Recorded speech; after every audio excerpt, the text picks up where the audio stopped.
close here, John. She's close here. Oh, how did that not take the jam? Does it avoid that shortish bowl? It does. Look at this. Oh, look at this. There you go.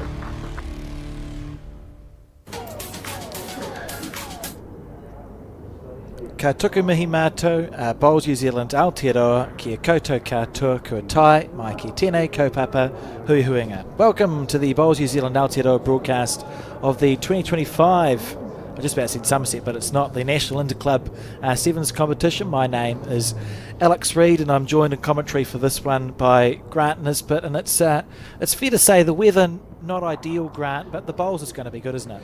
Absolutely, Alex. Yes, good afternoon, everyone. It's great that we've got this indoor facility here at Nainai, and we're about to go. First bowl of the match between Colin Rogan of Browns Bay and the man with the bowl at the moment, Murray Scott from Nelson.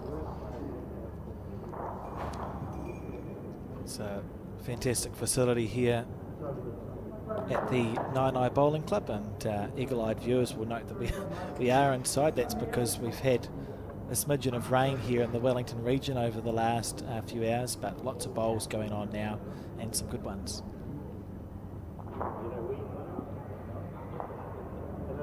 So Colin Rogan from Browns Bay, he's got the white bowls, as you would have worked out already.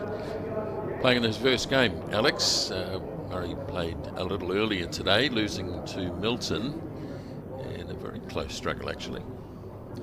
Yeah, it was quite a dramatic finish. I happened to watch that game. It was 19, 18 or 18 apiece, I think, and the opposition from Milton played a bomb to sit with three, and that was the end of that, and it ended up making a big difference for the Nelson team because they lost their first match to Milton. The Nelson Peers team had a comfortable win. They got to 30 shots, I think, but in the fours and singles going down to the South Otago representatives. It's a good bowl.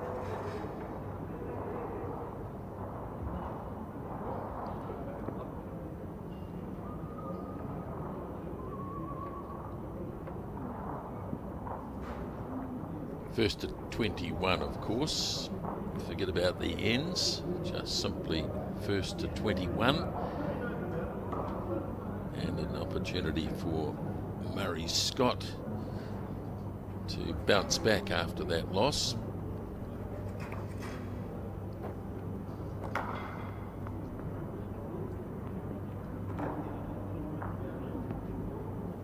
As you said, already coming off a game of bowls, whereas Colin Rogan is either less practiced or more fresh, depending on your perspective.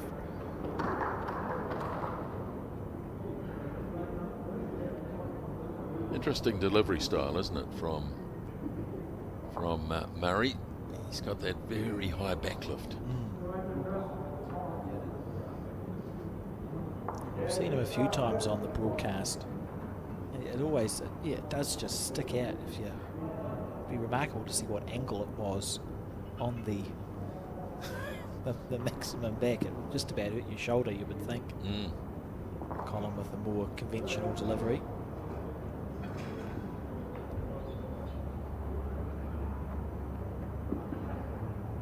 Look at that green, straight down the middle. Looks like he might be holding one, perhaps, Colin. Yeah, I would say the shot that sits at 7 o'clock to the jack when we go back to that would be the shot, and the rest of them look a little bit short to me.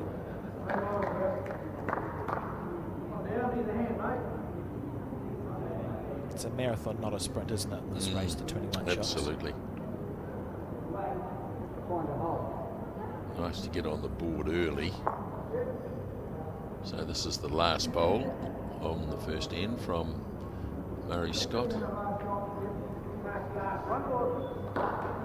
on to, yeah, there we are. If he's got the weight right, it's a perler. That's a beautiful bowl. Yep. Doesn't get much better than that.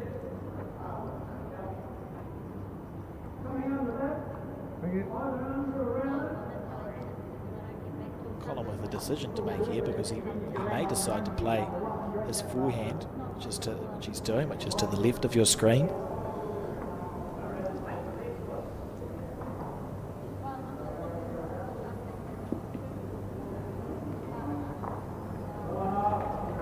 Got bowl or jack to rest on.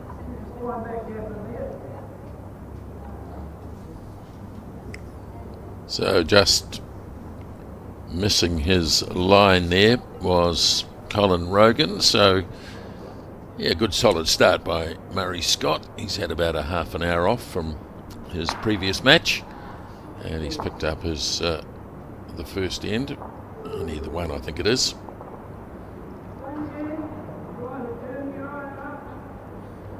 As you said, it's always nice to score early in a singles game. Des nailed the lollipopping there eventually. Yeah, Des Coppins. Many people will know Des from the racing industry. Keen bowler, and couldn't wait to become the marker in the televised game. I didn't have to talk him into it, I tell you that.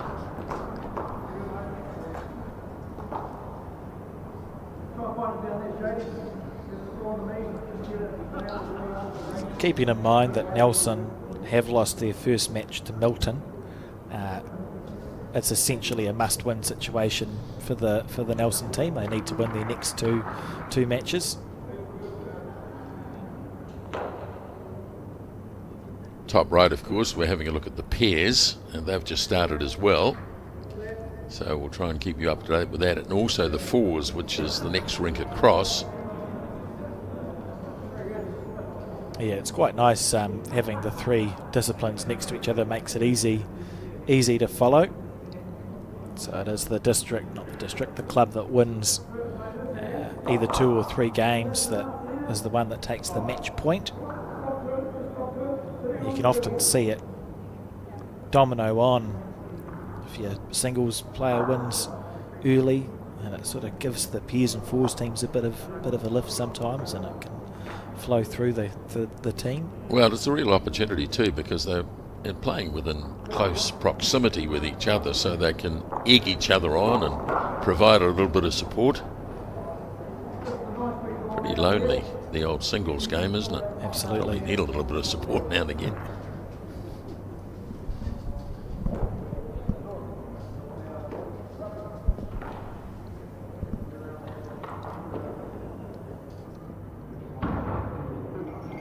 Both players seem to largely be sticking to this side of the rink, the left of the rink as we see it. I find that there's a commentator's curse. Yeah, now that you say it, of course, Colin changes, and he'll be playing the ditch hand, which sometimes can be a little bit tricky. I was going to lean upon your local experience, Grant. If you play here, what is this rink usually like? This is great. This the first 4 or 5 rinks on this end of the green are pretty damn good. So I don't think the bowlers will have any complaints at all.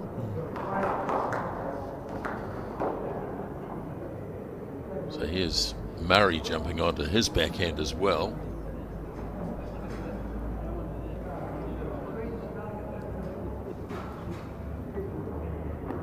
See, in the pairs match that Browns Bay have taken an early advantage there. They play 18 ends. Of course, the singles is first to 21. And that's not a bad bowl. Just a little bit short. May well be the shot, though. Yeah, it certainly looks like it may have snuck around enough with perfect green. And Colin with 2 bowls to try and beat that. Very well known bowler in the sort of wider Auckland region, Colin Rogan, somewhere north of 30 centre titles, which is quite remarkable. Great record, fantastic. Plays a lot with John Walker, who also has 25 to 30 centre titles. I saw him here actually. I think John might be in the fours team.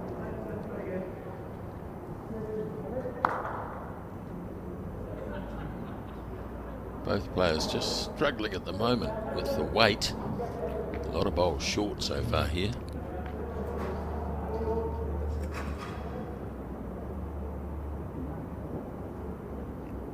Such Such a unique delivery.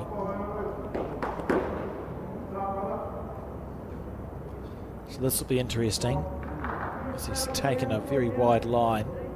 And if he'd had the running, that would have come back to the centre. Yep. A bit of a wall there, isn't it? Des indicating that Colin Rogan is holding one shot, and that'll be music to his ears, you would think. How do you navigate a second shot? Yes, he won't want to promote any of those red bowls. So it looks like he's decided to jump back onto the forehand.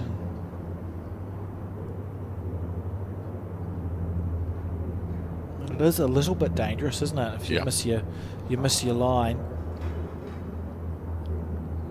If he gets under that red bowl, I think he's got a good one. This is outstanding. Yeah, very good. Oh, beautiful bowl, Colin Rogan. You would imagine that should be worth 2 shots. Unless he just took it away and brought that other red bowl, the front red bowl, into play. I think they're going to have a measure here. Imagine. I think that's one conceded there for Murray, so he hasn't sold the farm.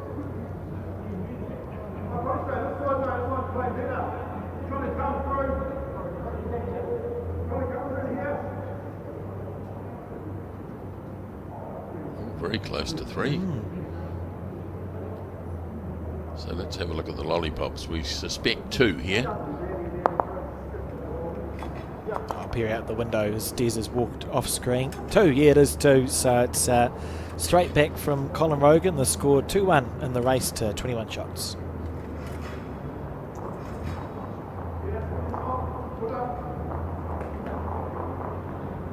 You can see there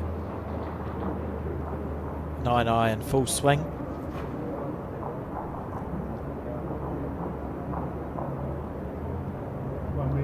He's using all 9 rinks. I got the feeling this is going to be a very good game. Yeah, both seem quite settled early on.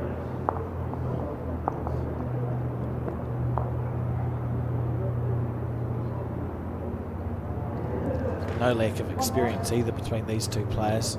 Murray, you have a look at his record, and it stretches back 20-30 years, the same as Collins.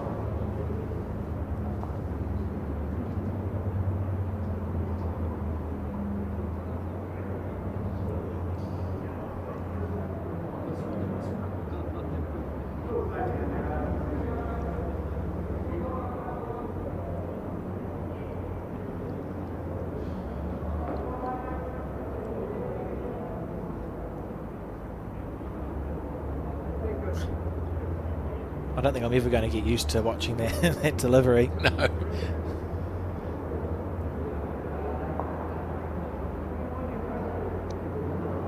Very good start here by Murray. Can't deny its effectiveness. Nice of Murray too. He's got the blue stickers on his bowl, and that does match the score key at the top left of your screen. So Nelson is blue, Browns Bay is red. It's fascinating, isn't it, when you look at all the different delivery styles. I don't think anybody is the same. There's always a slight quirk of how you deliver it. Yeah, and everyone has their quirks as well.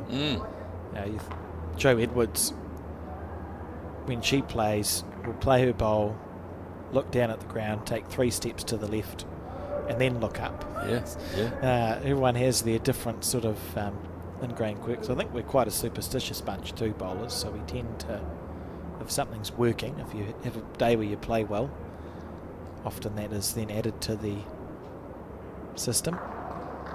Look at this here. Beautiful bowl. He's found his weight. Oh, that's fantastic, isn't it?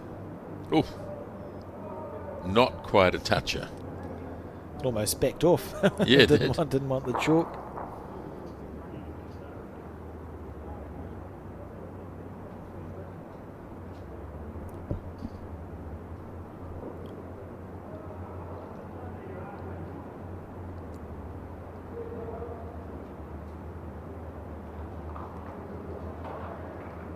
now it's danger time for Colin Rogan, because he's probably going to be 3 down with his last bowl in hand. Amazing how quickly that can happen in a game of singles or an end.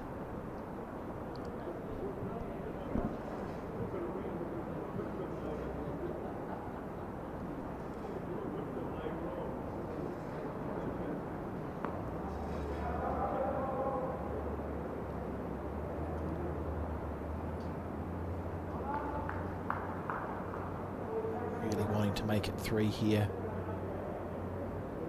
Just went a little bit wide on this occasion.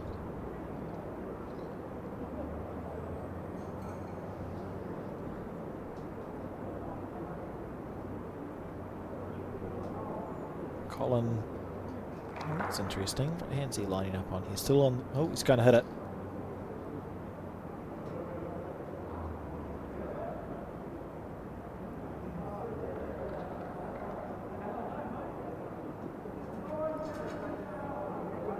He's close here. He could get them both, Grant.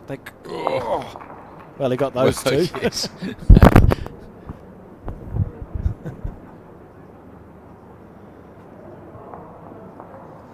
Good bowl. It's interesting to see from Colin. Probably gives us a feel for what sort of singles game he plays. A lot of bowlers would have just tried to play that same reaching bowl again, but Rogan happy to go to the drive. Now there's a fair bit of room here for Murray to be able to get a second shot.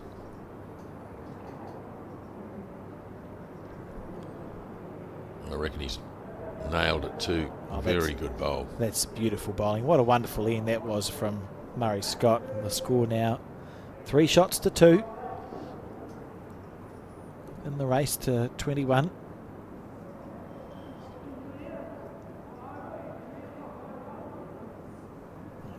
Relive that drive shot. Oh, what a great end from both of these players. Colin Rogan only a few inches away from removing both bowls.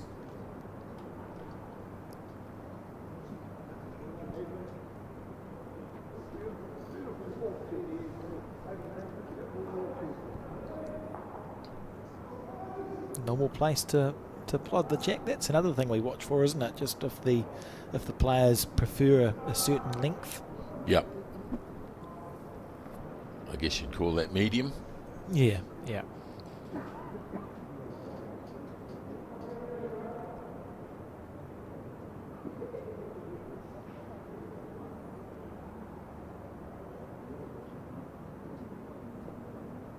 Just looking further across to rink 3. 2-1 there. So a close match by all means so far. 2-1 also, as you can see in the pairs. Boy, that's a good start. So imperative, isn't it, in singles to get your first one close. And if you can find that first bowl over and over again, it puts so much pressure on your opposition. If Murray can keep just stacking him in there with his first couple of bowls, it requires quite an effort to recover. Notice Colin turned his back on that pretty quickly. Well, the fact that we can't see it on our screen possibly indicates why. We've covered it up with that ticker as well. Well, it's often the case. When you let one go, you sometimes think, no, that's not going to work. Like one of the cruelties of bowls is often we get about 17 seconds to watch our mistakes. Yes, correct. Even worse if it's the wrong bias. Well, that's usually lasts. It feels like it lasts. Absolutely goes on forever, doesn't it? Because everybody joins the chorus. Oh, look at this. Yeah. Bang, bang.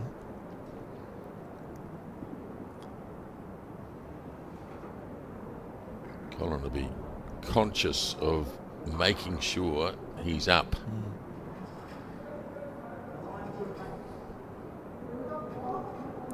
He hasn't walked away from this one.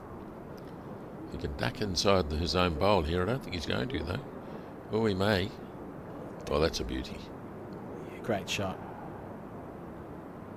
That's the class of these players, isn't it? Because a lot of bowlers, you play your first bowl and you've missed, your opposition has drawn too close. You'd either overcorrect or undercorrect, somehow miss again, and then you're 3 down and you're going, oh no, I know. I've got some work to do. That's when it's a lonely place. They've got that class.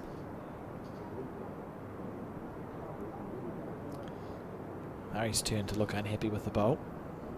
I think he's gone wide here. Although, coming back nicely. It's got a lovely turn on both hands, this rink.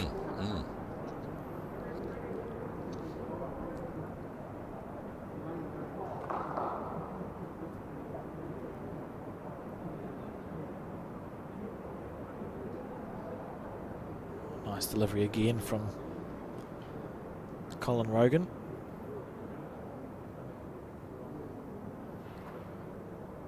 This might be even better, you know. Oh, that's very good. That's quality.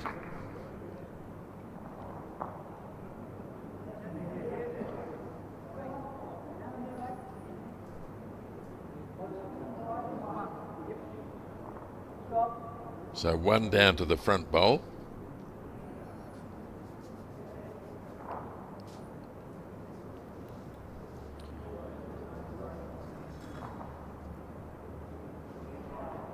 Just taking his time. Does have got all the hallmarks of a very long game of singles, this one.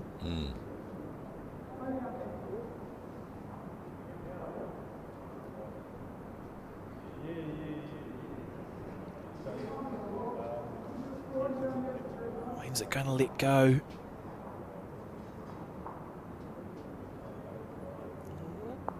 Not in time.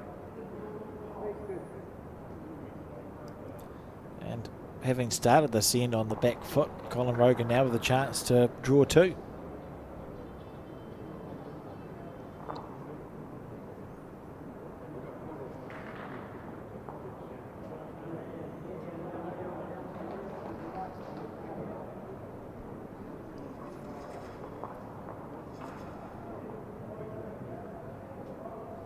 Slightly overgreened.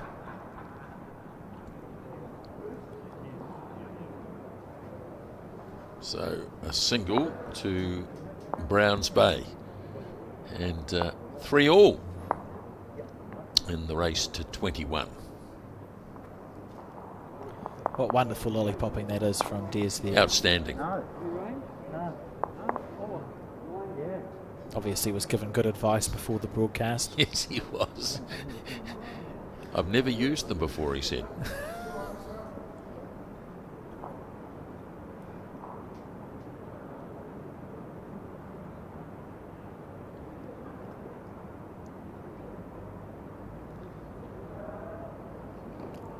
Jack now from Colin Rogan. Oh, that's a little bit longer. That's past the halfway mark, so stretching it out just a little.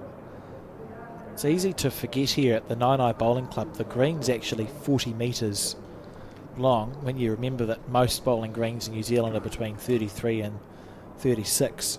It can be quite a considerable distance, can't it, if you stretch it right out to the 2 metre mark? For sure.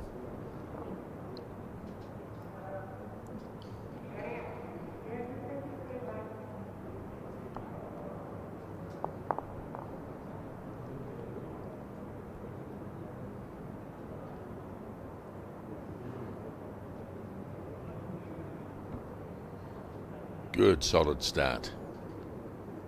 Picked the weight beautifully.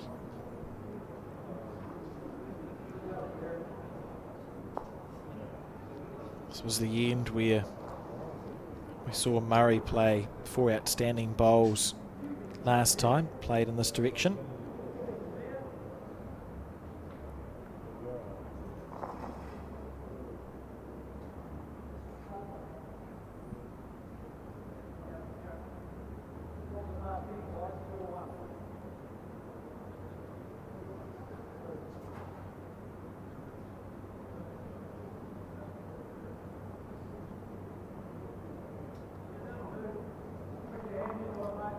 Just a reminder that if you are looking for results from today's play, results.bowlshub.co.nz is the place to go.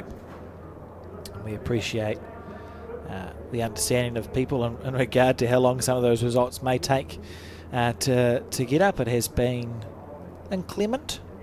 It's probably a fair inclement in the Wellington region today. Pouring down. Yeah, not ideal weather for bowls, but everyone's been fantastic. And players very understanding and getting the games played, and great to have a facility here like the 99 Bowling Club too, where we were able to take sections inside, and play will be going on here for quite some time today. So the results will be on Bowls Hub eventually, and that's the best place to go and have a look. Andy Bowl.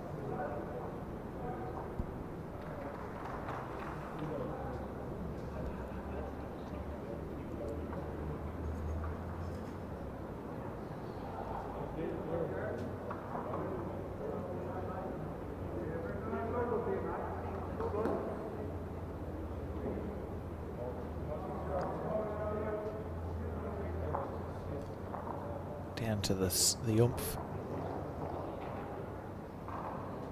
Not bad. Probably second shot. In fact, I would say definitely second shot.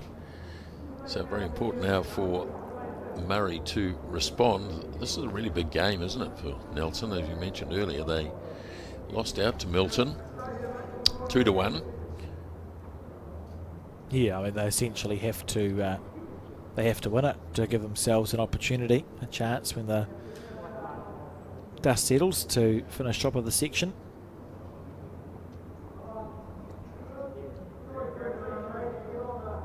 Steering after this one. I might be passing through here, I think. Great line, just a little bit too heavy.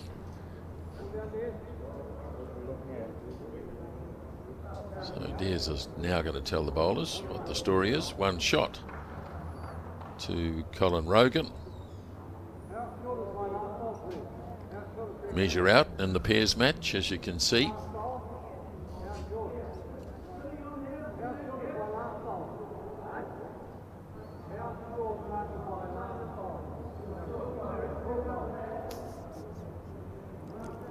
I hate marking. It's quite stressful. You've just been asked how short the last bowl is. And do you use metric or imperial, or do you say it? Yeah. I'll probably say a couple of feet.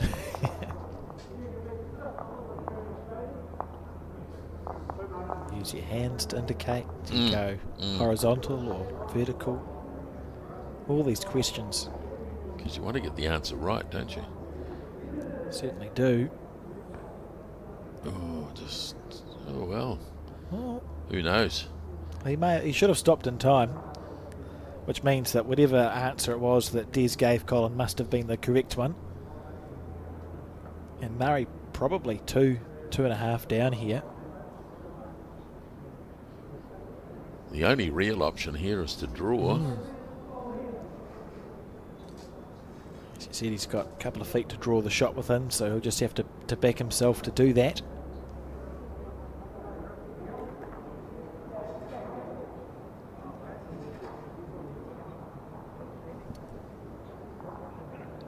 How's the weight? This is close. Yeah, it is close. Real close. He's done it. Yeah, what a shot. Oh, I don't know. I may have spoken too soon. It's tight. Just favour the white bowl perhaps to the right there. Yeah, if it hadn't sat down, it probably would have been okay, but it did just turn that little bit at the end, and Colin Rogan doesn't look like he's giving away the mat at all, so you're right, it is going to be 1 to Browns Bay and 4-3 the score.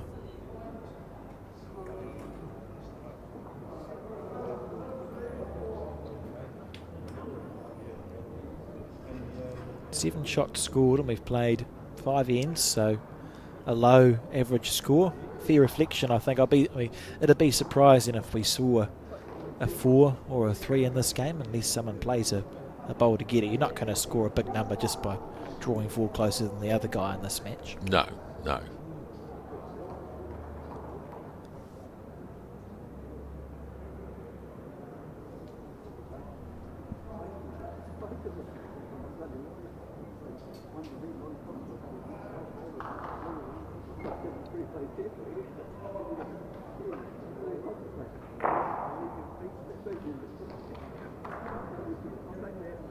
Both players seem to be staying away from the ditch hand. That's a lovely start again.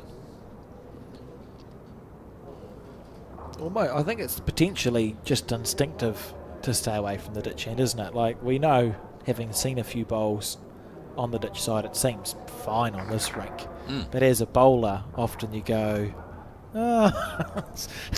I've played enough to know that if it's going near the ditch, sometimes they don't like to come back. So No. it's just instinctive to stay away from it. There's nothing more embarrassing than going in the ditch. No, it's not ideal at all. Be just about as bad as a wrong bias. Yes. I suppose if you did a wrong bias into the ditch, that's even worse. Even worse.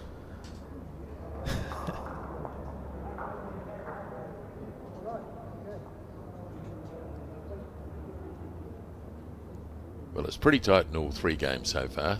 I know it's early days, but as you can see, Nelson 4-2. And on the fours, it's Browns Bay 4-2. Oh, look at that beautiful bowling. It's intriguing. Those are Taylor bowls that Colin Rogan is playing with. He used to play with Aero Optimas. For a very long time he played with Aero Optimas. It's interesting to see that he switched to the Taylor bowls. Sometimes players even have a different set for inside and outside, don't they? Yeah, they do.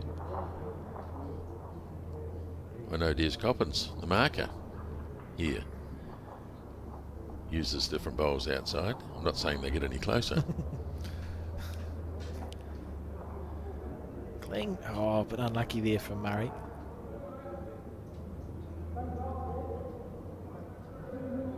I find it complicated enough to get my bowls close with the one set grant, so I tend just to stick to the one type. Yeah, me too.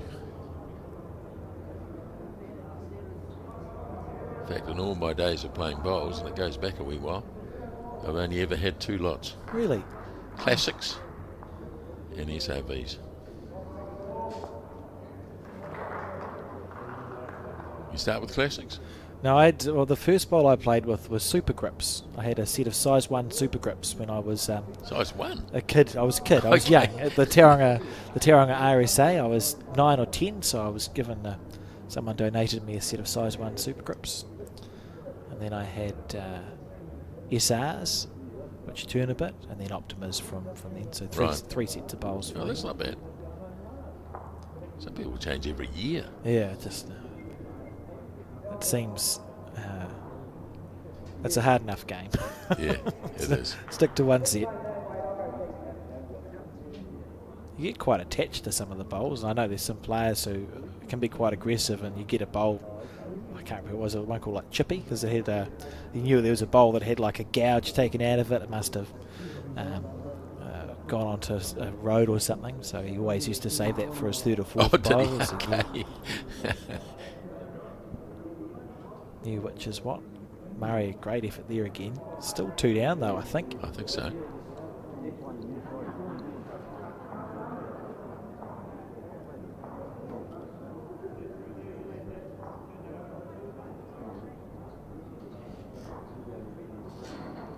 He's actually come up to the head, Murray, as he's entitled to do, of course, after 3 bowls, just to have a look, see what might be on. In the meantime, another good bowl here. Very good bowl. Oh, that's beautiful. You might be tempted to have a little crack at this.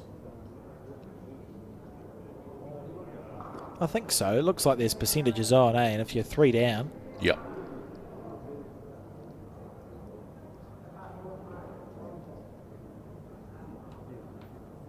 We've seen Colin Rogan very happy to attack.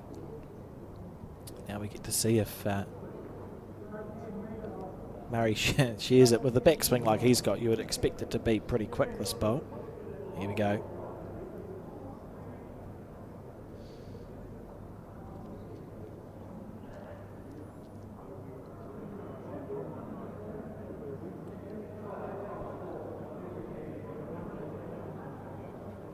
Oh, look at that. Oh dear. Well, he had the speed. Yes, as they say, good weight. Certainly didn't make a bit of push, but just pushed it wide. Yeah, look at that. There probably was a chance for all three white bowls to disappear. Well, I think so, yeah. But I think at the end of the day, we might see a 3 here for Colin Rogan. Taken 2 out. And potentially only the 2. Oh, no, it is the 3. And Des is, look at that. He's just nailing the lollipops. Oh, he's outstanding, isn't he?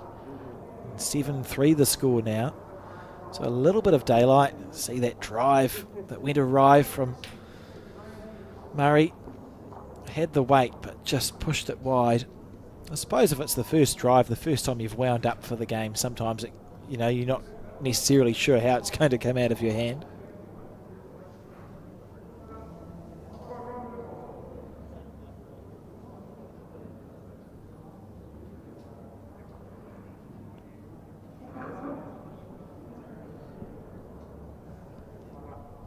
So that's a nice little break to have. 7-3. It was very tight in a match where 3s are hard to come by.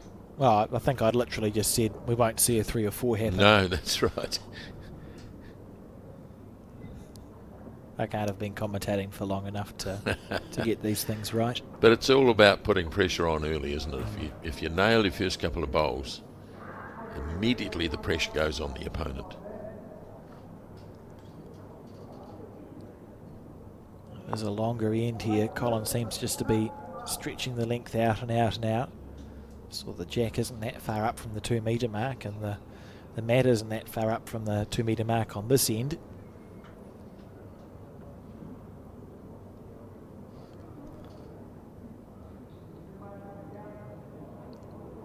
Pretty good response. Hasn't worried Murray at all. Very good response. Oh, lovely shot.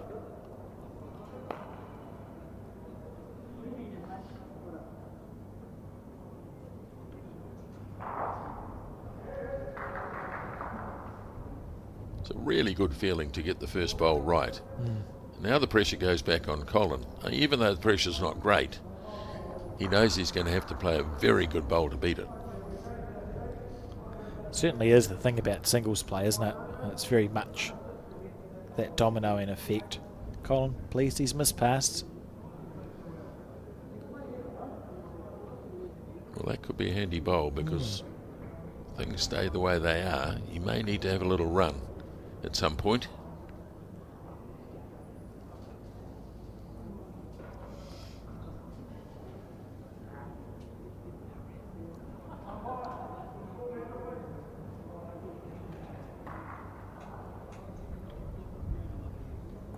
If he's got the weight right, I'm not sure if he does. It's just going to be short of a gallop.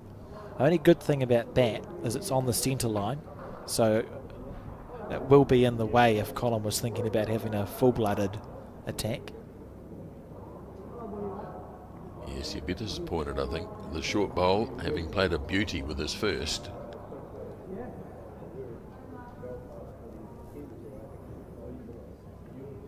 You'd think Colin will be looking... Oh, he's on the wide side.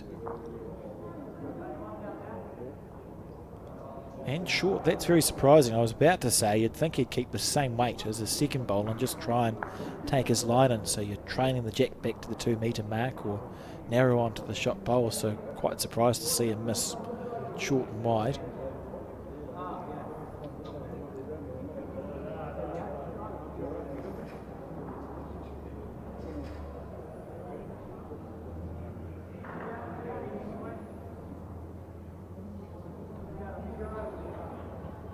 Careful.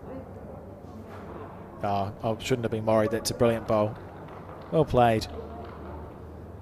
Well, now, what's Colin going to do here? You'd think if he's going to play with any weight, he might have to jump onto his forehand.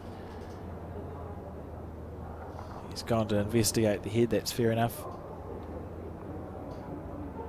The forehand, yeah, to the right of your screen, you can see there that the split through the bowls. say that's quite tempting, and he's got the back bowls as well, so he'd be thinking, I just need to get past that short bowl of Murray's and it should be happy days.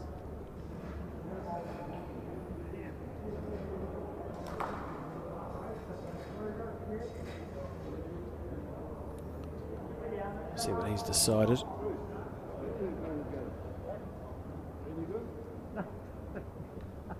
I'll be watching you later. Yeah, on the forehand side, and this will be maybe just a reaching bowl. I think so. Not sure he'll go right at it. Let's have a look.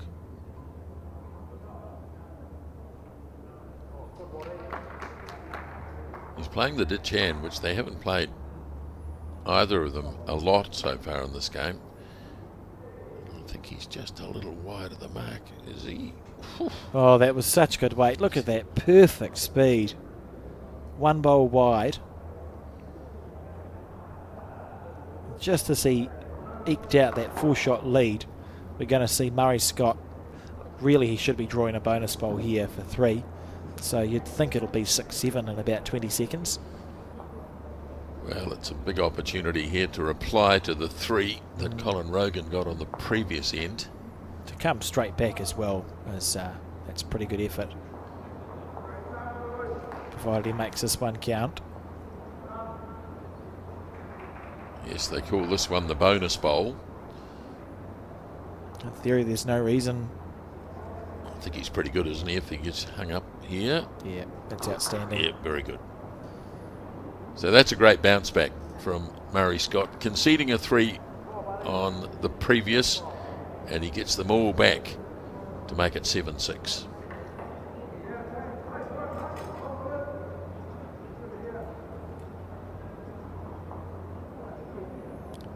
This is how he did it.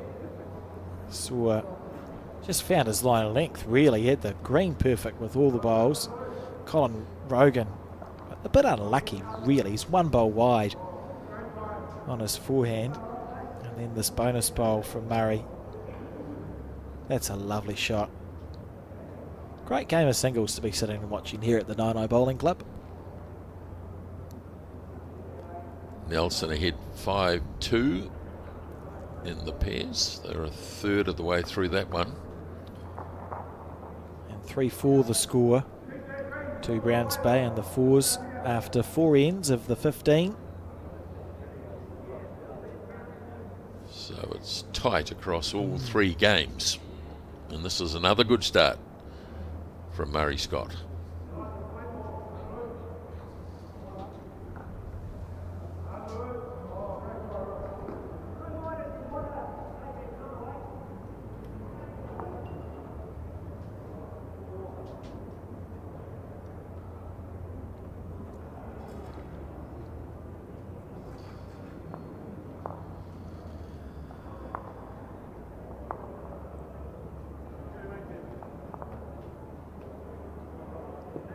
Handy.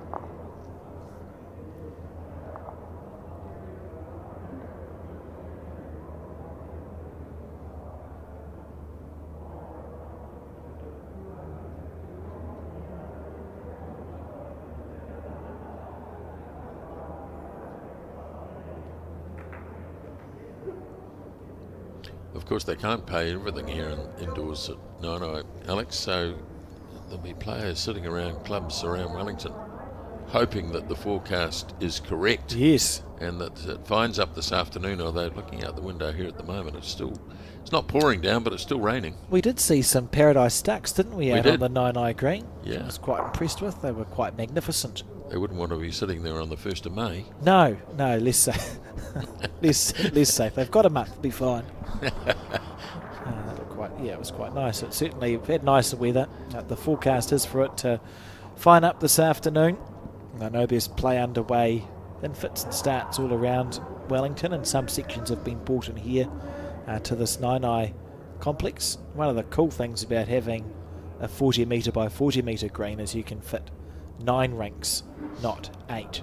So that meant that you could actually have a section come and play their bowls on ranked 7, 8 and 9, which is what happened from Stokes Valley. I think Stokes went well and truly underwater, so they were sent here. I guess some of the clubs around Wellington with the artificial would be able to accommodate bowls this afternoon. Yes, that's right. Yeah, all the sections have been allocated artificial greens to go to. I think they're up at Raumati as well. Yes, they are. Yeah. It's a club that people who watch the Bowls broadcast, I'm sure, have never heard of before, the Raumati Bowling Club. John? No, he wouldn't have plugged it, would he? No. Never mentions it. Oh, how good is this from Murray? Well, I think we're going to see an attack here. I reckon so. It's asking to be hit, isn't it? It certainly is. Yep. Murray was unlucky his bowl sat out to create that target.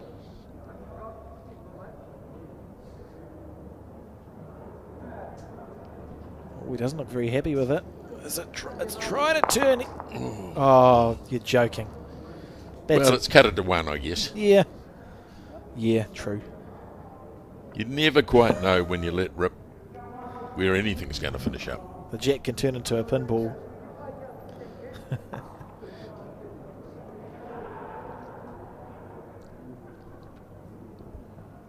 It's interesting now for Murray because it would be easier for Colin to attack it again because he's just had a fly at it with his third bowl. So there is a logic where you think, well, I want to add a second shot, but you probably don't want to get too close. You wouldn't want to encourage Colin to have another drive with this one, so he'll be thinking about where he's actually drawing his second shot. Ideally over the head.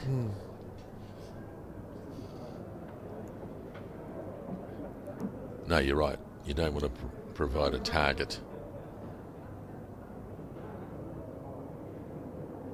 Oh, well, I've seen happier looking faces upon the release of a bowl. Yeah.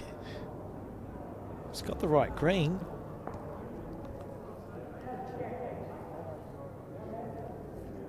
Yeah, it becomes interesting now, doesn't it? Because Colin's only one down. I think he'd back himself to draw this, wouldn't he? He should have, in theory, he's got room to.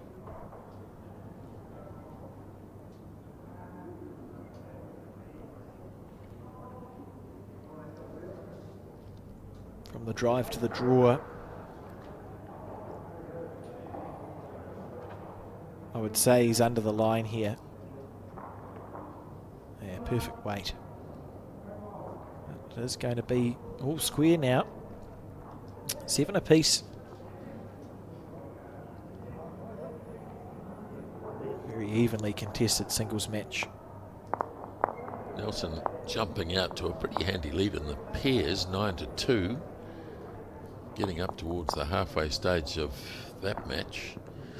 4-all in the fours, so really interesting.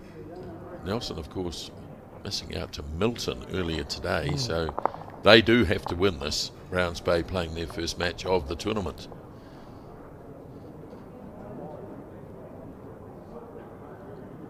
Browns Bay was the club that you did most of your coverage at the Nationals. Yes, it was. Yeah, All it of was the headquarters. Yeah, yes, yeah. Browns Bay. They've hosted World Champion of Champions singles as well last year, and have long been known. They've got 3 Maniatoto greens at the Browns Bay Bowling Club and 1 artificial, so it's a 4-green club, which is particularly in this day and age. Oh, that's fantastic. Yeah, it's hard to find. Same as Nine. They do a great job of hosting events.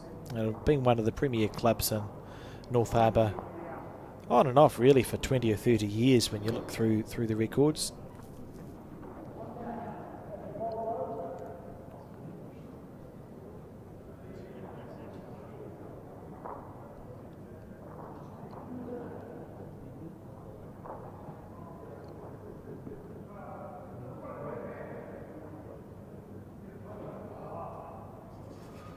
Colin Rogan hasn't scored on the last 2 ends, so he'll be pretty keen to get back on the scoreboard.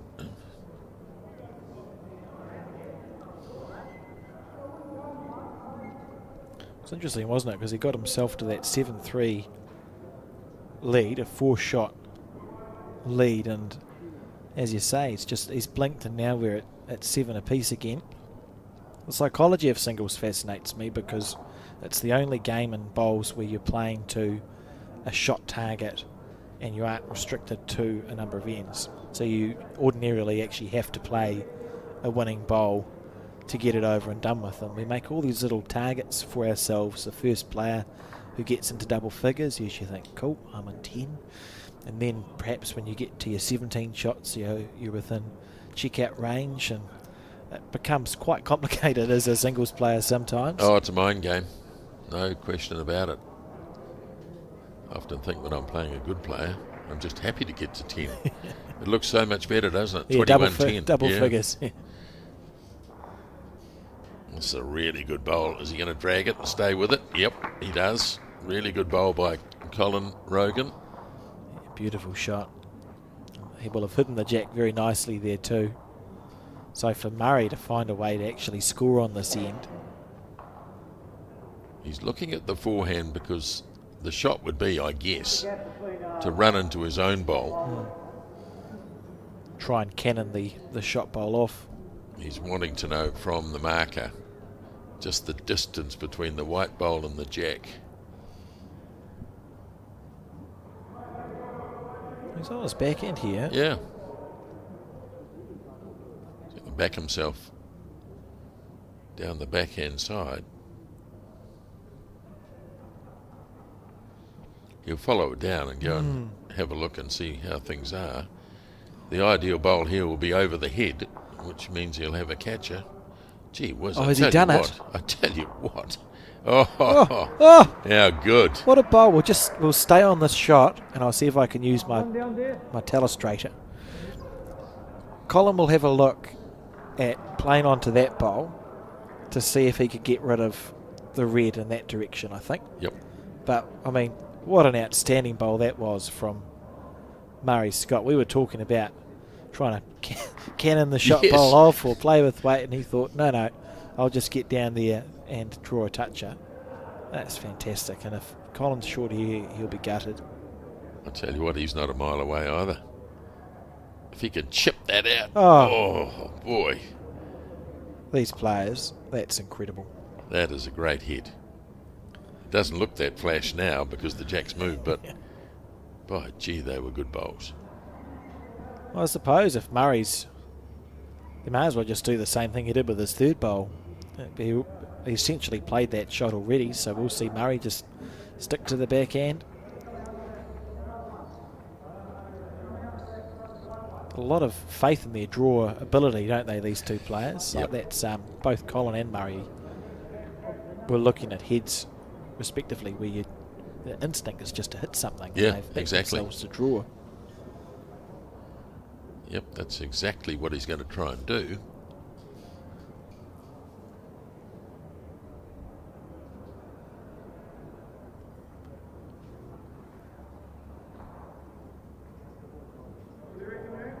Clears the front one. Oh, he's cleared. Oh, boy. You feel like that was pretty good weight if he'd got past it. Oh. The way Colin's pointing with his foot, he's considering a weighted shot. I'm not sure if there's one really on there. It's all sort of staggered out. You would expect him just to try and draw it on his backhand.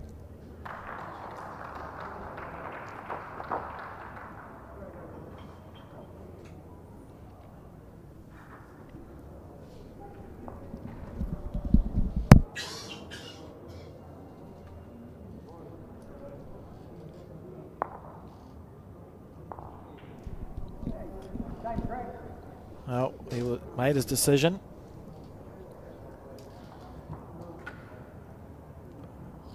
Looks like he's thinking of jumping onto the forehand. No, change the bowl in the hand. Yeah, has to be. Yeah, got to be careful here. You need to be very clear with what you're playing. He might be looking to. Oh, I don't know. This is very. I'll wait and see. See what happens.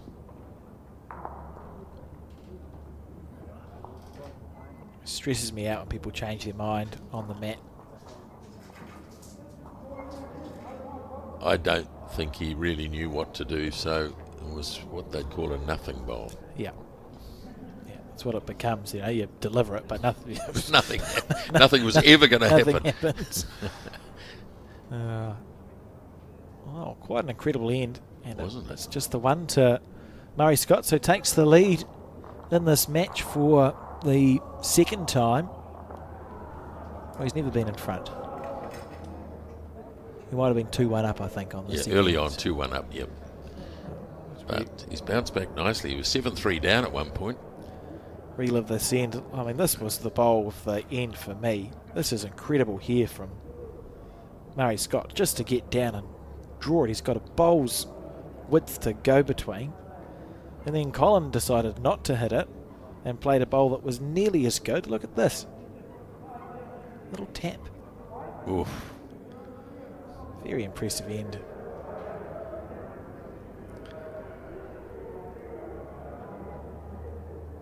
Four's still chugging along. 6-4 the score to Browns Bay.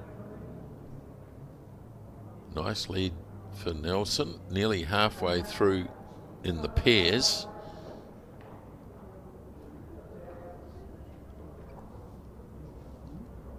You can see this coming down to the wire. These three matches, they're so important. The fours, the pairs, and the singles.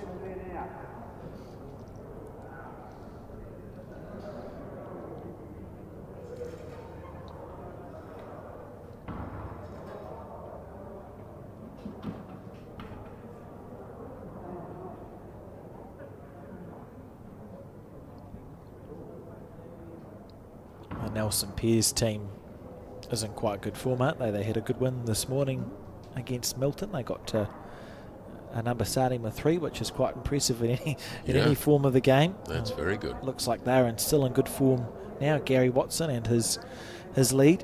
Chris, saw Gary here with Murray Scott and Val Smith last year at the Bowls 3-5. They won the New Zealand Bowls 3-5 title. Played great bowls to do so. So we'll have fond memories of the 9i indoor rink. Yes, won't they just? Well, that was a good second bowl by Murray Scott. And Colin has gone on to the backhand here, just to see whether he can draw himself a shot. Look how far back that comes. It's almost at a right angle, isn't it? Yeah. Just didn't quite have the weight.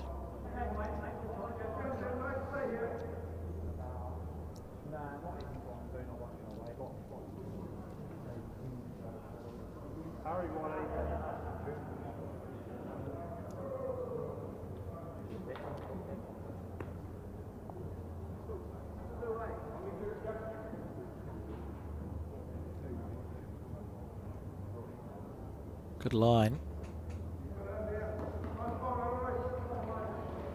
Pretty good weight too. Falls in, maybe? No. Probably 2 shots there.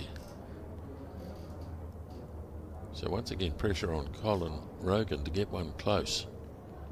I think we've seen that slightly more often than the other way around, haven't we? Murray's been maybe about 5 or 10% better with his first 2 bowls. And that's the first time we've seen Colin crack, really. Yeah, you'll be unhappy with that. That was on the ditch hand. We keep talking about the ditch hand. They've been reluctant to play it, but he simply didn't read that at all.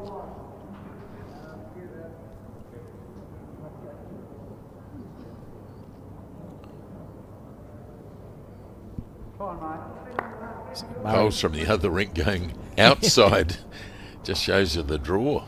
Yeah, certainly let go. It's always nice as a player when you know that when you take your green, the bowl's going to come back to the centre line.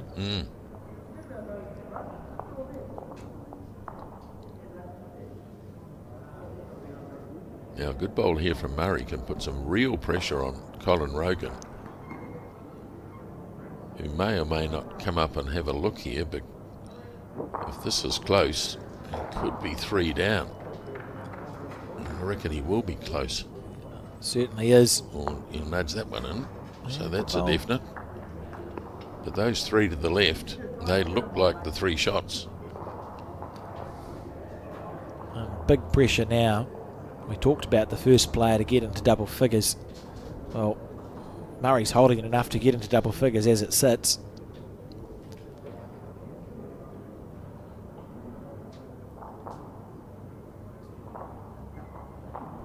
It was a forgettable third bowl from Colin. How's the correction? It'll come home. It's just a question of weight. I think it's overcooked. Oh, just a little. He's just blinked, hasn't he? And it's now, that's 4 ends in a row. Yeah. Where Murray Scott has been the scoring player. It could be a 3. It is a 3. And Murray Scott essentially raced into the lead here. It's 11 shots to 7. And Colin Rogan with work to do to find his way back into some form.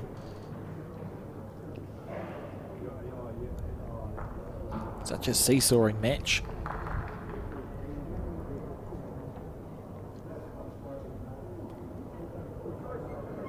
I suppose for Murray it's a bit about making hay while the sun is still shining. Well, it is too, and this bowl, believe it or not, is very important. When you're on a roll, the very next bowl you want to get it close. Just keep the pressure on.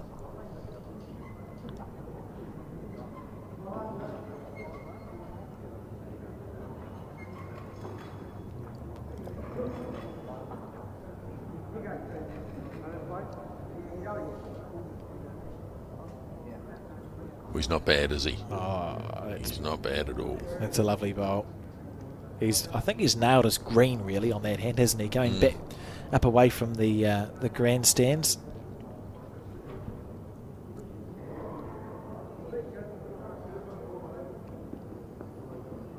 Collins delivered his bowl. It'll come onto screen shortly. And just showing signs of, pressure's the wrong word for it, but showing signs he's lost his line of length a little from the start. If we think when Colin on the 6th end was leading 7 shots to 3, he was stacking the head very nicely, always had his green right, weight was in the area.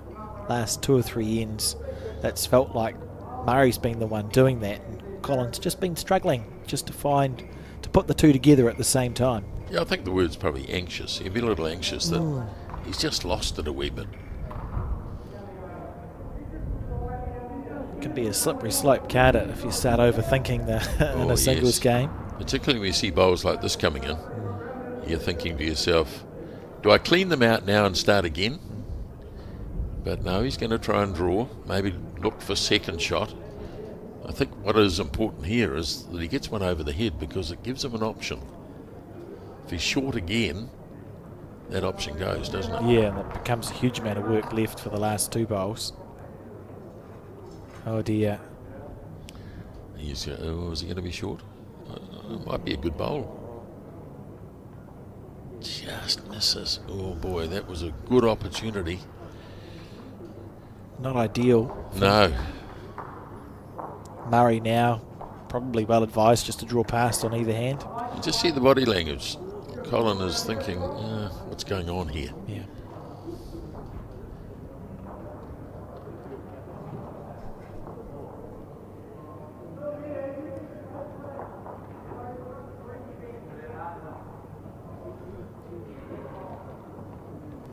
Murray, meanwhile, is having a great time. He'll also be conscious of getting it over the head, which he's done really well, because at some point you'd think that Colin might have a wee look at that bowl. Absolutely. Maybe now, to be honest, he's not taken very long on the mat with this one. You should try and back yourself with your 3rd and your 4th to clear something. Hope like hell it's not your own. Essentially, that's a good done bowl. it well. He's done it really well. He's gutsed the bowl as square as you like, and he has killed. That's a good bowl from Colin Rogan. He'll feel much better about that. There's a world where he missed his 3rd bowl, and then it's just a world of pain, isn't it? Yep. But good shot. So a kill's a kill in the National Interclub. And the players opting just to walk down. Probably less bowls to move, isn't there, if you just wander down to the other end and play it from there. There is an option, isn't there? Mm-hmm. If one bowler wants to go at one end and one wants to go... Who wins that argument? If either bowler wants to replay the end in the same direction, Yep. you can. You so can. that's Okay. the winning of the argument. Yep. Because technically, this is a replay of the previous end, so Right. you can replay it in the same direction. I'm never quite sure. There's one or two things in bowls that people say to me, is it high or is it low? I have to think. Oh my goodness. It's one or the other. Yeah.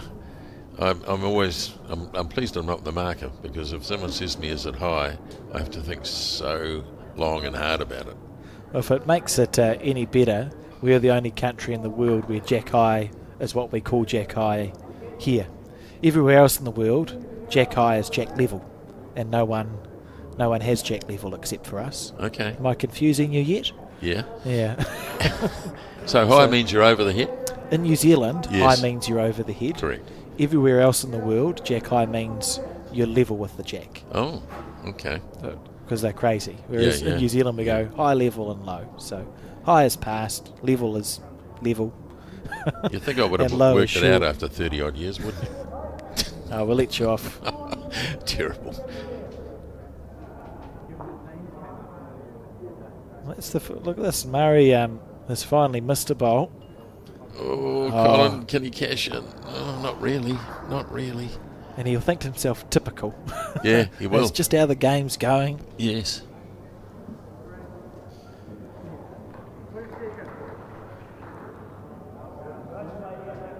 And Murray, he took a while to make this decision. He would have really wanted to stay on the same hand, but has decided that the two bowls are enough in his way that he's going to take a chance at playing the backhand side instead. Haven't seen him much on this hand. We've seen Colin a bit.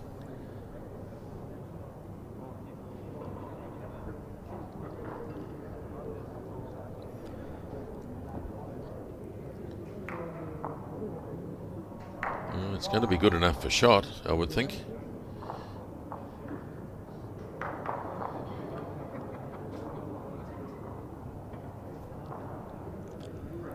Don't want to jinx it, but I have just glanced outside and I believe I can see light from the sun. And the two Paradise Ducks are still out there, Are they? safely on the green. Well, there are plenty of puddles on the green, the outside greens here at 9 but I tell you what, they'll go pretty quickly. Yeah, I know there is there's play going on around the place, and I believe Johnsonville were able to roll their green and get the puddles off.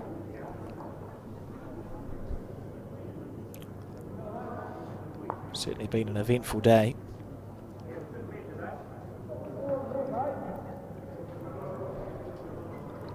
And a loose end developing here, the loosest end we've seen in quite some time. Murray still 50-50 on what hand he wants to play. He's going to play the backhand again. It's a guy with binoculars, that's quite impressive. Yes. Often thought that'd be a nice addition to our commentary kit. Pair of binoculars. Right, how's the bowl? He's going to run smack it. No, just got around. Quite remarkable how scattered this head is. If it ends, we're probably 6 bowls between where the closest bowl and the jack is here. Not sure who's got shot here. Maybe the one to the left, the red bowl to the left. Yeah, we'll stay on this camera angle. I think if I was trying to...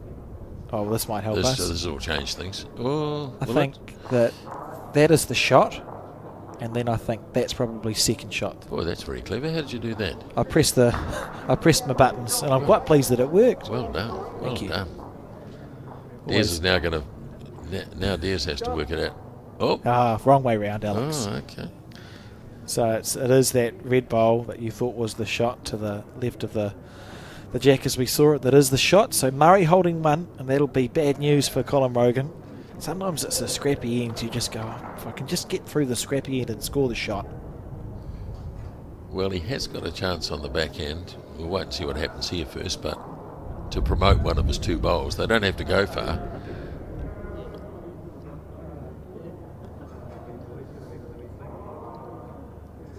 Yeah, you're absolutely right from Colin's point of view. But he may be given.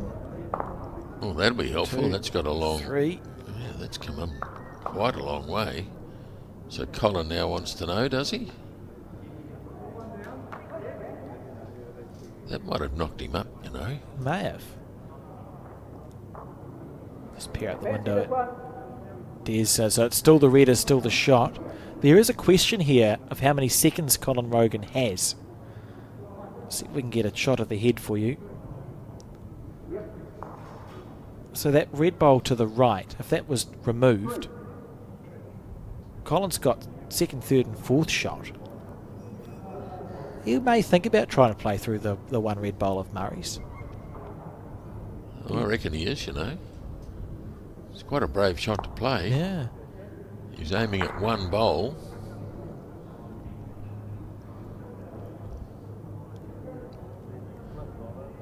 It's on the probe. And he's not far away here. Look at this. Oh, batters. Great bowl. Great bowl. Oh, what a shot. 4-shot turnaround. That's as good a bowl as you'll ever see.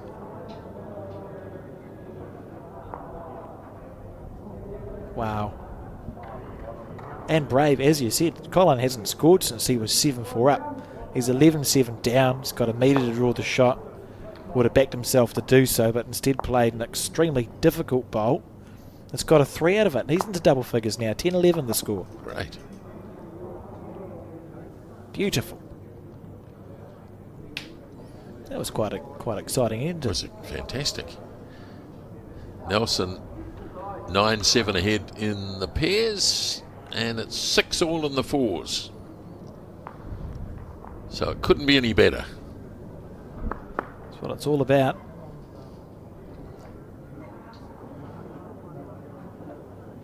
Now, Colin Rogan, you can see at the top of your screen, he's moved the mat halfway up, so that's the mat's further up than what we have seen it. I'm not sure if this is up. The jack delivered to the... Oh, it's past the halfway. I think he's okay. So his change has been, he's thought, well, I was 7-3 up and dropped 4 ends in a row. What can I change? And the answer to that for Colin is the mat length.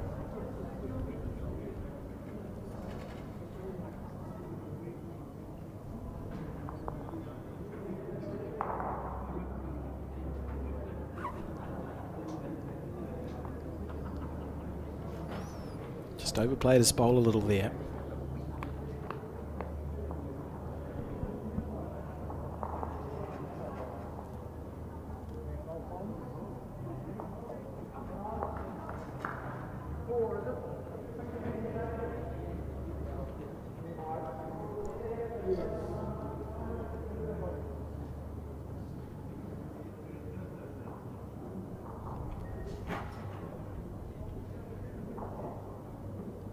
Murray, yep, that's a handy bowl.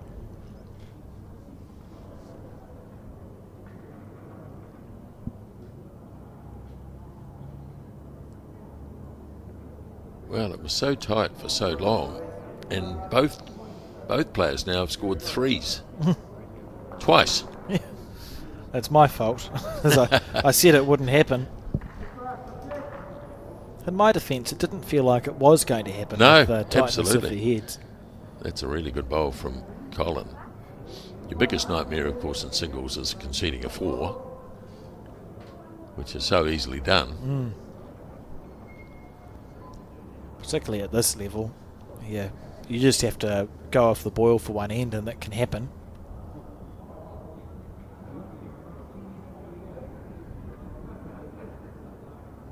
The fours, or the pairs, sorry, in that thumbnail, that's tightened right up, hasn't it? 9-7 the score. Yeah, really good game there. Oh, For a little bit of a walk. can happen a wee bit on the carpet. Once the bowl slows, right down almost to a dead stop.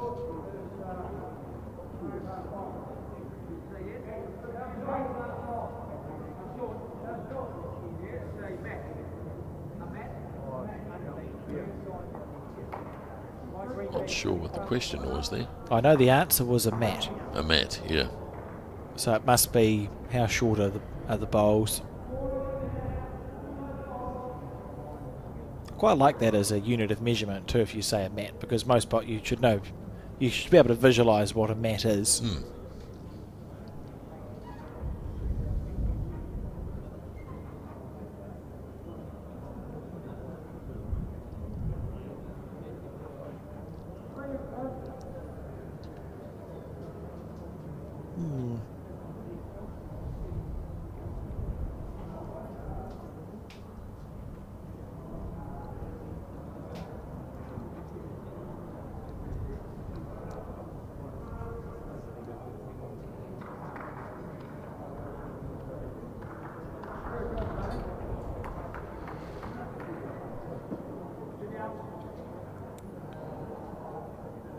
Looking to just get onto that white bowl, but just didn't really have the weight, did it? No, it was a unconvincing bowl. Colin inspecting the head for himself, which you're allowed to do after the third bowl.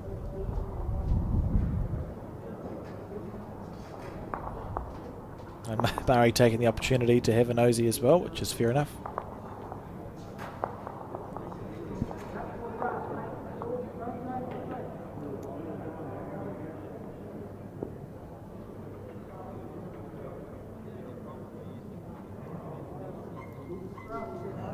He knows what he's going to be doing. I'm not sure what he's going to be doing. I just wonder whether he might. I'm just having a look here to see which way he lines it up. He did look like he might want to switch, didn't he? Yeah, he did. Forehand. Yeah. Be conscious of not running into the red bowl.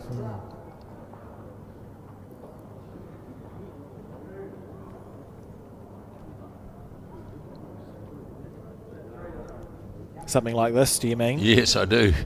Except I don't think he's quite got the weight to make too much difference. Oh, we would have been concerned halfway up as the bowl was heading right for it. And holding one, I would say. Colin, he's got the two bowls at the back, so he'll feel reasonably protected. If Murray was to attack that, he'd have to hit it absolutely perfectly. Pairs 9 apiece now in that thumbnail. I think the problem here for Murray is that if he runs on the forehand and the jack goes back, he's going to be even worse off. Yeah, it's no good.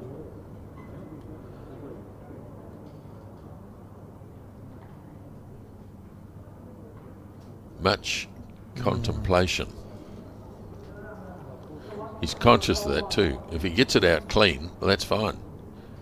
But if the jack goes back, there are two white bowls sitting there. See a classic risk and reward. It's good. I like that he's off the mat when he's making up his mind here. So you want it to be that when you get on the mat, you're very clear in your mind what shot you want to play. Well, he's undecided, isn't he? But now he's made his mind up.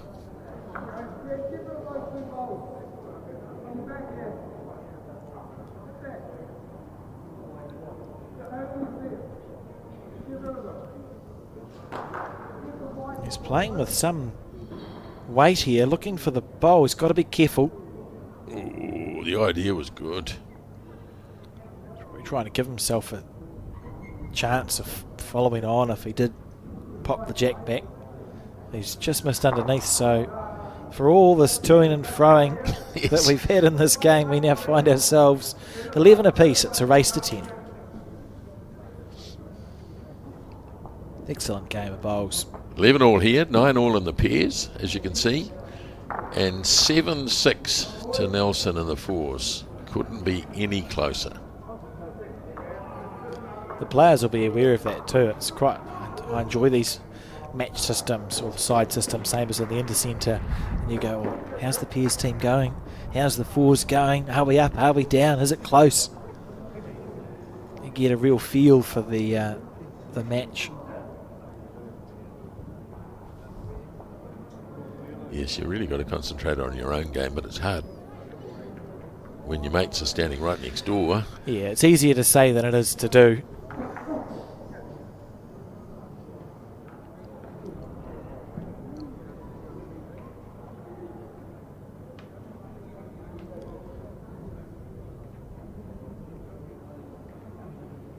would still say I feel like Murray's played the slightly better bowls. We saw Colin, he picked up that 3 on the 11th end. That was one exceptional shot on a loose end. But apart from that, I feel like Murray's been slightly more consistent over this game, the last 12 So if you're a years. bookmaker at the TAB and you're framing odds now as how this is going to finish up, you got Murray slightly ahead? In theory, yes, In theory, I think so. yeah. I'm talking about putting money on. There's no theory involved. In theory, I think Murray would be, paying less. Well, he's just bowled a beauty there, as you can see, the red bowl of Murray Scott from Nelson.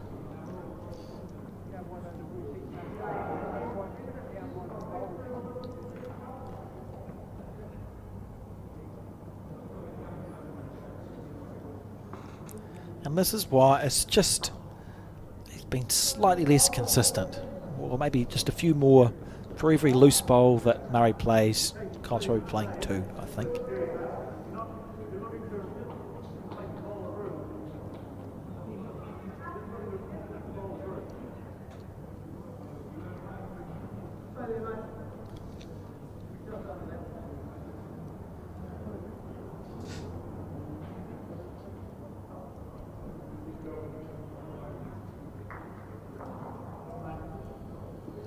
Yep, another good one. Yeah, good bowl. So now decisions. You can see it on his face. Colin's thinking, do I try and draw? Do I try and trail the jack back? Do I go the 2 red bowls? Well, this is a pressure bowl because if this is a loose one, he's only got 1 left after this.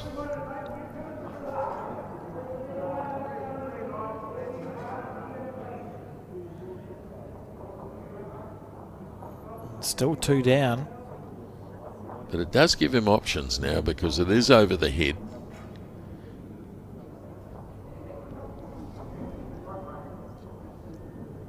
Now Murray's paused because he's thinking, well, maybe I should play the backhand and draw past the head. But sticking to his forehand side.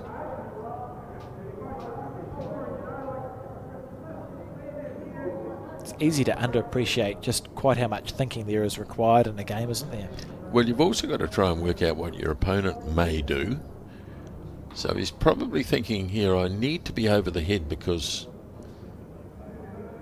And he's not going to be, I don't think. Because my opponent is likely to be running either at the jack or my shot bowl. We'll just go back to that shot and I'll try and use my thing, my buttons. So in reality, the scoring area for Colin, if he can get the jack back to there, you're sitting with 3 shots. The other thing he could do, he could look at these 2 red bowls and think, well, if I hit that right, they're both gone and I have second shot. So it comes down probably to the weight that he's comfortable playing here, I think, right? Yeah, exactly. If it was me, I think it's probably you're drawing to the bowl at 5 o'clock on your screen at the bottom right and hope that you collide with the jack or the bowls on your way through. Because it's worth 3. So you're staying on your forehand? On the forehand. Yep. So he either needs to hit the 2 reds or make some sort of contact or drag the jack. That'll be what he's got in mind here.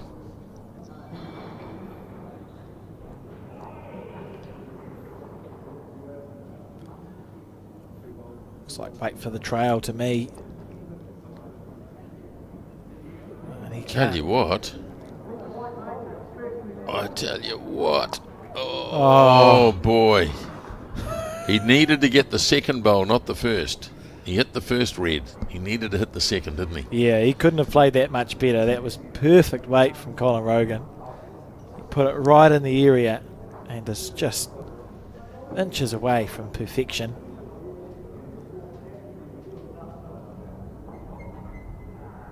So Colin's run out of bowls. And here's the bonus coming up. The attempted bonus. I don't think he's missed one yet, has he, Murray? I can't think of a big bonus bowl that he's missed. He had made it 3 earlier on. I tell you what, it's 11 all here, 9 all pairs, 7 all in the fours. How good's that?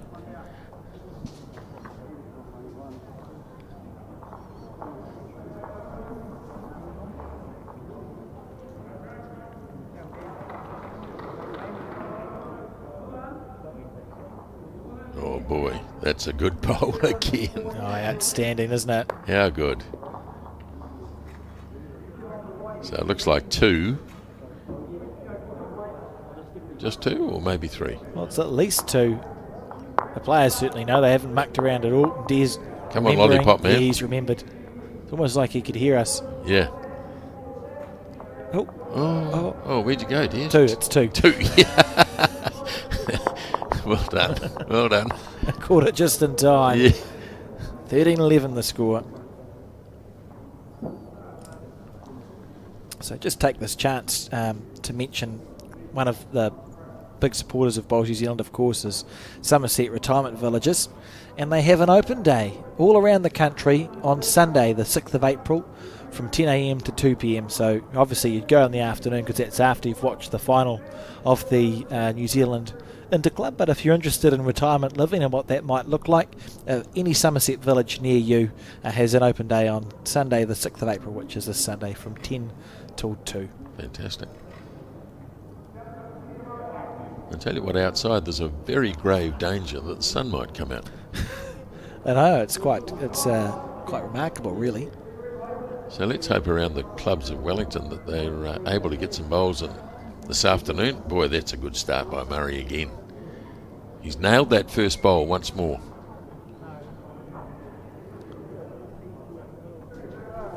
Yeah, we've seen him do it time and time again.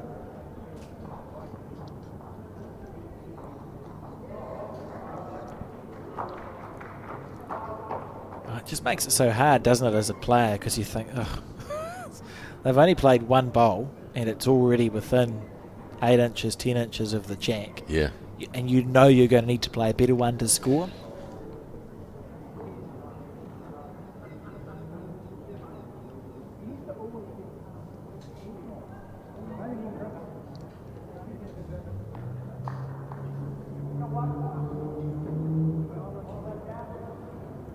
We'll be broadcasting one more game after this. It's not quite what was scheduled because of the changes that we've made, but it will be another men's section play game between Hikurangi and Auckland, who are the defending champions. And then back tomorrow from around 12 for more bowls. So the game this afternoon is pairs, fours? Singles on the main screen, pairs in the picture-in-picture. Nice, and okay. Hikurangi, which I think are the Northland, they must be the Northland winners, and the Auckland Bowling Club, who are defending champions. So should be good to tune in and watch. Oh, is he under? I think he's under. It's danger territory here. So he's made a bit of a hash of this one for us first 2 bowls anyway. And there'll be a little bit of anxiety for Colin.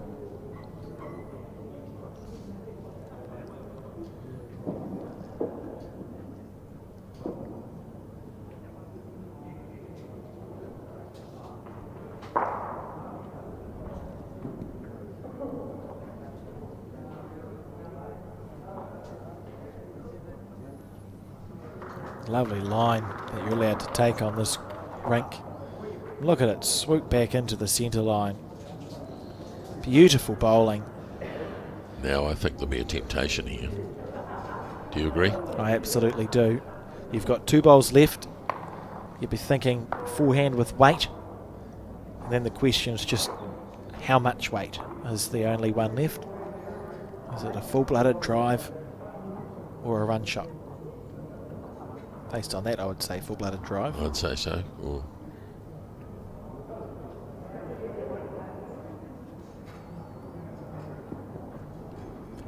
pretty quick.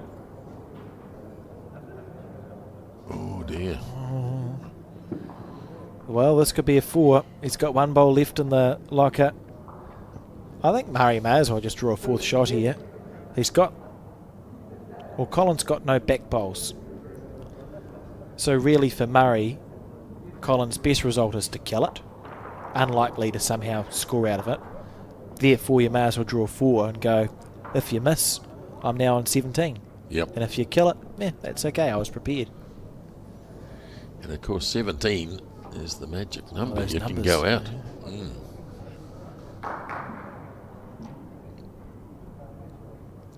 So wanting to hold 4.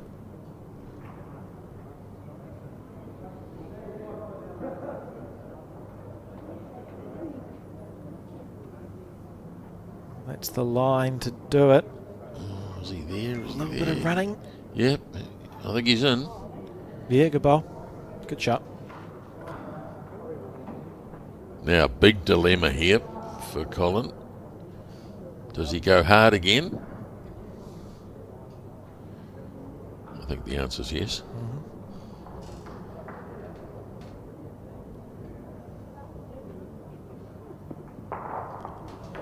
Is he closer this time?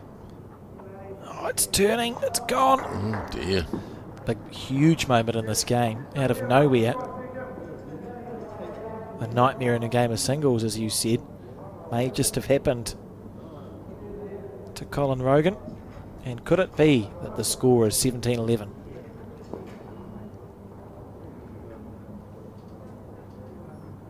It's no good for the drama I've just built up if it's only 3. Let's see Yep, just the 3. the lollipop man. 3 then. So 16, 11. That's psychological too. I mean, you get to 17, as I said before, you can go out.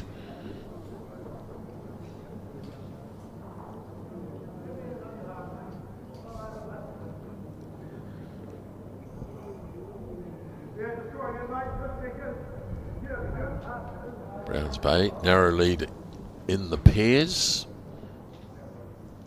and a narrow lead also in the fours. It's funny the impact a singles game can have too, because for Nelson, they'll be looking over going, great, Murray's now breaking away with the game, and it can give you that little bit of impetus, whereas Browns Bay will be thinking, oh no, the pressure's now on us to Exactly. try and step up. Yeah. Just a draw, mate. You got that, please? About a half through. We have got. Yeah, handy first bowl again.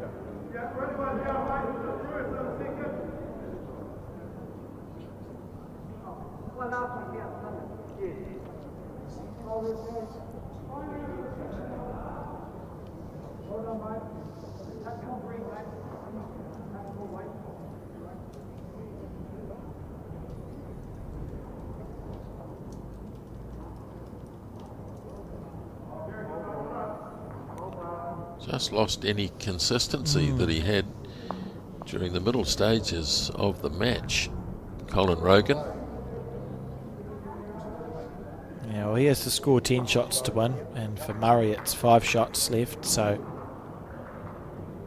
potential to have, you could win it in 2 or 3 ends of scoring if you're Murray Scott.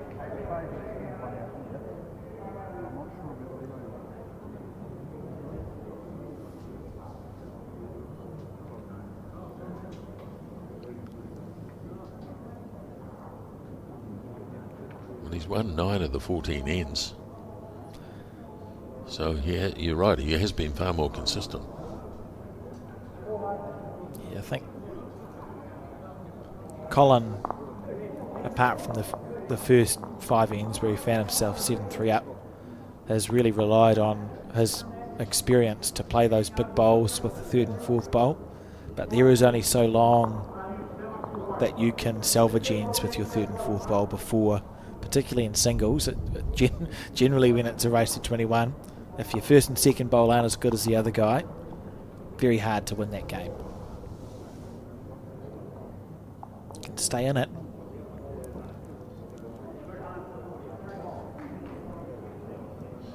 He's having a good think about this.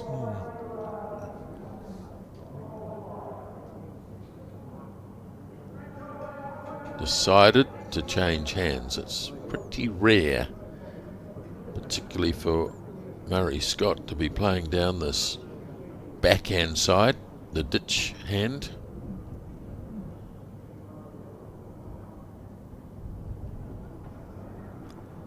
Been watching him play for an hour and a half and I still haven't figured out how that delivery actually works. Except that it gets the bowl really close to the jack more often than not. Look at that. That's a really good bowl. Brilliant.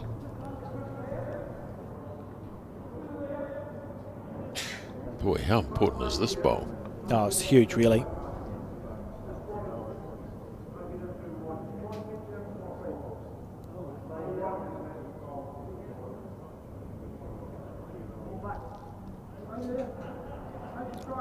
Might have played it well too. Oh, just sailing through a wee bit. Oh, it's a good third bowl, so it means he can play the same shot again with his fourth one and get rewarded. Certainly in the background he must be thinking, Murray's not got that many shots to score before he's reached the 21. Pressure's just going to continue to ramp up.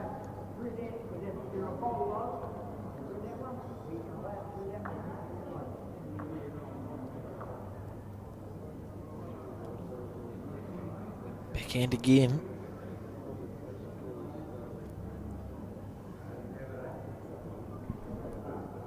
Can almost feel the sun coming through the commentary booth. Yeah. Couldn't have convinced me that was going to happen 4 hours ago. No.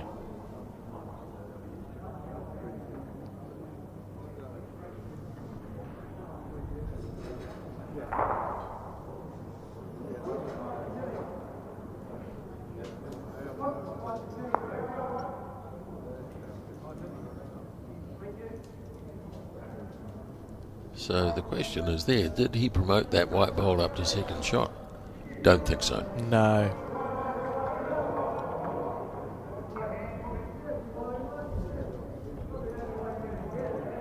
So Murray's going to come, at least Colin's going to come and have a look here.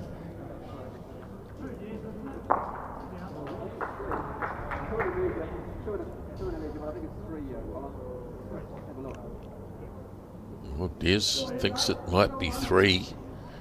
So how much pressure on this bowl for Colin? He needs to have a look. Can't really afford to be dropping a 3 now. No. Yeah. He just needs to find a way to score here. It's actually his short bowl's in an irritating place because you get bogged on it if you're trying to score the shot. I really don't know what he's going to play here. Although I'm not the one who needs to know what he's going to play. So as long as Colin knows what he's going to play, it's fine. Well, he needs to play with a wee bit of weight. He can't afford to be short. He's going to stay on the forehand.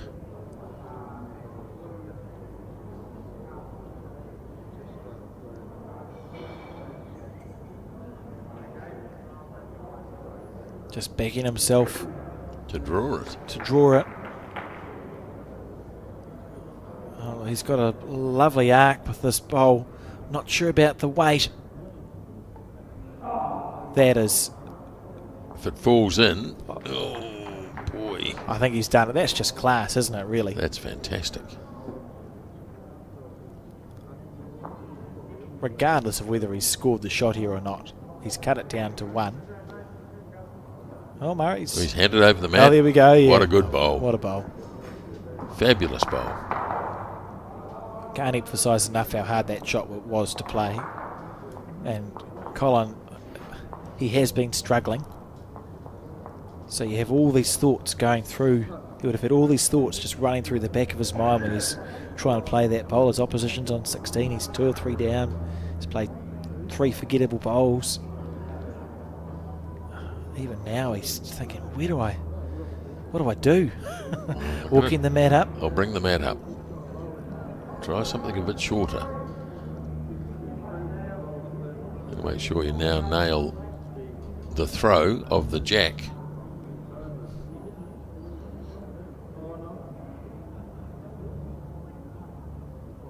Yeah, well, he's got that bit right.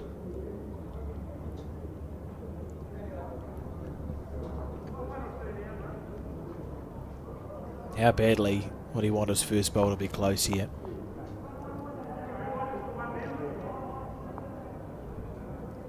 Almost to give yourself an end off, an end away from that pressure where you're constantly having to try and recover the shot.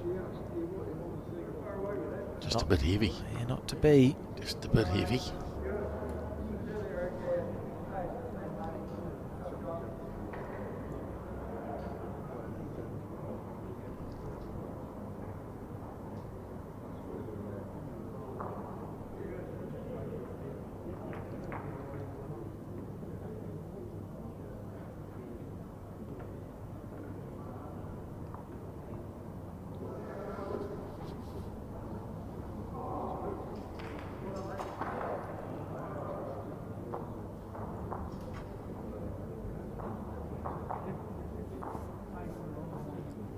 Handy.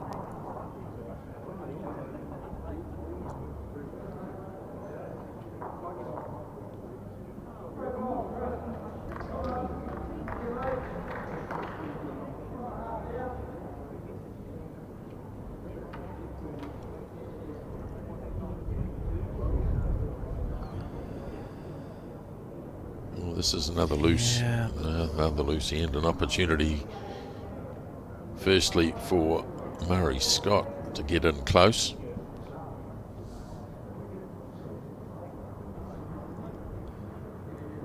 It's really when Colin had half a chance. One of the first times he's had an opportunity to be able to put a bowl within a few feet and be close to the Murray's next one, and he wasn't able to do so. So it continues just to be on that slight back foot. That's a poor bowl too. That's interesting. I wonder if it's because Colin changed where the mat's placed, perhaps. Maybe, Sort of yeah, changed yeah. the length that little bit, and both players are now going, oh, that's not quite right.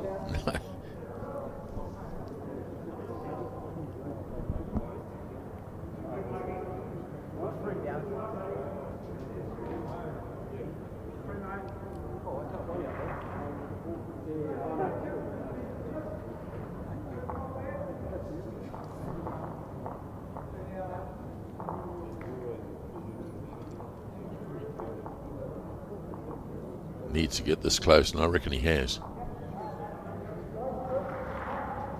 Well, put it this way, closer than most. Close enough, isn't it? Yes. A shot to shot.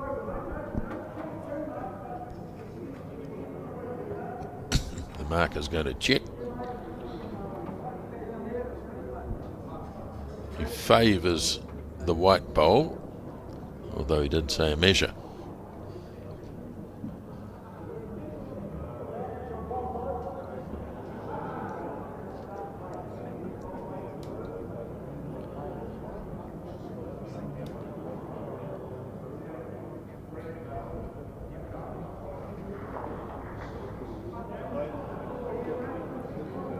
It looks quick to me. Yep, it is quick. Right, Colin. I feel like that bowl, the shot bowl, isn't close enough to still be the shot bowl when all is said and done.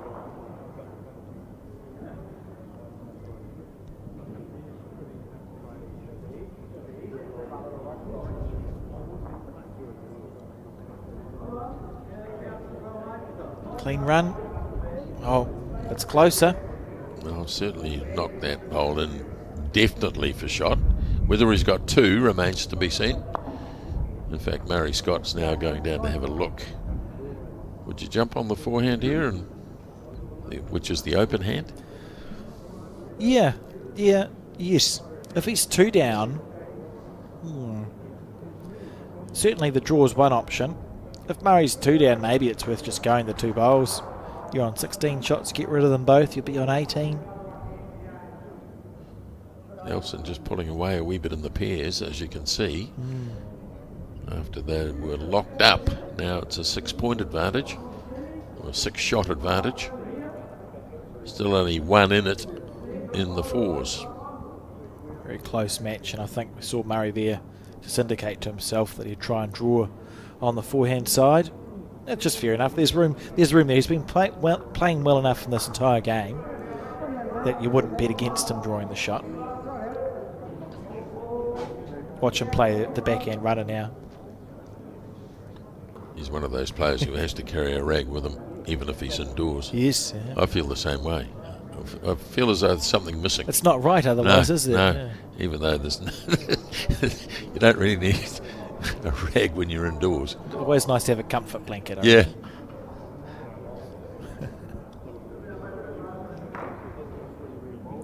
Oh, he's trying the forehand. Big moment in the game. He's got room to draw. Got to be close. Tell you what, Well played. great bowl, really great bowl. On the awkward hand, or the more awkward hand, if you like. So he salvaged himself a single, and now goes to 17-12. Check out range. Yep.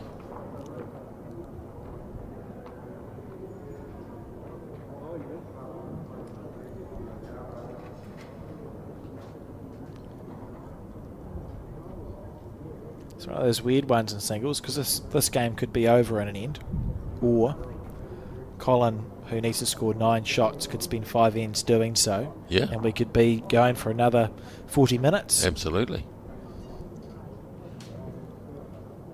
It's the old cliche. It's not over till it's over. Yeah. Never more so than in a game of singles when it's a race to year 21. Often see players get stuck on 19 or 20, don't we? And We've all been there. Yeah.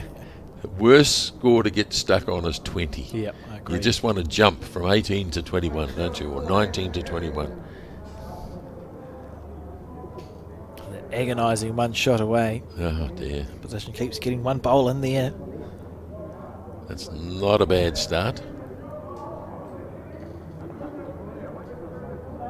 Be right in the line. As you can see Colin surveying it, thinking, do I stay there? Yep.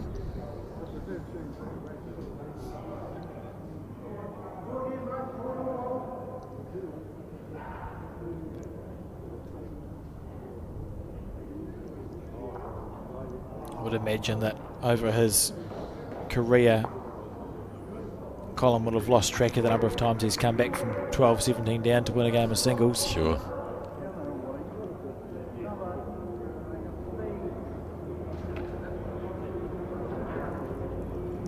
Yes, there are horror stories around, aren't there? People forever telling you stories about how they lead by 20-3 and all this sort of stuff. Yeah, and you think it's fine. Yeah. And it's 20-7, and it's 20-10. Yes. Go, no. But I was traumatised early in my career at the Matua Bowling Club. My first year of bowls, I needed the game to qualify, and I was, I must have been, I think 2013 down or 2012 down. No, I wasn't. I lie. I was 17-3 or 17-4 down, got back to 2017 up, and dropped to 4 to lose. Oh, no. It's been like 11 or 12 years, and it's still just You still remember it? the trauma. Yeah. Ugh. Much easier to talk about bowls, Grant. Yes.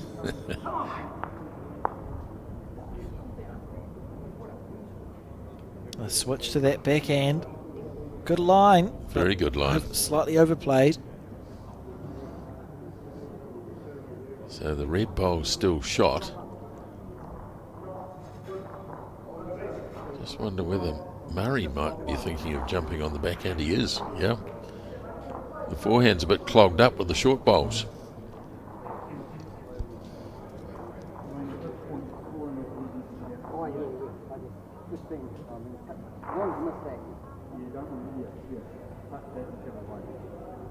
Down to the weight. It's pretty good, I reckon. Yeah. Oh, nice, Scotty. Oh, beautiful bowl. What a shot.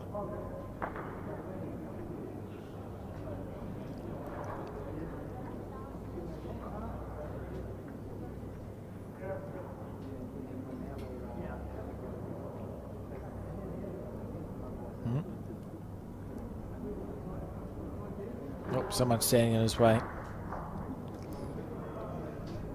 Just needed the marker to move, I think. Yeah.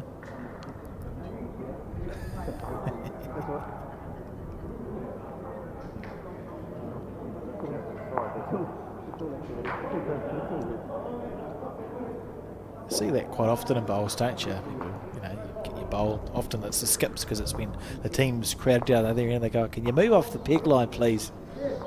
Oh, there's always something. Shadow. Yeah. Isn't there? Oh, this is a good bowl. This is a really good bowl. Second shot at least. So at least he's got something to work with now. I wonder if Des is going to say, if I'd stayed there, you would have got closer to that, Colin. Was an exceptional bowl and low of the jack too, which is good because it's something that you can use as a shelf, so you can miss by more and still get a good result with Colin's next bowl.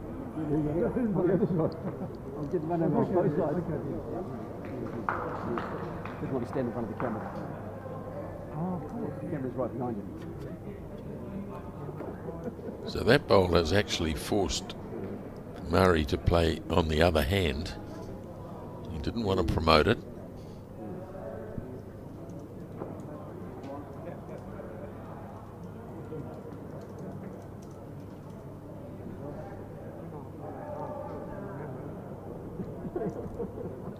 He's on the right line. Oh, he's unlucky. Yeah, if he got past that clean, he was in for two. I think so. Mind you, when you say unlucky, he put the short bowl there. Yes, Didn't he? He's largely done it to himself. Yeah. We probably overuse unlucky in bowls, I think. I was thinking about that the other day. Someone misses, and you go, unlucky. Well, you know, you just missed. You might have only missed by a foot, but a miss is a miss, isn't it? Well, the worst call in bowls, of course, is good try. Yes. Because good try means you've missed. Yes, yeah. I'm sure we all love to hear it, don't we? Yes. Thanks.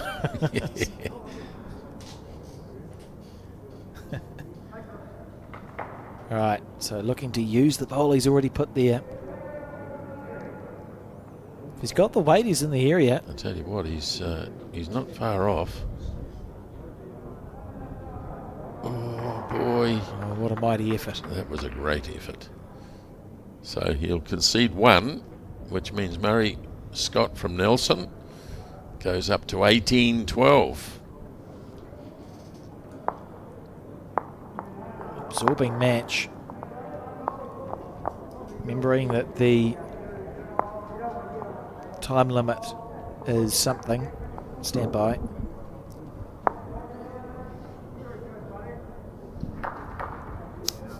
Cole, we've got someone in the broadcast who's probably done very good sign language to try and explain to you what the time limit is, and it just looks like I'm just holding up different numbers.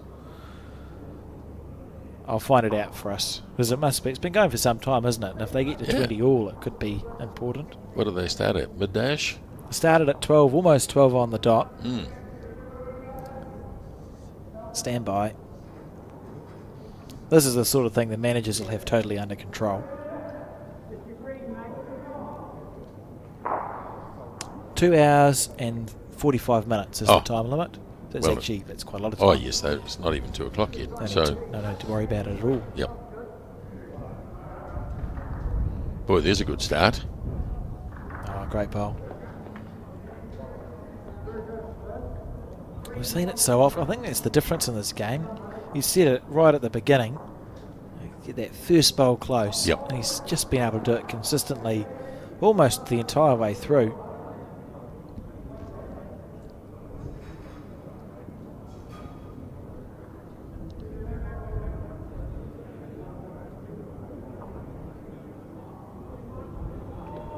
Very good attempt.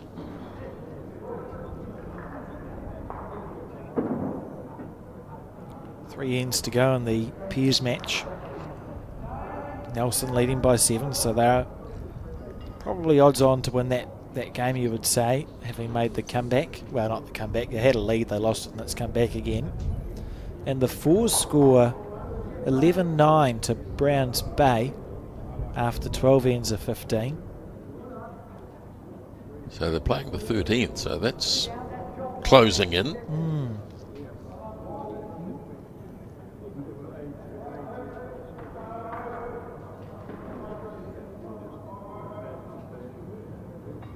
Nelson beaten this morning by Milton. So absolutely imperative from their point of view that they get a result here. Milton Bowling Club, one of the older clubs in New Zealand, established in 1878. That's incredibly old, actually. 1878. Is it ever? It's interesting with bowls because obviously the first bowling club was the Auckland Bowling Club, which we're going to see in the next round. They were founded in 1861 and took about 30 years to get the greens okay, apparently, because it was swampy land on the Auckland domain. But they were founded in 1861 and they existed in Auckland for quite some time by themselves. Only bowling club in New Zealand for just about 20 years. Gee. And the game really took off in Dunedin with all the Scottish settlers that went there. The Otago region is where most of the old clubs are in New Zealand, and then it sort of spread everywhere after that. And the two world Well, I wars guess were very Milton being helpful. Reasonably close to Dunedin, isn't it? Yeah, that was my vague. That was where I was going with that. Yeah. I think it might have been one of the first country clubs to start with, Sure. but it would have been your Scottish settlers back in the 1870s, 80s, and 90s wanting a taste of home. Yeah.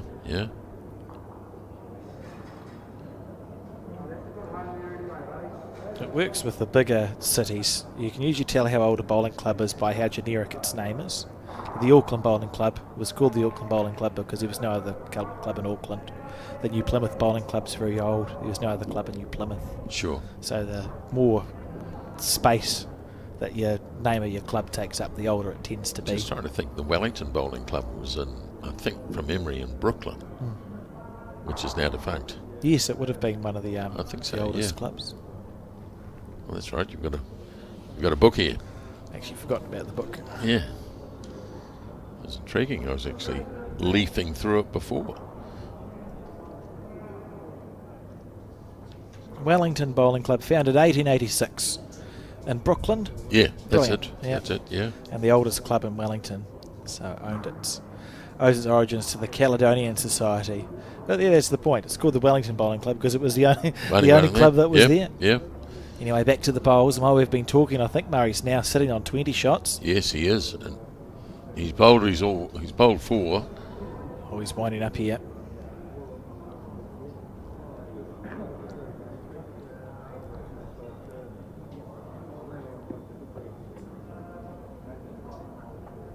If it gets down at all. Oh, gee. One more roll, he just about made a one out of that, and he was wide. Yeah. That's quite an incredible result. So the red bowl to the left, probably the shot. Yeah, I would suggest so. Yep. Come on, Lollipop Man, tell us. Blue. Well done, Des. 19-12. And he is in those straights now, Colin Rogan. I think it's almost at the point where if he's down, he is going to be winding up like we saw him wind up here. Watch this, he's on the wide side, so the outside bowl actually moves the inside one. If it hit that slightly harder, he just about had the shot. Yeah, he would have. In fact, might have had 3. Harder again, yeah. Yeah. We're going to see Jamie Hill play singles for the Auckland Bowling Club's team in the next round. He has a mighty drive. I think if Jamie had been able to play it with his speed and hit the same thing, he might have made a 3 out of it. I think Jamie was down here last weekend playing in the Wilton Classic. Okay. Certainly that Hill name, they've been around in the bowls world for literally decades. And they're all quite good at it. Neville's a legend. Absolute legend. For sure. Still plays a good bowl too, Neville. Yes, I've had the misfortune to play a couple of games of 4s against him at Taranaki and finish second both times.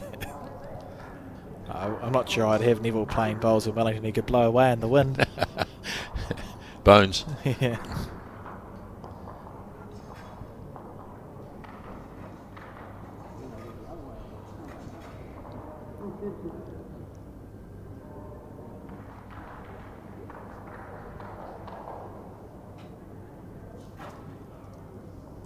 Good start here by Colin.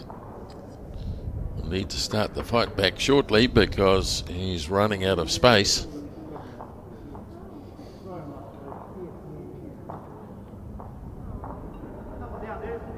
Say again? Up or down? Down one.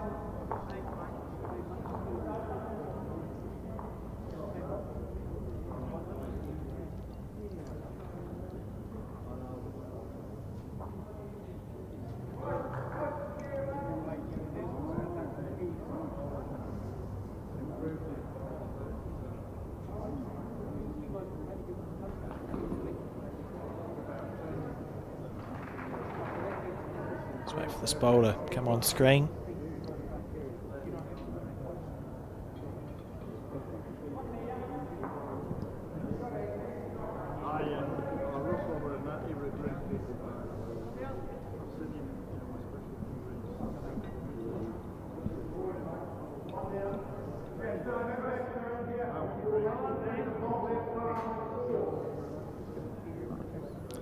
There we go, it was a good bowl. It's a great bowl. Snuck around the white bowl. Might get a result here. Look at this. Might get a result here.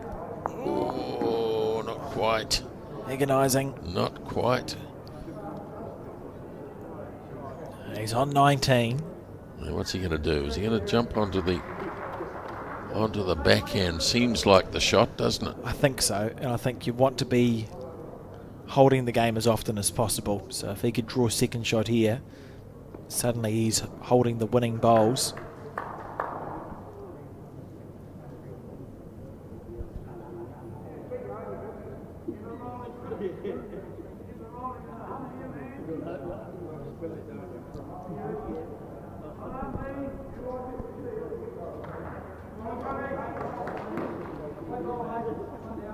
Just a little bit heavy here. No reason not to be over. Yeah, perhaps the adrenaline of thinking, oh, I could be holding the win.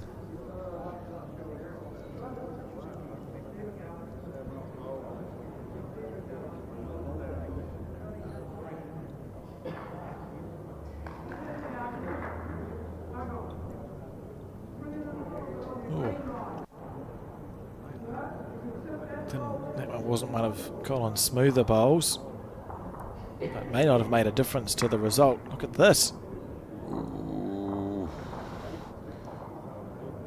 Just ran out of puff. Smidgen short. It's frustrating, isn't it? Because he's grouped 3 bowls beautifully, and they're all a few feet short of the target. Well, if Murray can draw one here, he'll sit the match and put enormous pressure on Colin Rogan's last bowl.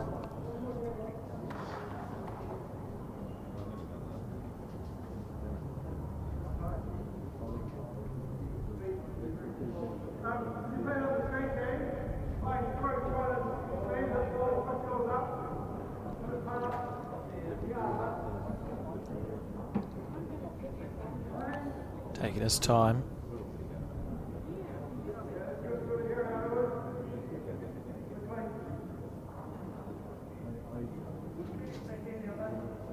Nope, doesn't seem very happy. Oh, you wouldn't want to be narrow and heavy. Oh, he's just narrow. It's okay. He stayed out of trouble. Really, the first opportunity to be holding the game. Hasn't quite managed it.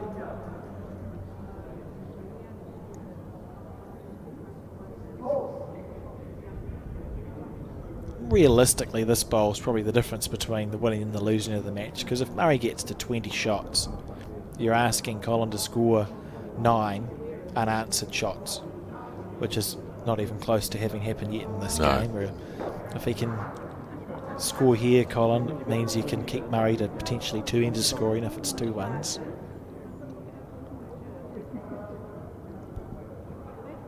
Oh, has he got the weight? Maybe. If he can promote that front white Maybe.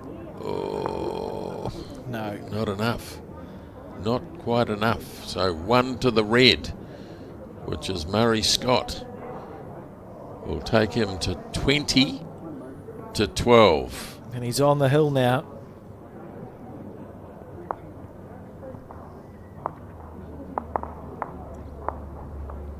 Four ones in the last four ends.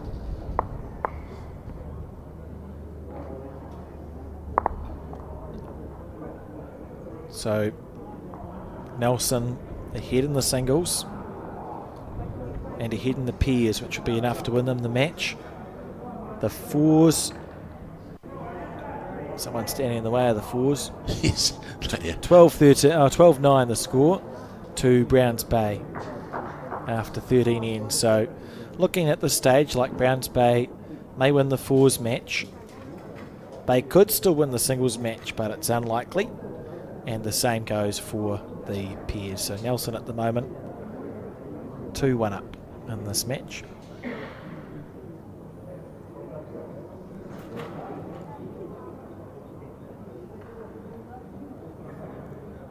How often have we seen this? Look at that. Terrific start.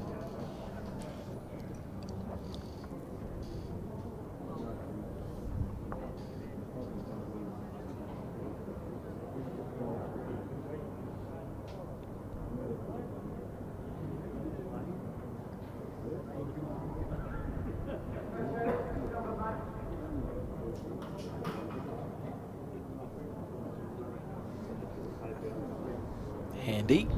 Yes, how far short of line from the jack?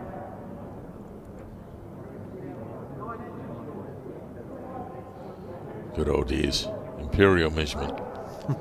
9 inches. To be fair, Imperial does seem to be the way we talk about stuff. We do. Bowls, isn't You're it? right. Yeah.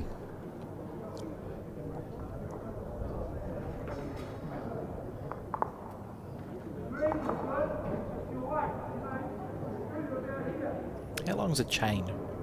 That was an old one, wasn't it? You measure chains. Just have an old leather measuring tape that was passed down from someone to someone. That was Yeah. chains. I know what a furlong is. What's a furlong? Well, a furlong is 200 metres, I think, Okay. roughly speaking. I only know that because of racing. Fair Used enough. to be at the Fair furlong, enough. you know.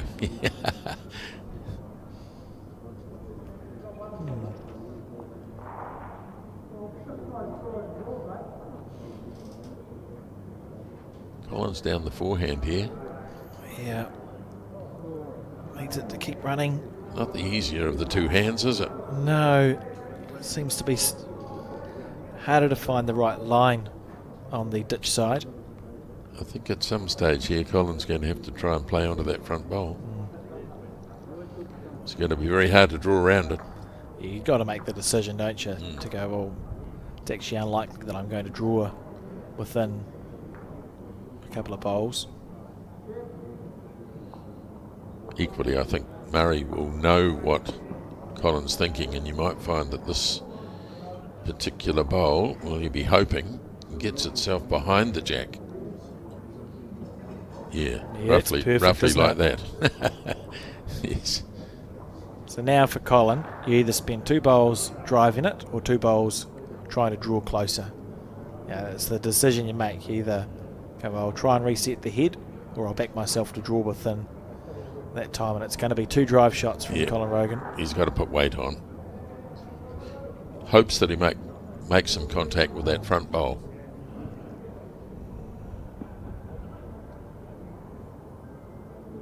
He's going to dive.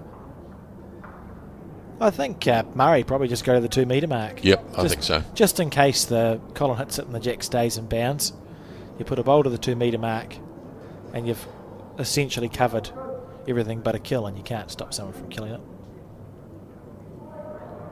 So it's looking very good for Nelson.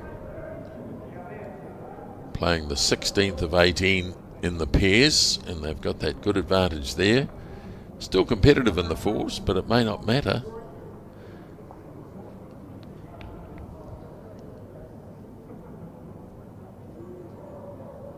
If 2 teams win, do they just bail on the third one? No, you keep going just in case it Oh, do comes you? to some sort of count back. When it Okay. gets to post section, you do, because it's just like a straight Straight knockout. knockout.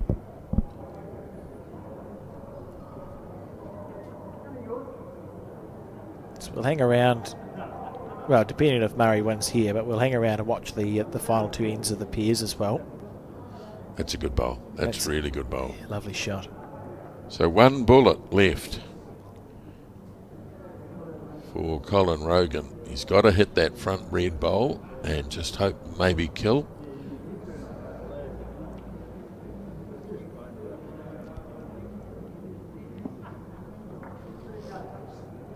He's in the area.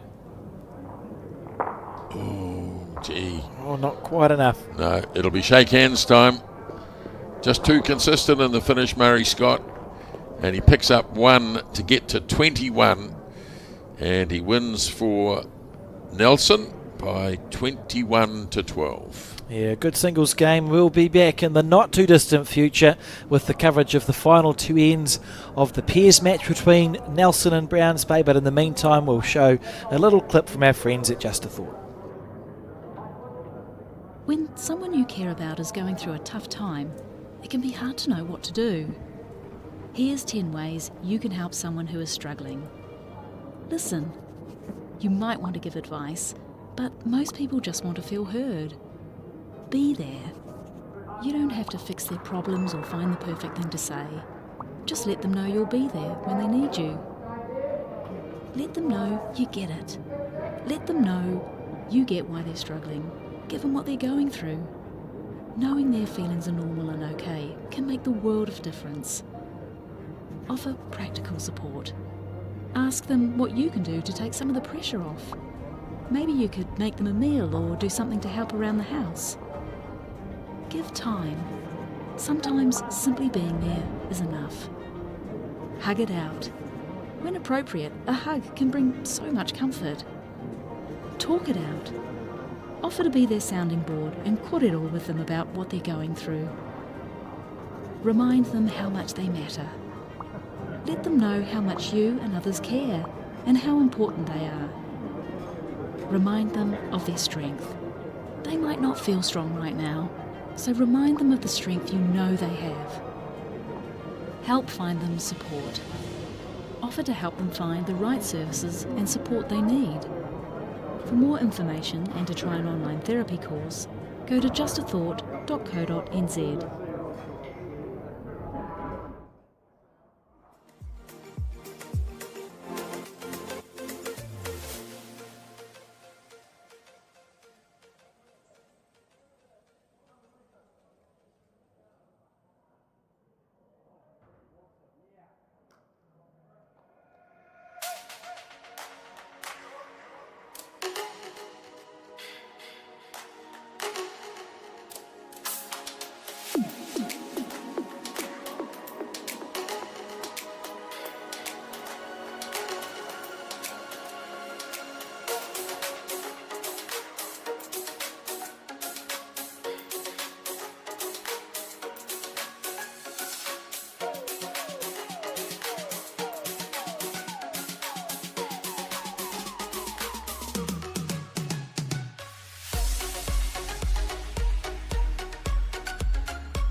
And welcome back to the Bowls New Zealand coverage of the 2025 National Interclub. We've just seen Nelson victorious in the singles match, and we're watching now coverage of the final few ends of the pairs.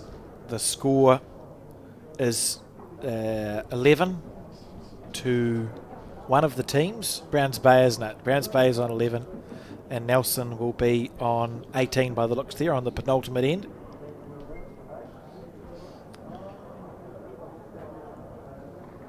And it was a convincing victory in the end, wasn't it, in the singles to Murray? Yeah, it was. Murray Scott. He was too consistent. I don't know whether I added up all the ends that he won, but I think probably in the end they played 20 ends. He would have won 13 or 14 of them.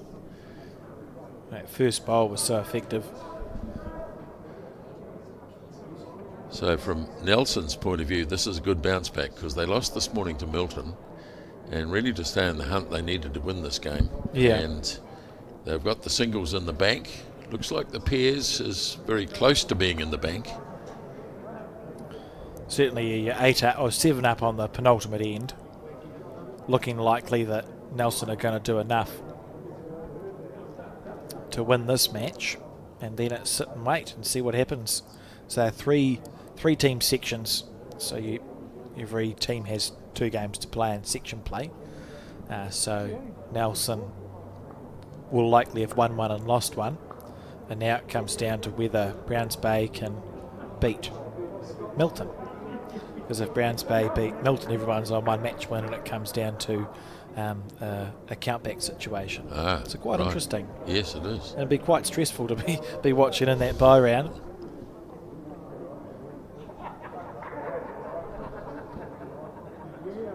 So you're talking differential here, eh? Or Yeah, it'd go down to if you're drawn on matches, it goes down to games won, and then it goes down to a number of other counts down from there. So okay. if we all win, all the clubs win one match each, it goes down to how many games did you actually win to win the matches. So did you win the match 3-0? Did you win it 2-1? 2-1. So you count up the games. So this is the 17th of 18 ends. See, they're shaking hands over there on the 4s. So I think we suspect that Browns Bay might have won that. Sorry, not... yes, Browns Bay. Yes. Yeah, Browns Bay have won the 4s. And so it'll come down to this pairs match, but that's poor. That's a poor bowl there from the Browns Bay lead. It's hard to score. It's hard to score if you've just hoofed your bowls into the ditch, and you can see they can see the humour there. The Browns Bay team. He's probably just going, I can't score if my bowls aren't on the rink. Such is life. But I think he does have the shot. He's hidden in behind it, isn't it? Hidden behind those 3 grey bowls. The shot, I think. You can see there the score 18-11 to Nelson. So it's 3 bowl pairs. 3 bowl pairs, yep. Yeah, 3 bowls. The maximum you can score on one end is 6 shots. And you're right, just to the right of that 2 metre mark. There we are. That's the jack and the shot bowl, and the other 2 bowls were hoofed into the ditch. So Browns will probably need to score. They'll be looking to score a 3 or a 4 here, and that means that you're within 3 or 4 on the final end, which is doable. Eads here, the skip of the pair, David. It's won a New Zealand Open triples about 10-15 years ago, I think. Okay. It was very nearly threw that in the ditch, but he might have a plan. Do you think? Always got to have a plan. You got to have a plan. The plan involves in getting everything over the head As a start, yeah. and then running at the grey bowls and hoping you finish up with 2 or 3. Oh, he may think about it, to be Yeah, honest. yeah. There's chances. Let's see what he does with this one.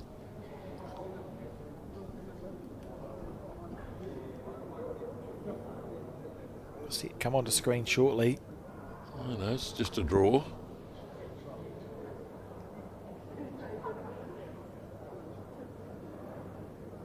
Oh, lovely effort.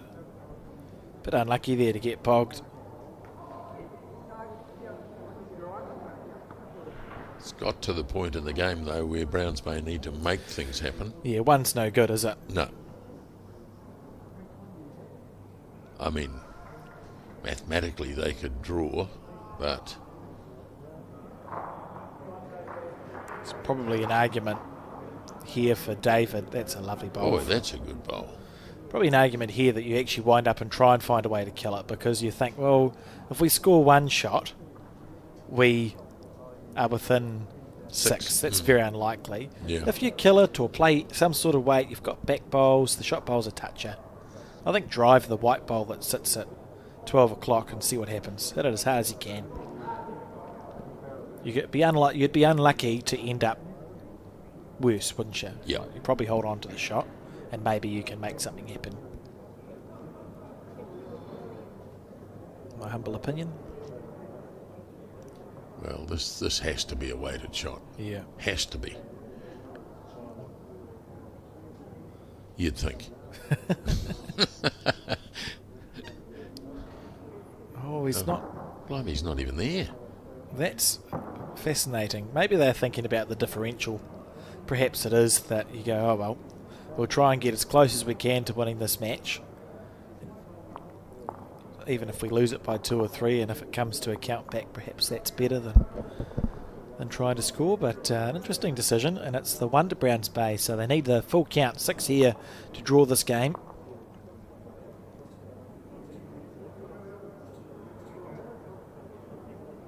Draws? They are in section play. Yeah. I say that because often in bowls you play it out till you get a winner. Yeah.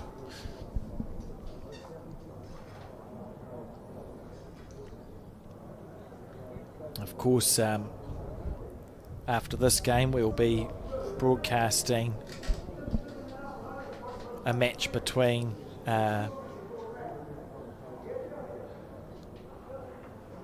it'll come to me in a second.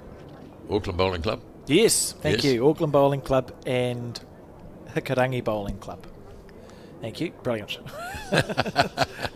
And they're from different sections. You can see the Auckland Bowling Club mulling around there in the back. They haven't actually played a game yet, the Auckland Bowling Club or Hikarangi, because they've been waiting for section 3 and 4 to finish their bowls at the Nainai Club here. I would say that, 20 past 2 now? I'd be surprised if we're not broadcasting before 3. Right. The club will have their trial ends there and back, and then they'll be straight into it. Be raring to go, I'm sure.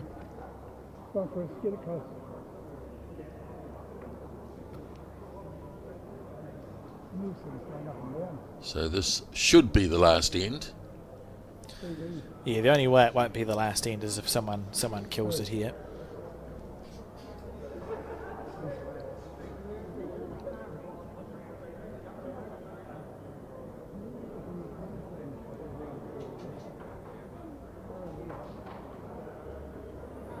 Two bowls passed. So you're looking to create a 6. Where are we?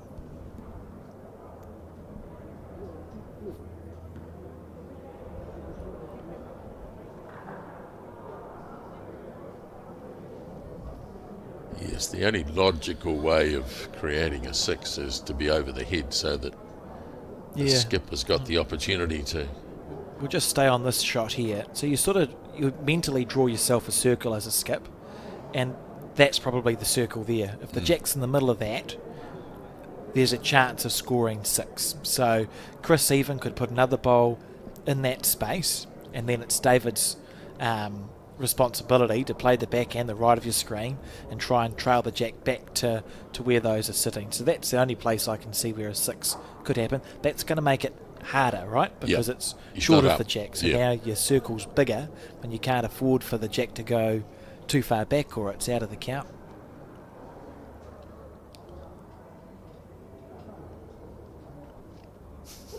It's almost a look of bemusement on the face of the Browns Bay lead on the crossover.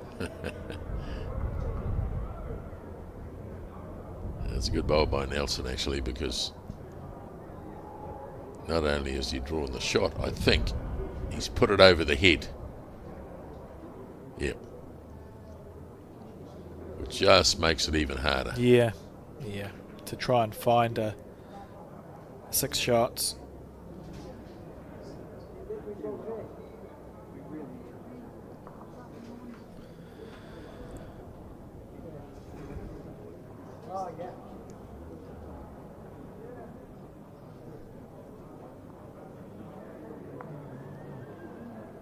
Winds up as if he's going to really let rip, but that's just a draw. Yeah, he's always done that. I find it quite confusing to watch. Yeah. If he keeps running, it's good. Oh, there's still a skerrick of a chance for Nelson. Even if Gary may consider just following that bowl down, to be honest, you just put a bowl in the bunch and go, well, good luck finding your 6 shots.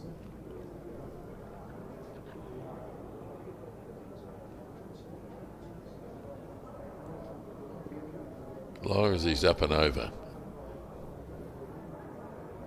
Yeah, pretty good. That'll make it harder. Yeah, that's essentially a perfect bowl, isn't it? Yep. And now you're either just try and score 1 or 2 and get your diff down, or you kill it here. I don't think there's actually a 6 on.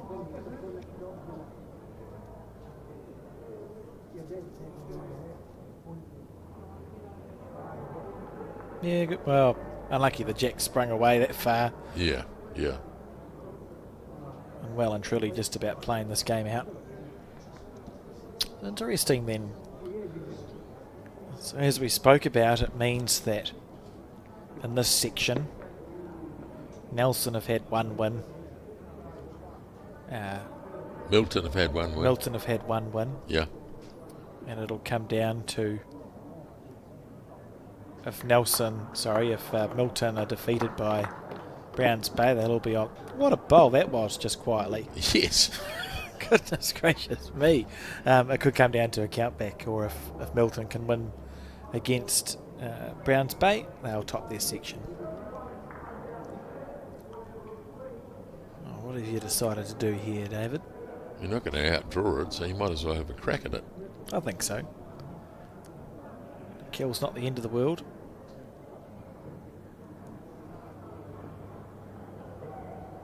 Yeah, winding up. Didn't give it the full blast. Needs to get lucky now off the short bowls.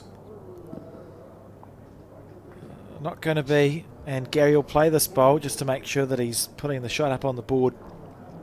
But it is going to be the match win to Nelson. So congratulations to Nelson for defeating Browns Bay. Remember, you can find results for the sections all around the place at results.bowlshub.co.nz. We appreciate that the weather has not been amazing around the capital today, so some of those results will be delayed. In the meantime, though, we'll be back with you around, I would say, sometime before 3 o'clock with coverage of the Auckland Bowling Club against Tikarangi. We'll see you then.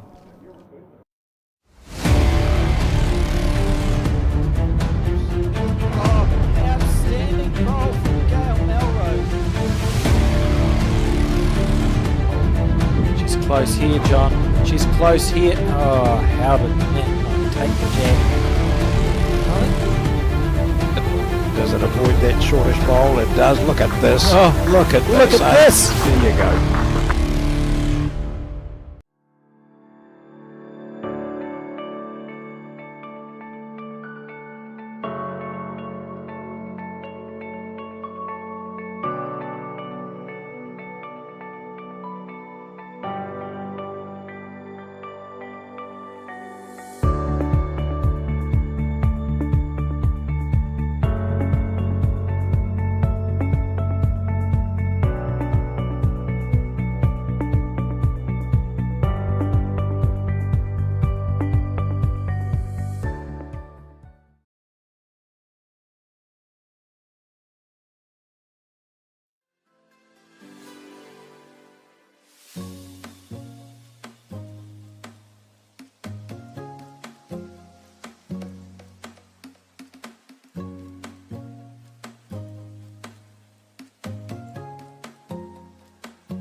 loves me like you used to. Sometimes we're not ourselves. There's no one I can turn to.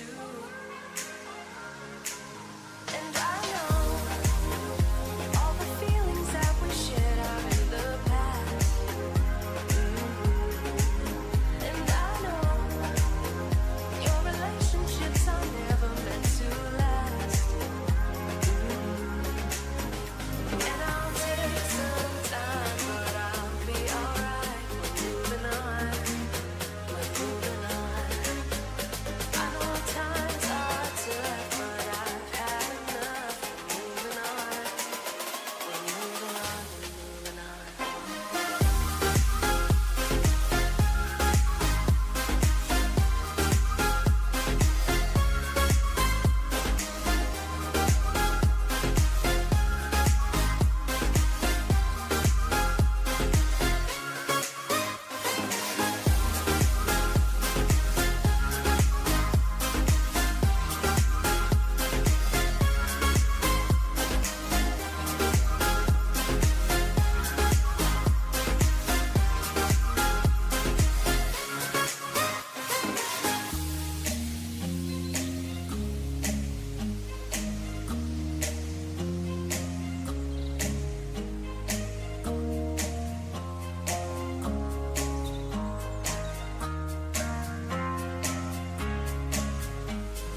close here, John.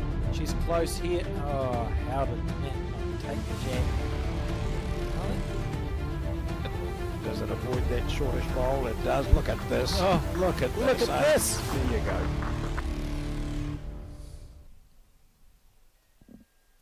Ka tuku mihi mātou, a Bowls New Zealand Aotearoa kia koutou katoa kua tai, mai ki tēnei kaupapa hui huinga.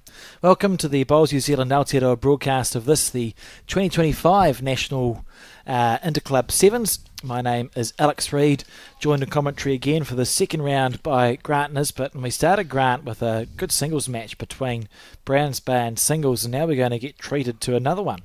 Yes, we are. We saw Murray Scott from Nelson play really well to beat Colin Rogan. Now we've got Jamie Hill, international bowler, of course. There he is in the blue, just delivered another bowl against Dennis Brewster from Hikurangi. And Dennis has run out to a good early lead, 7-1. He's got the yellow bowls, and he's drawn a shot again, so he's playing really well in the early stages. Yeah, certainly. It's easy to tell which bowls Dennis has. It's nice when they get the brightly coloured ones. Yeah.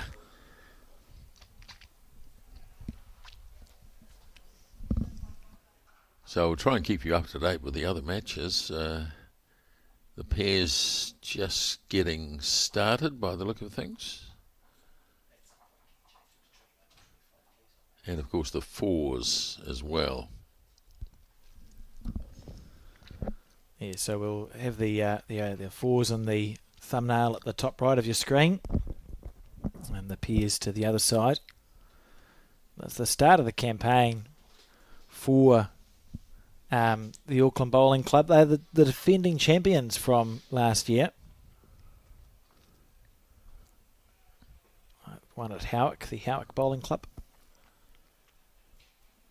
Well, Jamie's just struggling a wee bit here in the opening stages of this game.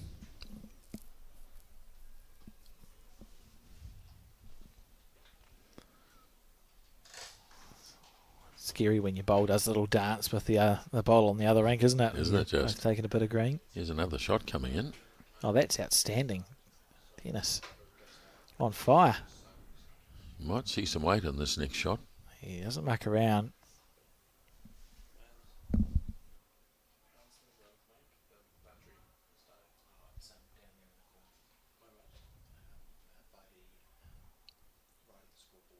Well, goodness me. Looks like another 3. Certainly 2. Leonie Goff is our marker. Just see whether she holds up the 3 lollipops. If so, that's a big early lead. That's a 10. Major race right out.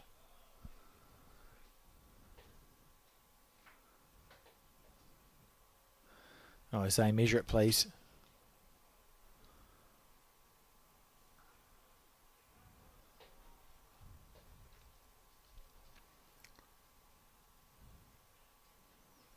Two. Okay. 2.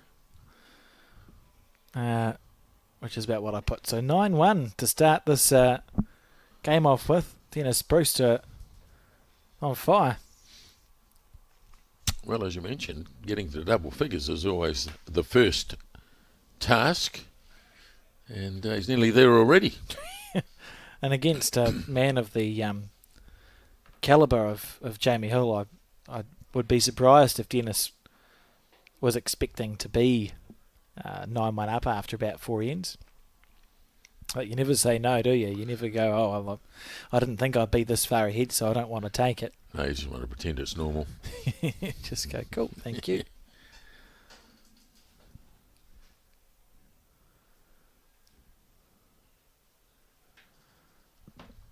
Jamie, in winning this event last year, or earlier actually, is the holder of a Silver Star.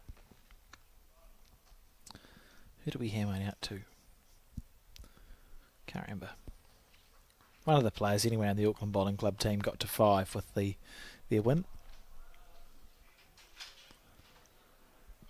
Well, that's a much better start from Jamie Hill.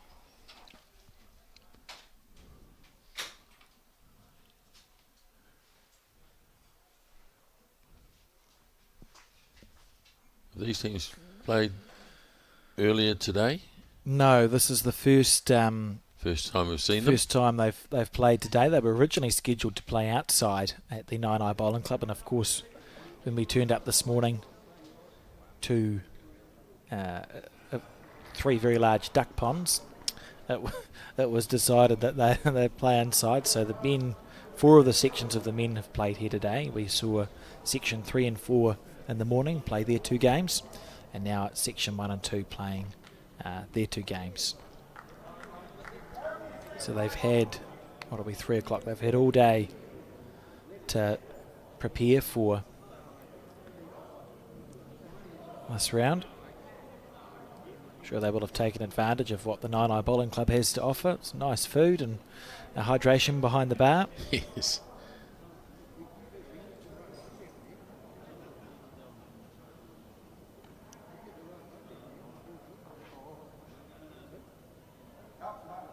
Might get a little... Yeah, nice shot. Good shot. So 2 for sure.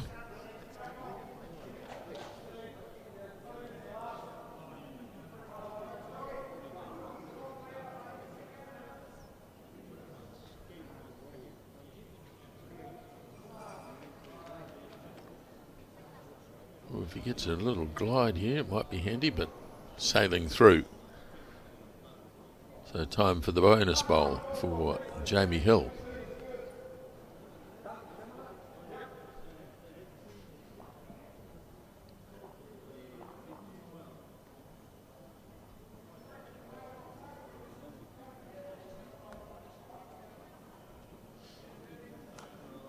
Yeah, certainly found a bit of form on that particular end. Yeah, that's what he was, more like what he was expecting from himself, isn't it? Yeah.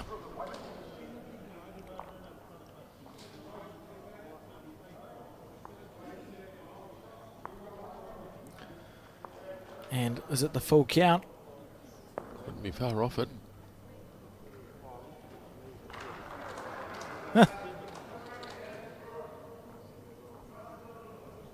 Four. Yeah, the whole works. So that changes things pretty quickly, doesn't it? Last game, so we've played 4 ends. The last game after 4 ends, the score was 3 apiece. Yes. This game, a little bit more dramatic. 9-5, 9-5. 14 shots already.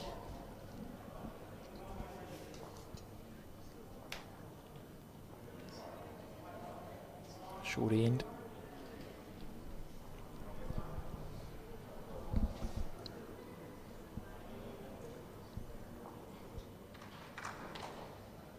So change of tactics here from Jamie Hill as he goes with the short end and then proceeds to throw it a metre over.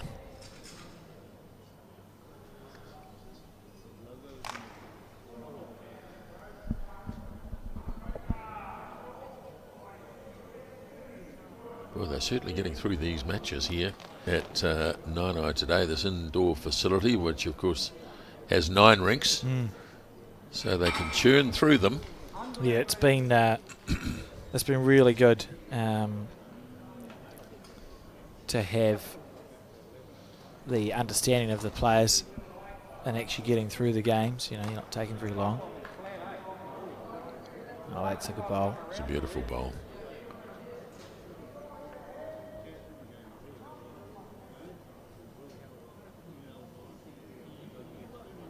So top right, we're watching the fours play 15 ends. The pairs play 18. Piers is 18, 18, fours is 15, yep. Nice response there by Dennis to get the second shot. Pretty hard to get the first, but came in nicely there for the second shot.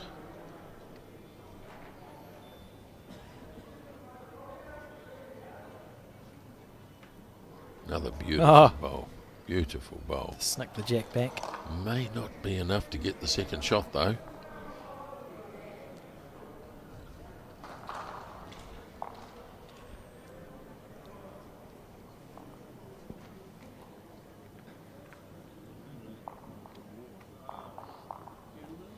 What colour are your bowls?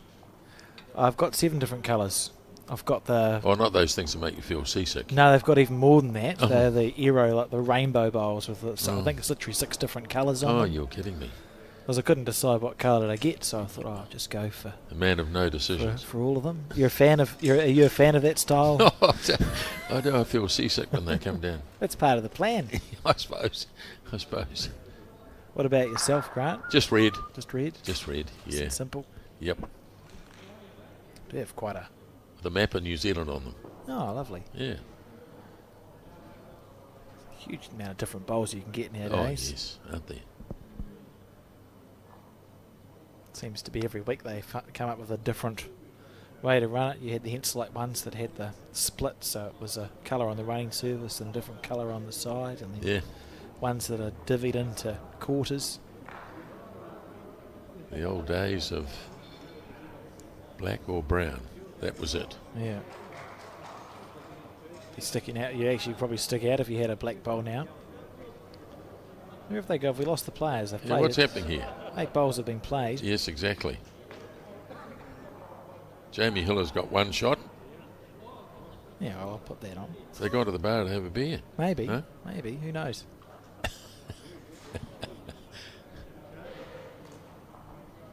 Together. Yeah, maybe.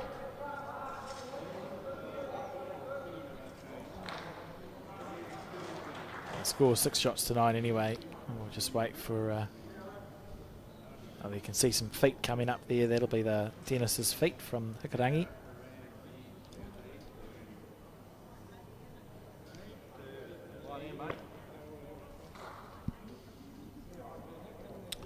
Two all on the fours, as you can see, and I'm just glancing across to the pairs, and it's 4 all there, so good even start.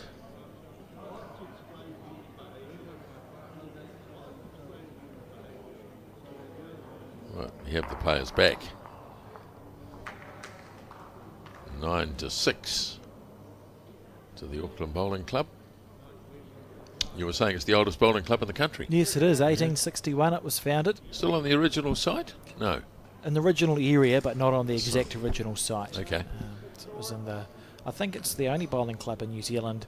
I'm pretty sure it's enshrined in law. There's a very old law that says there must be a bowling club in the blah, blah, blah, down on below Simmons Street in the middle of Auckland. Okay. A lot of history.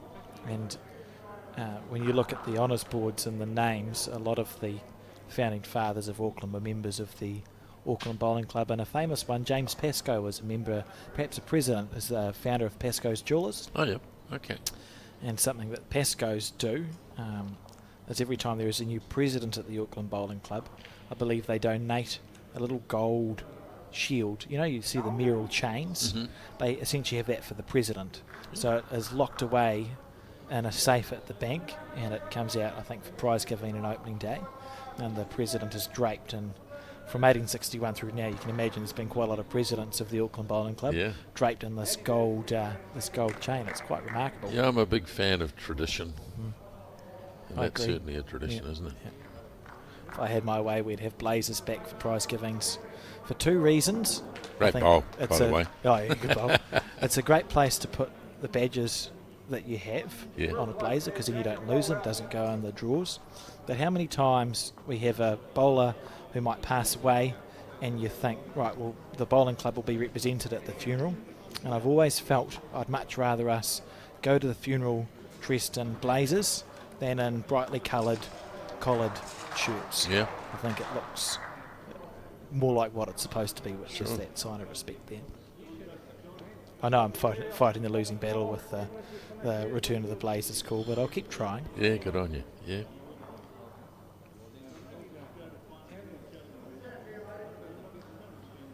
I've just seen a couple of terrific bowls from both players.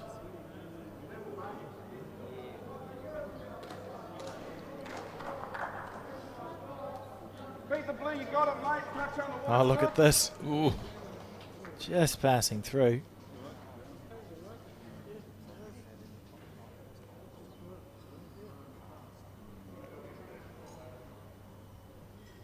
Very uncomplicated, isn't he, Jamie Hill?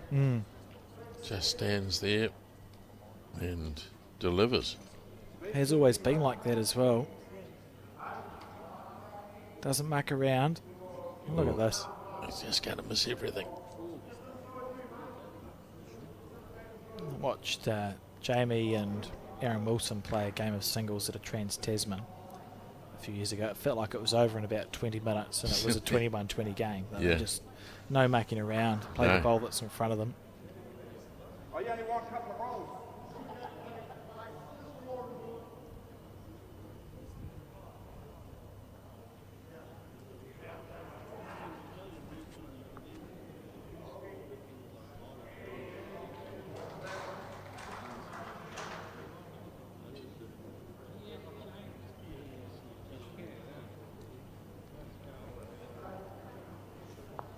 Well, you can see the chalk on 2 of those bowls, so he's brushed the jack twice, has Hill.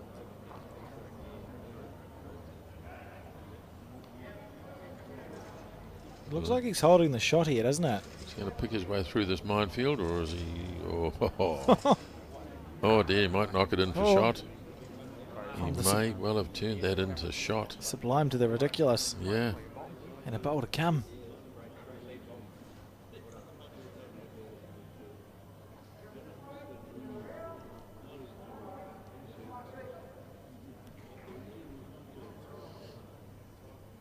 Not a bad effort here. Sit on that bowl, certainly knock it in for shot. Oh, Oh, that's brilliant. He may have made a 2 out of that, you know. he could have. Just the way the jack is sat. Mm. 2. 2. Brilliant bowl. He's raced. Oh, he's just on fire. Dennis, he's 11-6 lead now. It's only a race to 21. 10 more shots for Dennis, and it's over.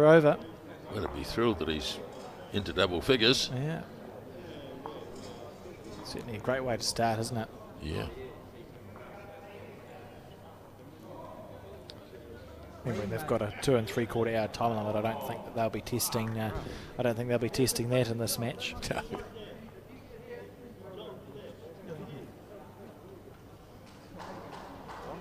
Yeah, Jamie Hill looks very much like some of those top Aussie bowlers. They just get on the mat and deliver, don't Yeah, they? just play what's in front of them. Yeah.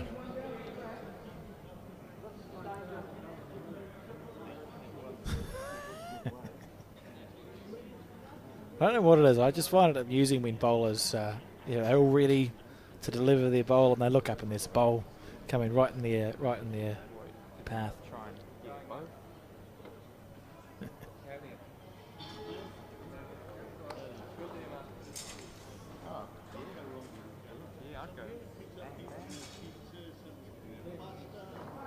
It's a pretty useful start. start. There or thereabouts.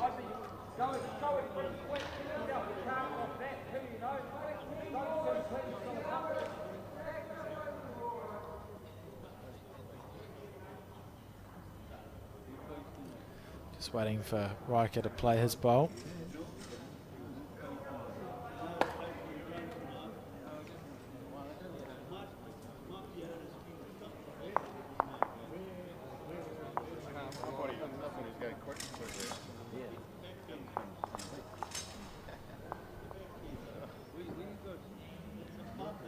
There was probably enough waste.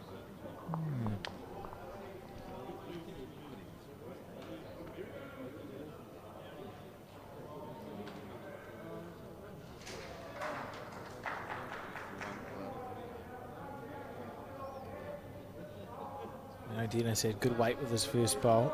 It was just the green that needed adjusting, and he's done so. That's lovely. Yep, very good bowl.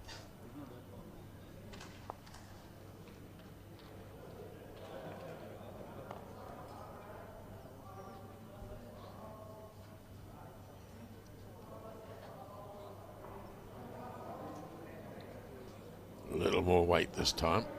And probably shot. Tempting to switch to the backhand now. Yeah, that's what Dennis is doing. Oh, well, I would say without looking at the... I was going to say I don't think he likes it very much, but it's not that far away. No, he knew. Yeah, I think he realised he was a bit wide.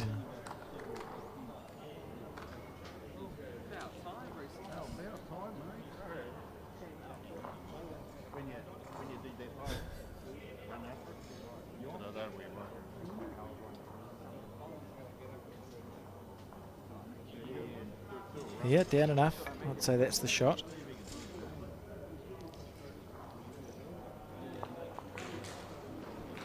Interesting with Jamie, when he was younger, he was known as having a very quick drive that he used often, very effective. And he doesn't really call on it that much anymore. Still uses it, it's still very, very dangerous, but he was known to just, if he saw it, he hit it sort of thing. And maybe he's thinking about that now, you know, I've got a bowl and a jack.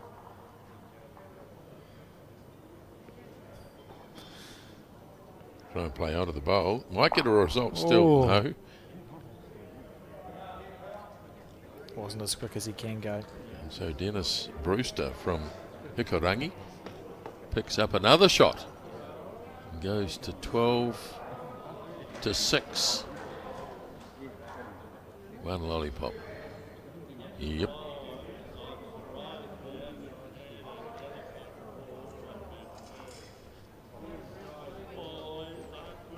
Well, this will be a major upset.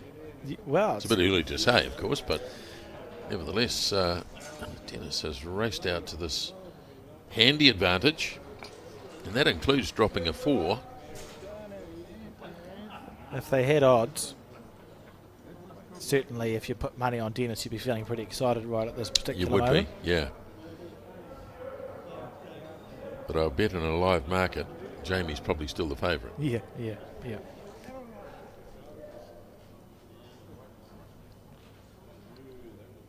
Quite bizarre. The fair score 5 apiece after 5. The fours score 2-3 after 4. And the singles 12-6. 18 shots scored in the singles. Yeah.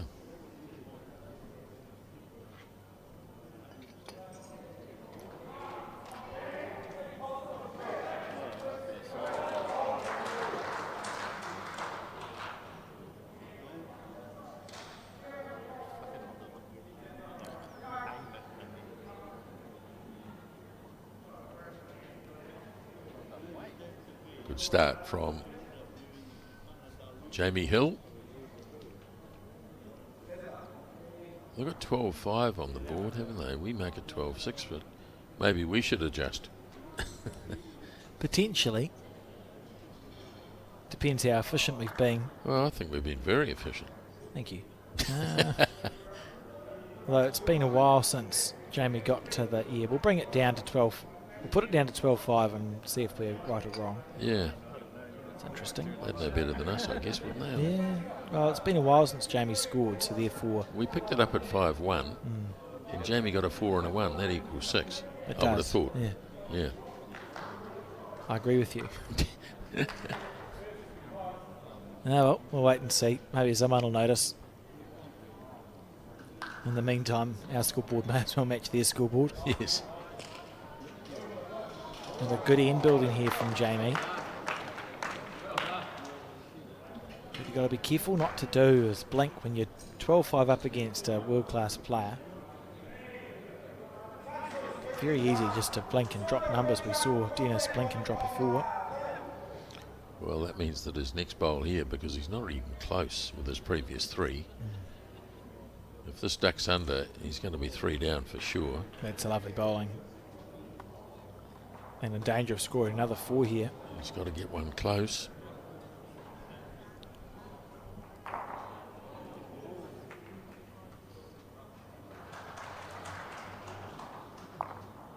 He's on the right line.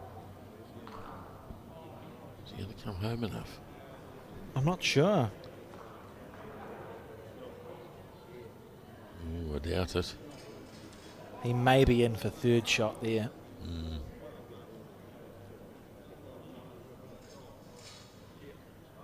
Jamie wasting no time.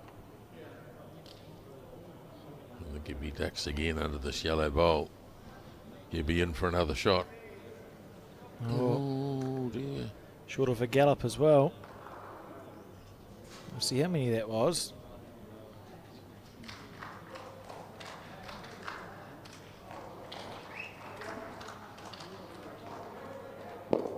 Oh, might be time for a measure.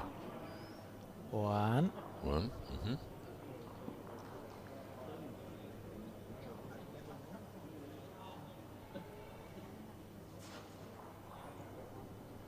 The old finger measure. A lot of people use it, eh? I've never been able to. No, I I'm don't have hopeless. steady enough hands, I don't think. No, I'm hopeless. So somehow the fingers move when. Yeah. Yeah. Never been able to figure out how it works, but it's used to great effect by many people. Yeah.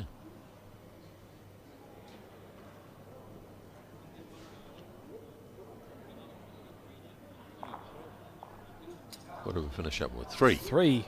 Okay. So that, according to us, makes the score 8-12 Yes.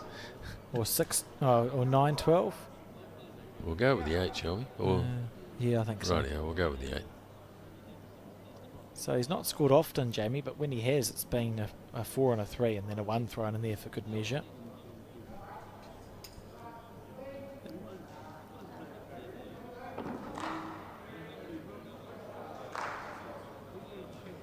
He looks like the sort of bloke that nothing much phases him.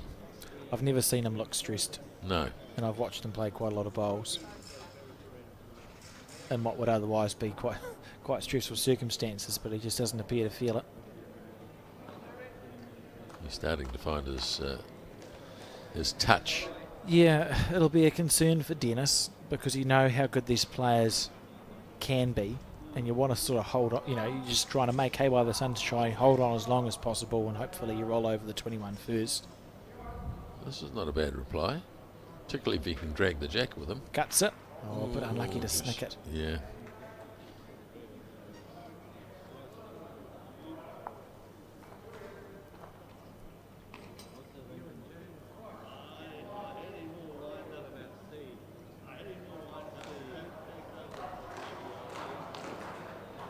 Down to the weight. Well, good finish, haven't they? These Yeah. rings? Yeah, it's been impressive for both the rinks we've watched today. You take your green and you get rewarded.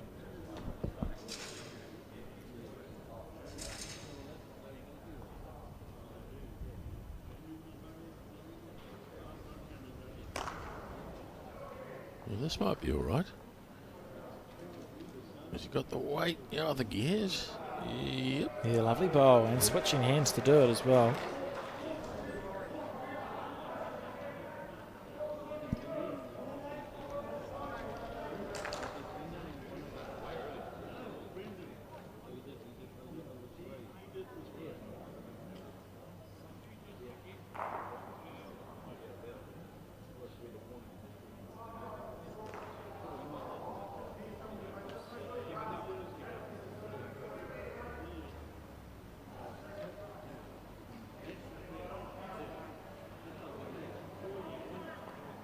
Holding 1, she says.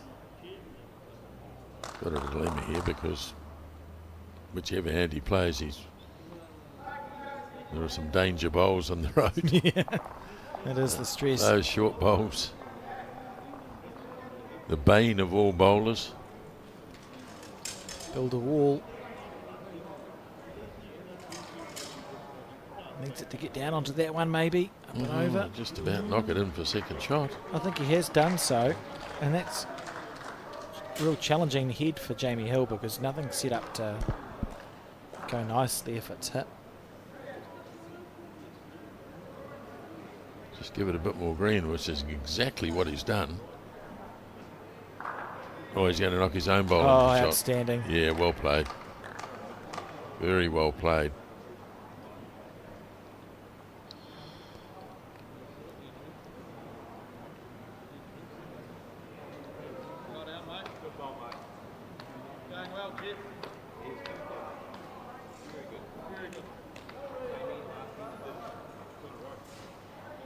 Just a bit heavy, I think.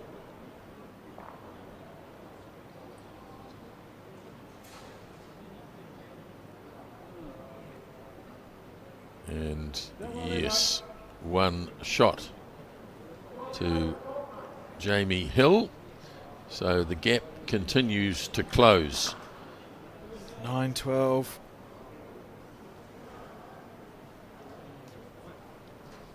See the rain outside. Yeah, my earlier comment about the sun coming through.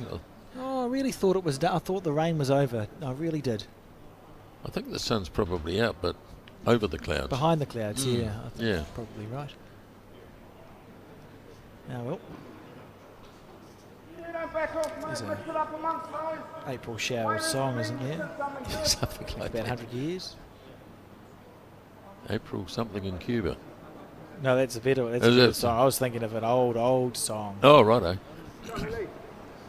What was the guy's? Al Jolson. Oh, my goodness, that is old. 100 years. Yeah, yeah.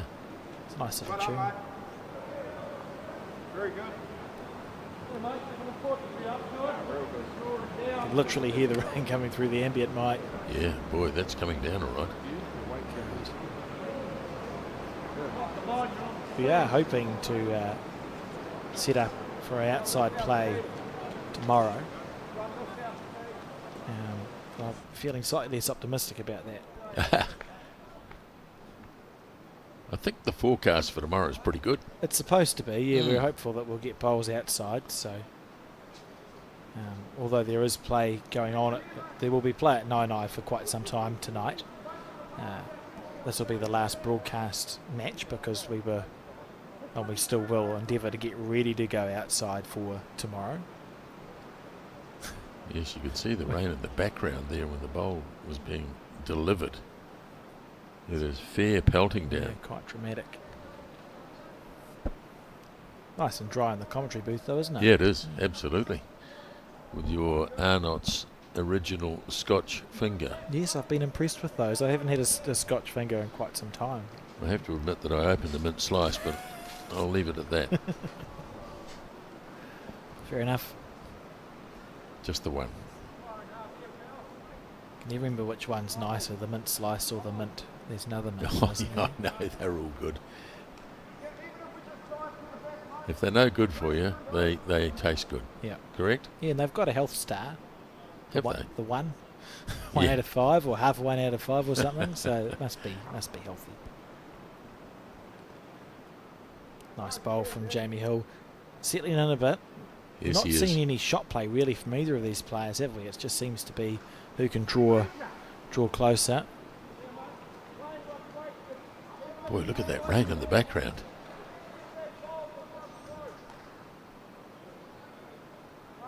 This might be close. This might be very close. He's done. I think he's done it. I think he has too.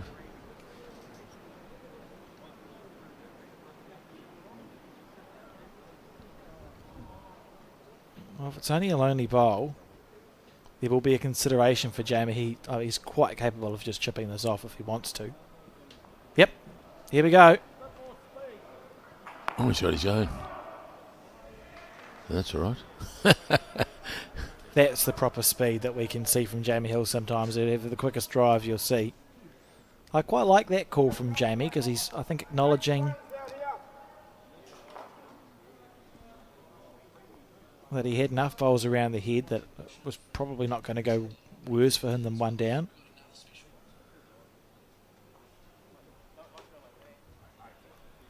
And a short bowl from Dennis, so there'll be one more shot. And the score now 13 shots to 9.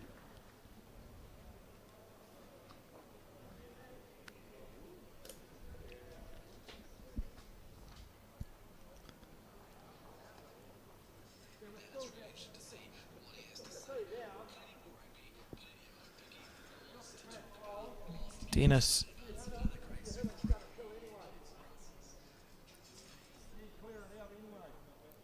Where's the jet going? There it is.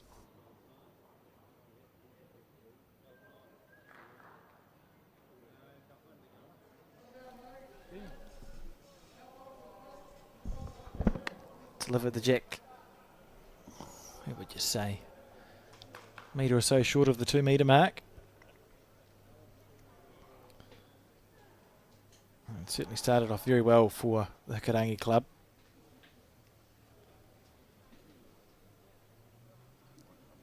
Leading 4-2 in the fours. You can see in your picture-in-picture at the top right of the screen. And we'll move to that after the singles game.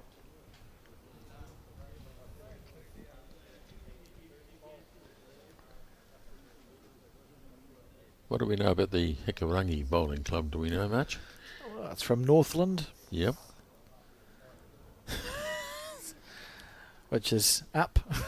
It is. They have an artificial green by the looks, and it's 111 years old. So it's one of the older bowling clubs as well from Hikarangi. Fantastic.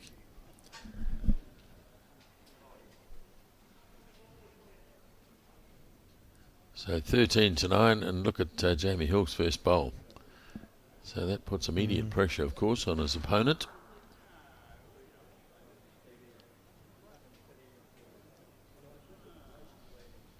Well, that's a good bowl, because at some point you'd imagine that Dennis will have to play with weight. He's not going to outdraw that bowl, you wouldn't have thought.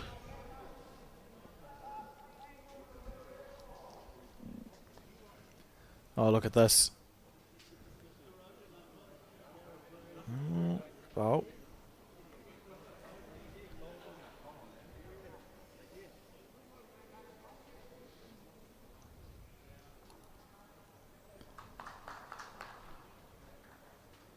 He's stuck on the same hand. Just a little under.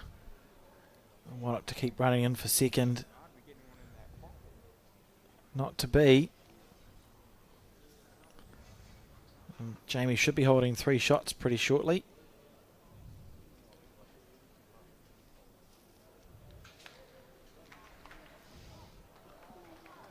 This is close. Oh, if he can get through there. Yeah, well bowled. Beautiful shot. And Dennis will have to switch to his backhand now. May look to play with a bit of weight there. It's a nice pocket.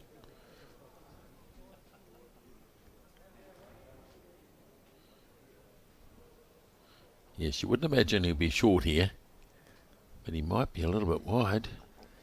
He needs his bowl to. Oh, if he gets under, that's a pretty good bowl, but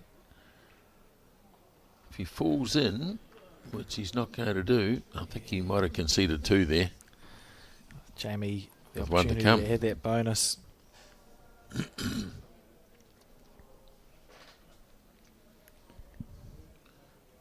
Not afraid to go wide.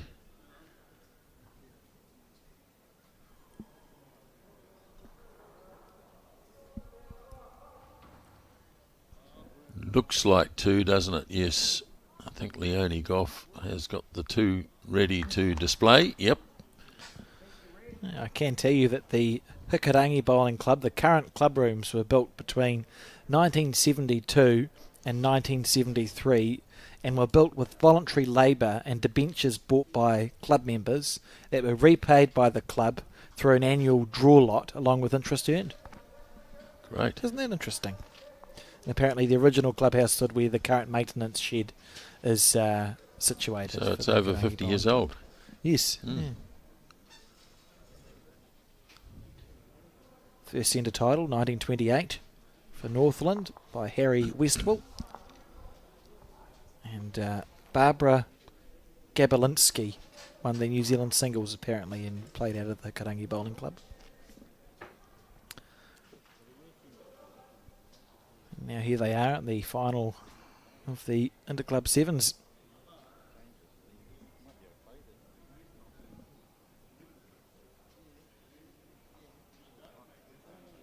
Tennis with room to draw there.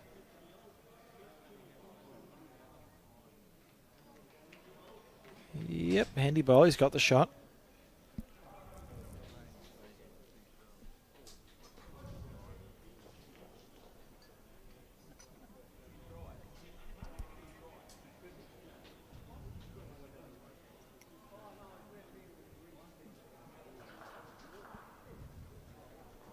That's a lovely bowl from Jamie Hill.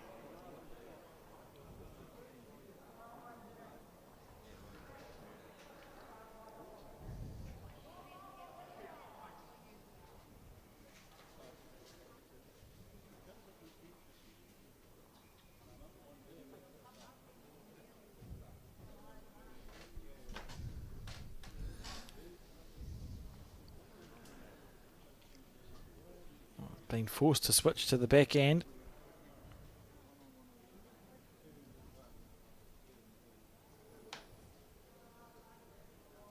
How's the weight? Oh, not quite.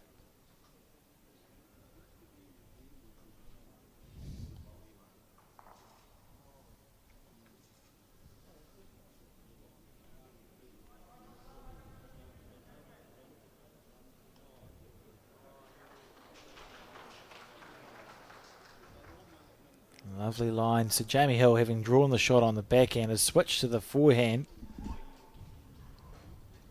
Oh, great effort.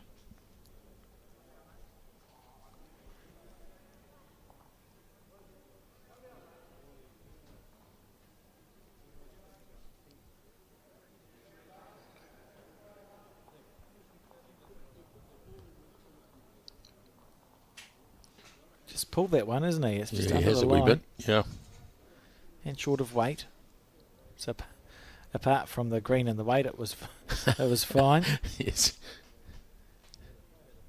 Great scrap going on the fours. Mm.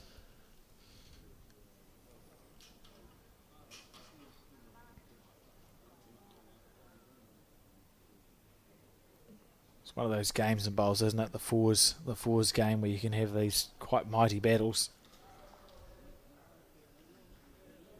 There's Jamie's bowl. There it is. How's the weight? Oh, not quite. Problem for Dennis here is he's got no back bowls. So it'd be nice to be aggressive, but it could go poorly. That's good sportsmanship there from Jamie Hill.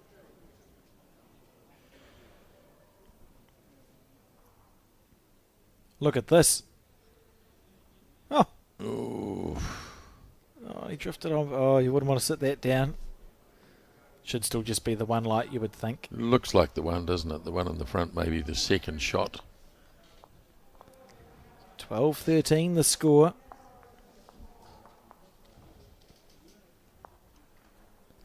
Tightened up considerably here. At his most in front. Oh, it was 11-6.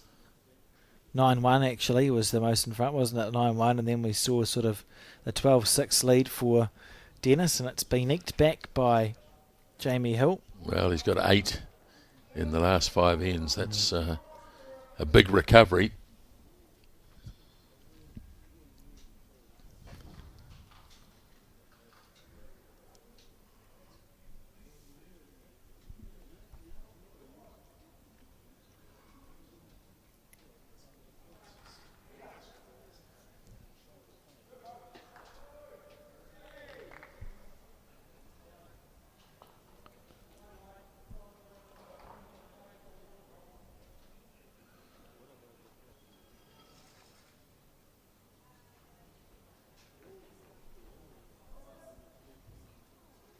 Another great start. He's really come onto his game. He was a little bit ropey early. I think, yeah, he was probably always thinking, I know the ability that I have, it's just waiting for it to turn up, and hopefully it comes in time, and he's been able to pull this game right back. Dennis Brewster's playing lovely bowls too. Look at this. Yeah.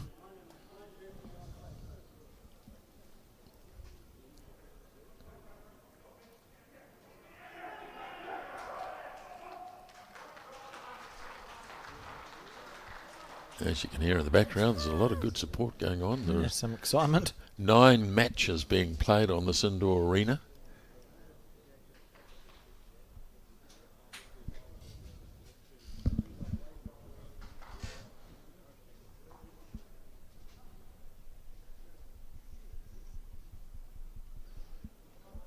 Asking if he's got one. I'm not sure.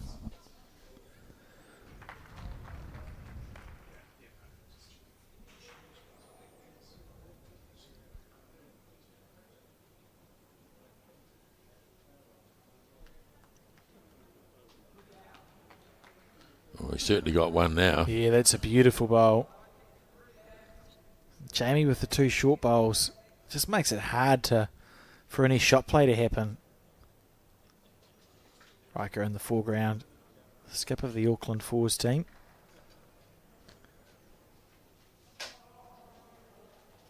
As long as he's passed, he'll be happy here, Jamie Hill.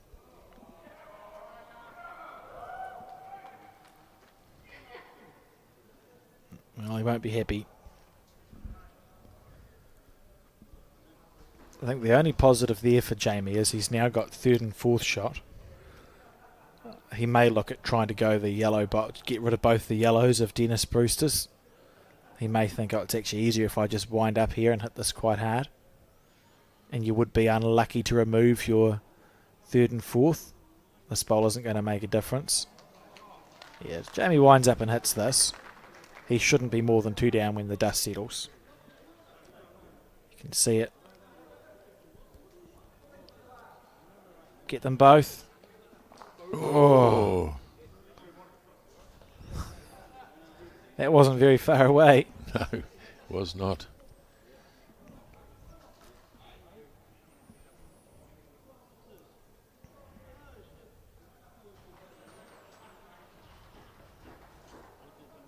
Forehand. Thought about the backhand? Not even looking. Joe Edwards, maybe he's just that confident that he's nailed it. Oh, fair enough. Might be worth a look if it keeps coming. Look, it's still going. I reckon it's worth a look. Yeah, I'd say he's made a 2 Quite there. possibly second shot. Yeah, 2 lollipops are out. So 2 to Dennis Brewster. He's still very much in this game. In fact, he leads by 15 to 12.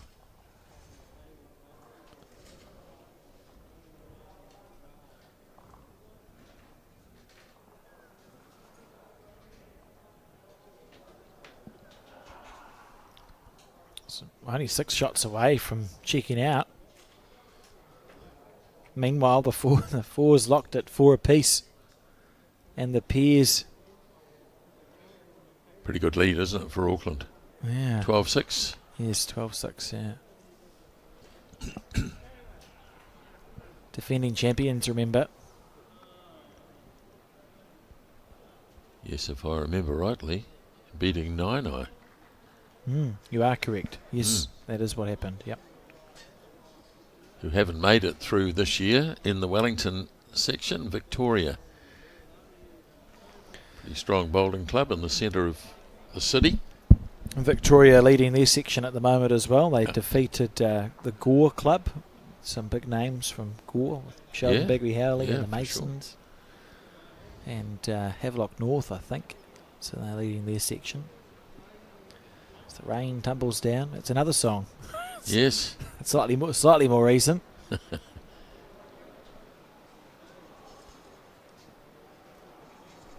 What a lovely bowl that is. May or may not be the shot.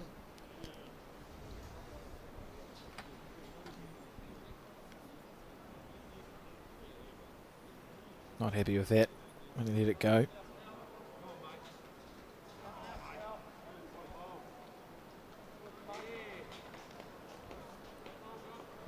Should be happy with it, really. Certainly picked the line, maybe a little bit heavy.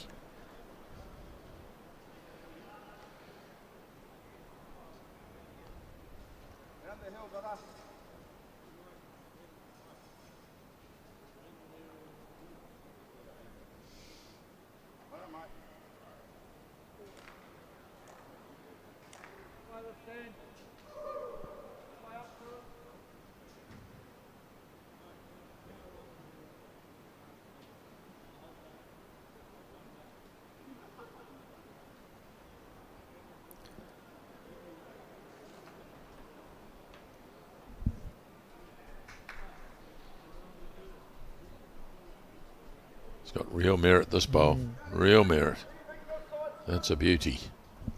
That's lovely stuff. He knows he's 1 down. He's just wondering whether he might be 2 down. If he's more than 1 down, he'll hit this. But he's only the 1 down. That's what's been indicated. He may still. Yep, real quick. Oh, yeah. Lovely shot.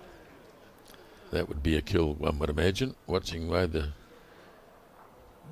Jack headed, yes. That's the firepower that Jamie Hill possesses. He's not short, is he? Oh, you'd be 6'3", 6'4", He's a big lad. and he's able to get the arm moving at quite some speed. He doesn't bounce it, comes out very smooth. So it's one of the quicker drives you'll see when he wants to wind up.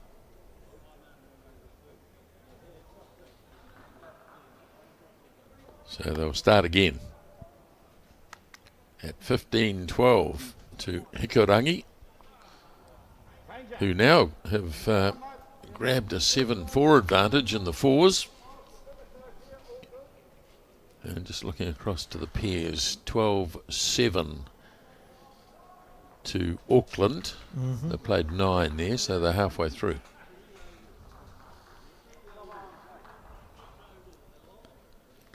Boys from Browns Bay just relaxing in the background, Fair enough. thinking about their next game, which will be against Milton. Milton, Yeah. yes, must be, yep. Milton, incidentally, I've done a little bit more research, is the third oldest bowling club in New Zealand, Milton, and the oldest country club. So we're at the Auckland Bowling Club, then what?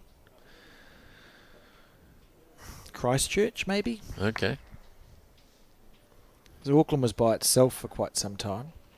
They ask me all these difficult questions. Yes, I shouldn't be asking on air, should I?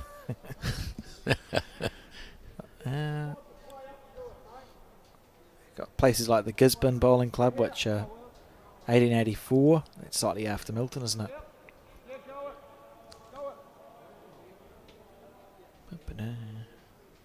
Yeah, Christchurch. Thank God I was right. Yes. Christchurch, 1875 it was. Well done. What a bowl that was in the little thumbnail. Came from Hikurangi, must have been a few down.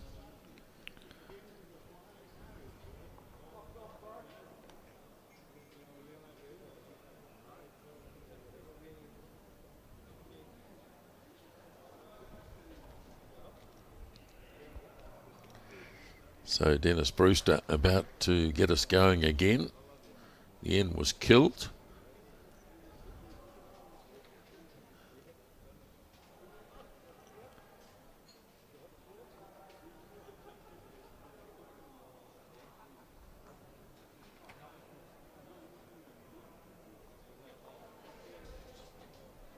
Oh. That's why Milton Bowling Club was ringing a bell in my head. When I was doing the research for this Interclub series, it was on the 30th of November in 1878, just after the Milton Bowling Club was formed, that the Needham Bowling Club members paid them a visit, and a match was played on a private green belonging to Mr. Ferguson, who was the postmaster there. And then Milton returned the visit on the 12th of December, and those are the first 2 Interclub matches ever played in New Zealand. Gee. I knew there was something ringing in the back of my head. So Milton, who are here involved at the 2025 edition of the National Interclub, were involved in the first ever just Interclub matches, and that was a big part of bowls for the first 80 or 90 years. Clubs visiting clubs, not on a national scale, but sort of regionally. Great. Now this is a question for you. Yeah. Have they ever won it? No. No. Okay. No, I don't think they have. Very good start here by Dennis Brewster with this 3-shot lead. Now if this can get under the yellow bowl, it'll be the shot. And yeah, lovely bowl from Jamie Hill. He gets the chalk. Yeah, great shot. Sort of the strange thing about the National Interclub is it's only been going since 1991. It was created, the Bank of New Zealand offered sponsorship, and it was decided that a National Interclub should be the answer to that question, and has proved very popular. And you don't think of it as being such a young event because it's such a big part of the national events that Bowls New Zealand run. Sure.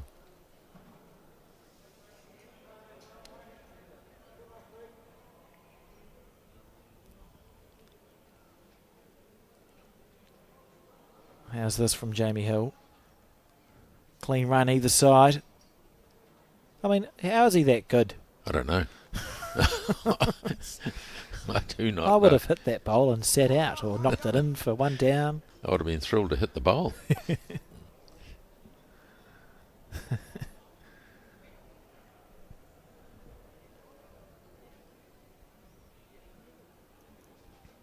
All Well, right. on this angle, there's a shot there, isn't there? But, of course, that's not the angle they'll be bowling on, Be very tempting to play the forehand. wouldn't it? Well, I guess he will anyway, because he can use his own bowl. Or they wouldn't want to lose it. So I don't imagine he'll come in quickly. Yeah, it's just you'd be reaching over 4 or 5 feet at most past the head.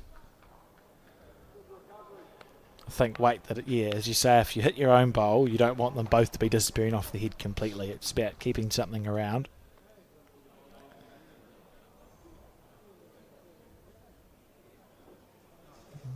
That's No.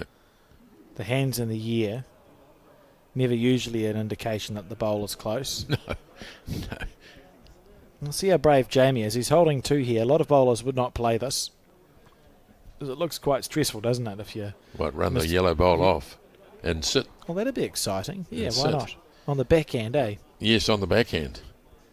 It could go all wrong, of course. Be nice to watch, though. Yeah. Let's see what his thinking is. If he runs it off and stays, Well, he's probably got 4. He's on the backhand, so that's the first part of your suggestion.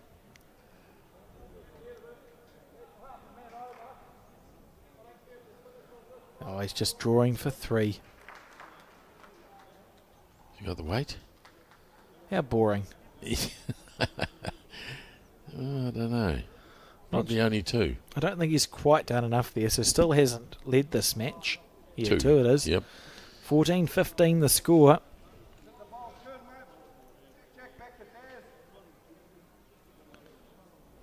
Yeah, another good game after watching Murray Scott and Colin Rogan battle this morning, or this afternoon. It's been a more free scoring game, though, hasn't it? Yeah, very It's much a so. good game in a different way. Yep. Well, they accumulated, 33 shots between them. Already we have 29.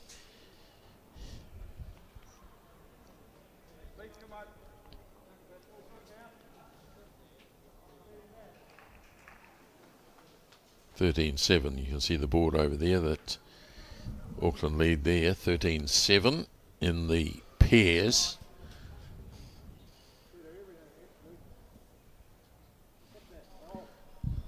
Good bowl.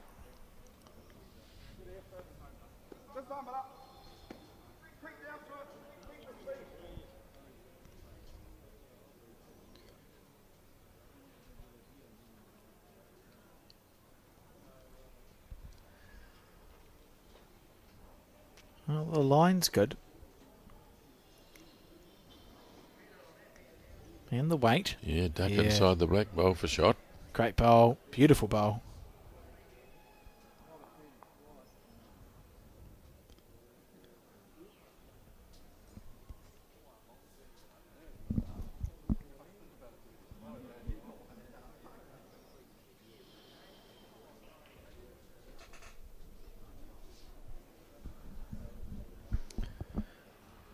Andy.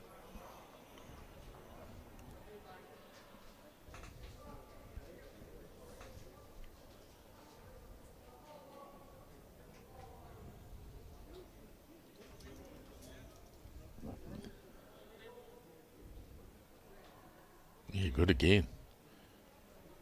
Oh, he needed to sit the bowl, really. Yeah. Still, not the worst there. See the guy to the left of your screen in the shorts? That's Steve Poser, who has won 5 New Zealand titles. Champion of champion singles twice. Champion of champion fours. The Open fours in 2005 and again. Sorry, the Open pairs in 2005 and the fours in 2009. It's made a comeback to the game and now playing in the final of the National Interclub as part of the Auckland team. I think him and Adam Hayward, who he's playing pairs with for Auckland, are actually travelling to the New Zealand Champion of Champions pairs as the Thames Valley entrant. Okay. They play at a club at Thames Valley as well. So great to see these people coming back to the game. So a great bowl there from Dennis Brewster. Great bowl. Well, if he's 2 down, He Jamie might- may look at a kill again. I was going to say, might wreck the castle here. Would be very surprising if he was short, wouldn't it?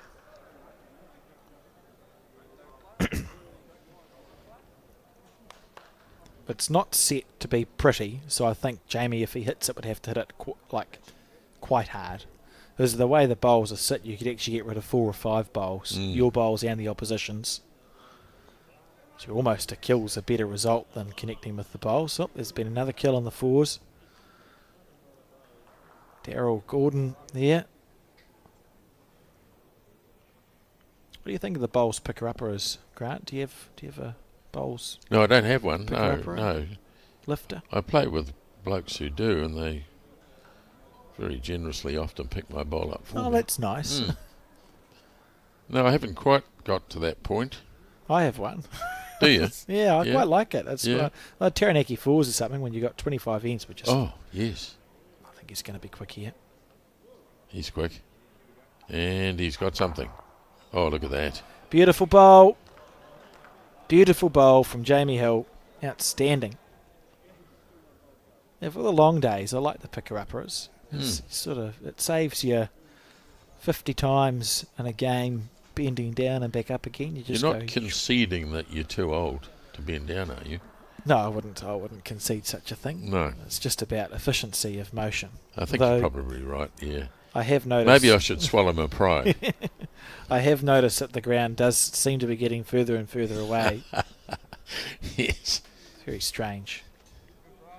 That's why I gave up golf. I couldn't pick the ball out of the hole. Not that I went in there very often, but never mind.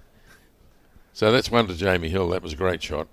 You never quite know when you drive what's going to happen, but he looked at it pretty closely and the options and came up with the goods. Yeah, and I think he went that speed. Or look at this again. Yeah, beautiful bowl. It's just an outstanding shot. He went that speed because you look at it and you think, well, there's 3 of my bowls and 3 of his bowls. So if I don't hit it hard enough, I could be 3 down. But if I hit it real hard, Yeah. the worst case scenario is that at least everything is moving away. So great shot selection, and 15 apiece, all square. I tell you what, the pairs has come together pretty closely. It's now 13-11. So Hikarangi are right in this in all 3.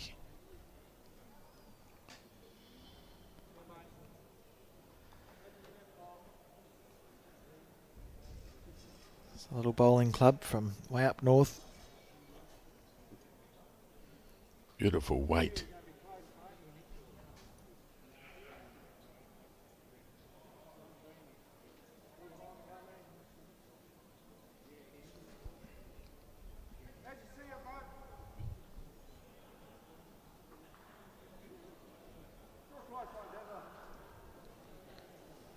Good bowl.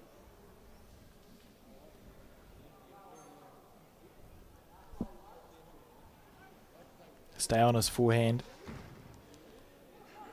He wanted to know whether it's low or high because it'll determine which hand he plays. Yeah, if it's past the jack, he'll stay on the forehand or level, which it is. So he can run into it.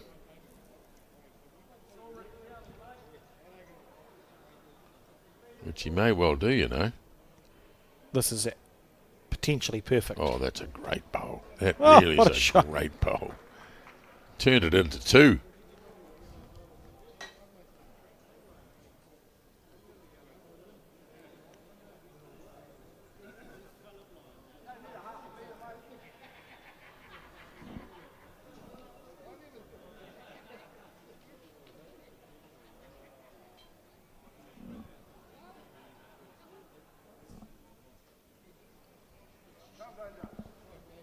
Oh, I was waiting for Jamie's bowl. It's a Had a shot. Real chance here if Dennis can score on this end and get himself within 3 or 4 of the finishing line. All the pressure in the world on Jamie Hill. I mean, looking to tack it. It's a small target.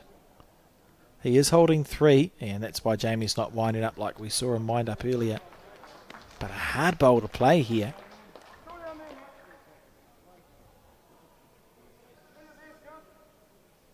So you could find a gap.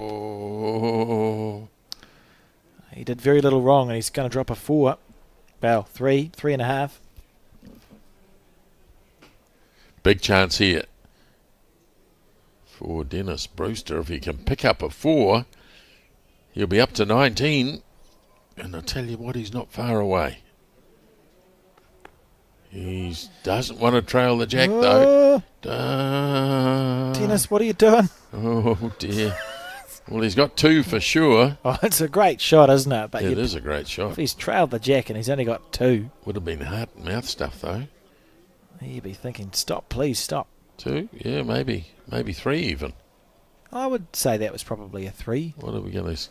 What sort of lollipops are we going to Pop get? my head out the window. He's just taking her time. 3, it was a 3. 3, wow. Well, he can go out, as they say. The pressure right on now.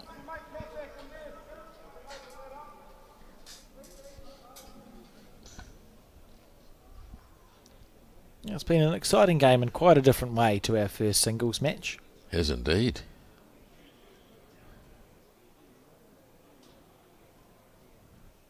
See Jamie in the background just taking time out to have a chat. Yeah.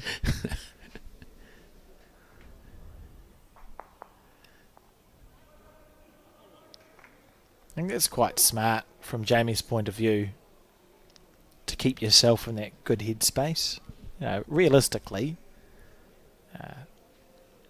you would bank on Jamie winning this singles game. The Auckland Bowling Club, you don't mean to, you probably have. You've gone, we know how good you are, we know what you've won, expect you to win the singles match. So then becomes a huge amount of pressure when he's now trailing 15-18. But as we spoke about, he's pretty calm. Yeah, very. And the fact that he's happy to have a chat and a laugh to some bloke who's down on another rank, he is going to be not letting the pressure get to him, right? He's just going to play the same bowls, and we see that there with that shot. It is possible to be far too intense. And I think we've all been in that position. Particularly when it doesn't help your bowls. You tighten up, so you're going to fall short more often. Yeah. Just to see Jamie, he's been here a million times, just manage it in that way. Yeah, quite good, quite good.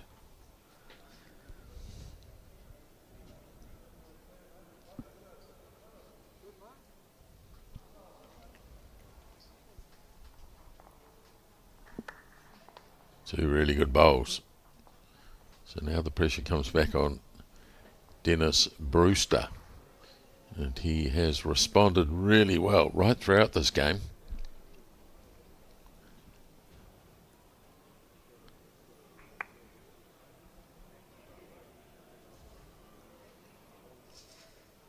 Here we go again. Oh, has he got the weight? Has he got the weight? Not quite. The line was terrific.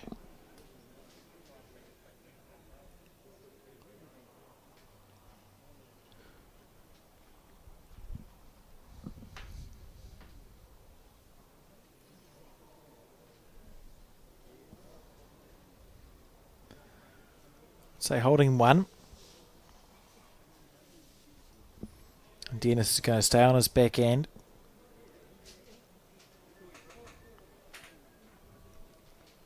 Just needs to duck under his own bowl.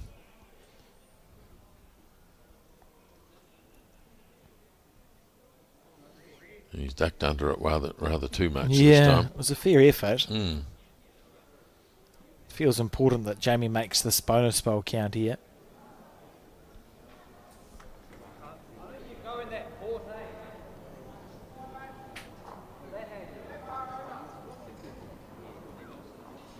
Well, if he pulls the jack here, No, really good bowl. Really good bowl. Beautiful shot.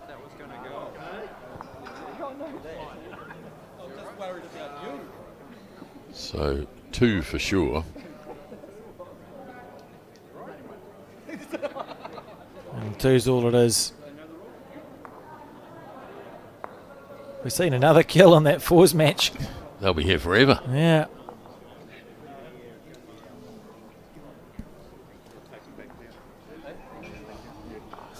So now we're in a position where both players can go out. Jamie needs a 4.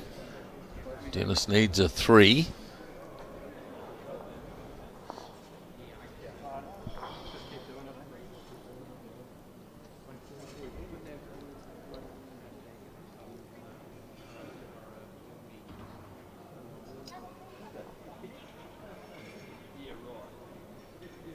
Didn't like it much, the way he threw his arms to the side. What's wrong with that? I see. No, it's okay. Yep. I was going to say, what's wrong with that? But it is, I suppose, what, 2 feet short? Horrible.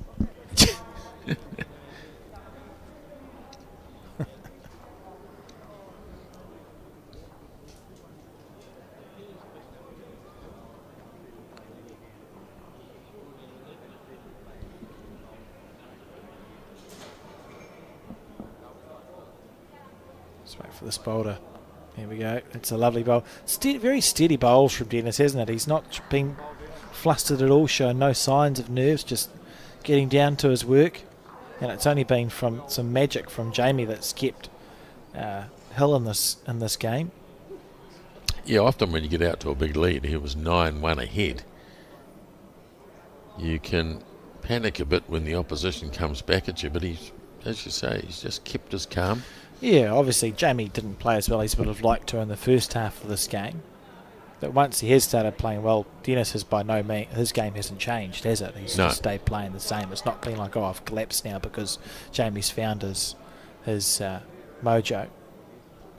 He's got another good one Bowls here. like this. Yeah, he's got another good one here. That's beautiful. Well played. Well, there's 2. Don't forget he only needs 3 to go out. So the pressure is on Jamie here a wee bit.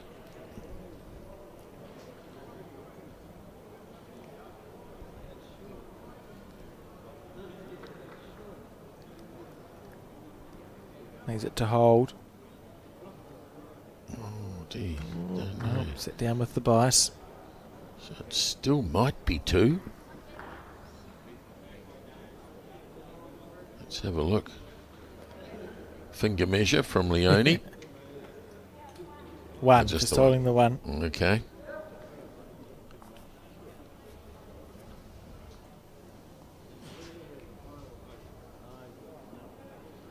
Wide, he reckons. Turned his back on it.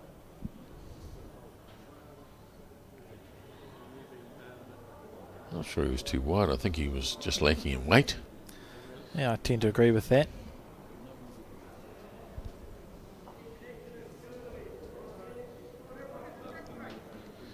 Decisions here. Such a relaxed delivery, isn't it? Good first ball, mate.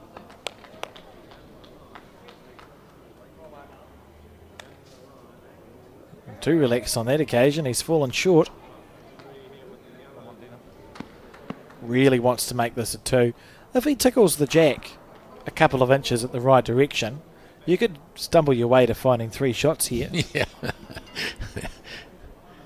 Wouldn't play for it, but it's possible. If he draws a toucher, You'd need a fair bit of luck, I would suggest. it would need to go in the right. Need to absolutely go in the right direction. No, it's not going to. So just the 1, we think. So the score 19-17. Oh, boy.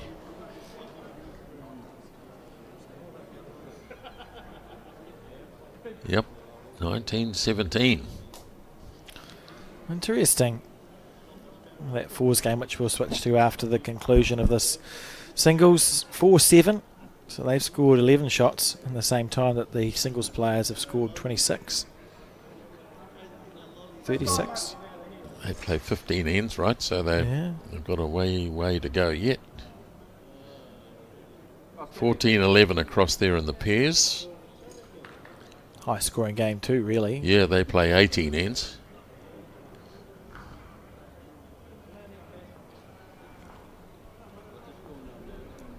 Right, you're 19-17 up. Really want this first bowl to be right on top of it. Are we going to get a 20-20? I'd like to. Yeah, I'd like to Be too. great for the broadcast. Yeah. I always feel cruel with stuff like that because I'd much prefer our broadcast to be whatever is the most stressful for the players. It's more interesting to watch, isn't Yeah, it it, is, when it yeah. goes down to the wire? I don't know much about Dennis, but I don't imagine Jamie Hill would be stressed at anything, would he? No. I've watched him play. I've been lucky enough to watch him play a lot of bowls, and he's always essentially looked like what he looks like today. Just on a stroll. Yeah. Good bowl.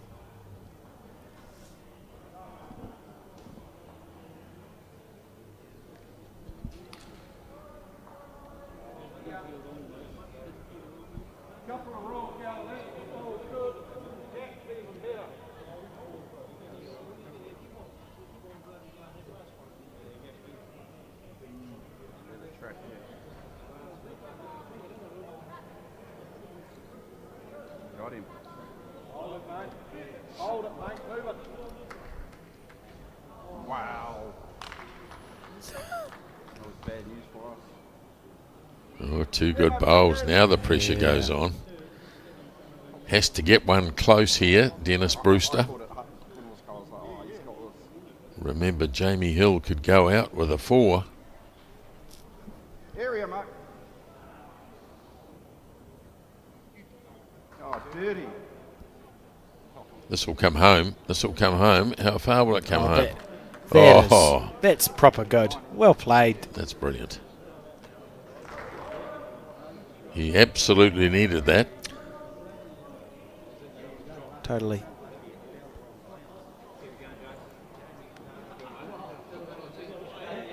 Too wide, too heavy. Well, now it's Dennis who could hold the win. Yes, if he can draw this, potentially.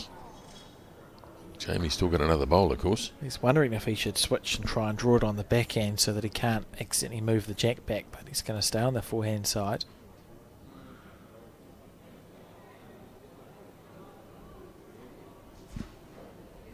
He always looks highly unimpressed by his own bowls. Yeah, he's gone the double teapot with that one.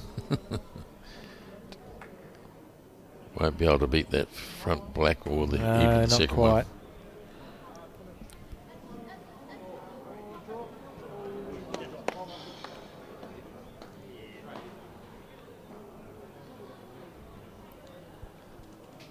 So, as it sits, he's on 20. Jamie Hill's bowl on the way.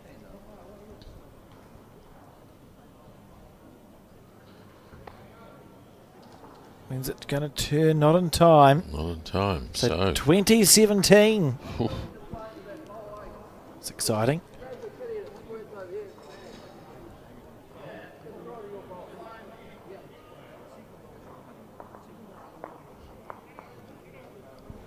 So they carry on.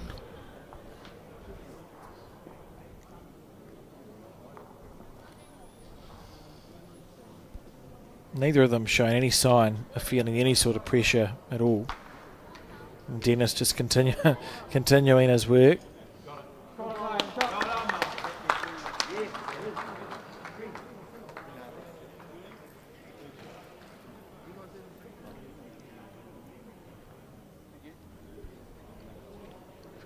So the all-important first bowl.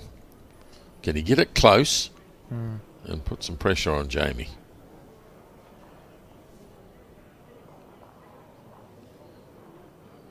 Yes, he can.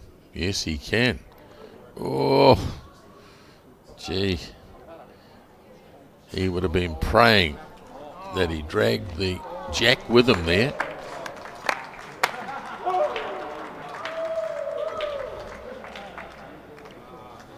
Excitement in the arena.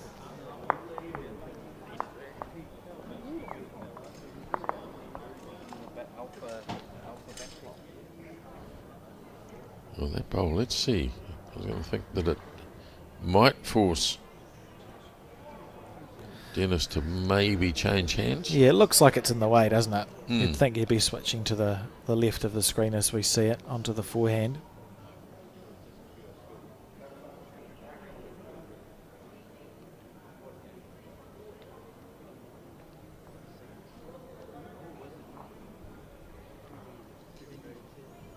room there.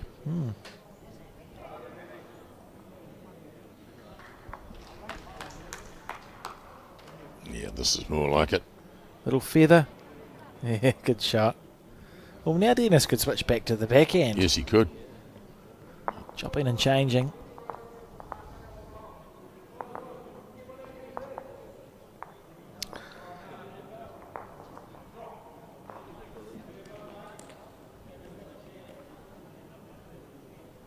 Under it. He'll be thinking, under it. Oh.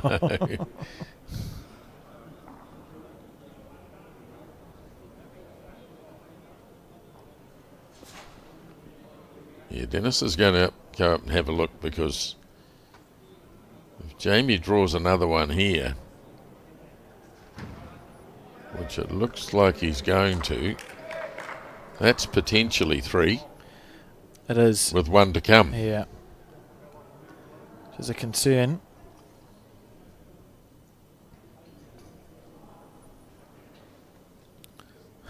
It'd be so disappointing having led the entire way.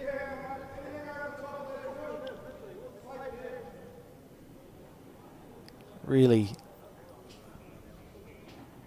has played the better bowls as well, I think. So this bowl super duper important, or Jamie's going to get that opportunity, that chance to snatch a 4 and a victory.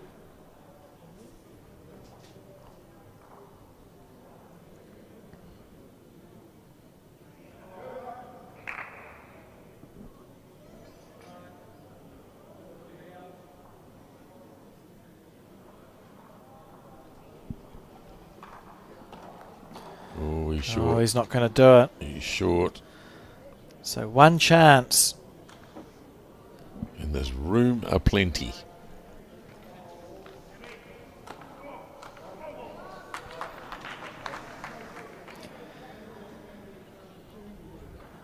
It's on its way.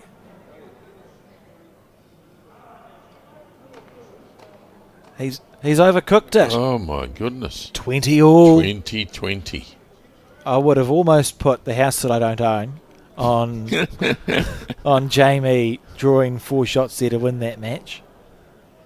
What an unbelievable game. It's a 20 apiece. We got the dream finish.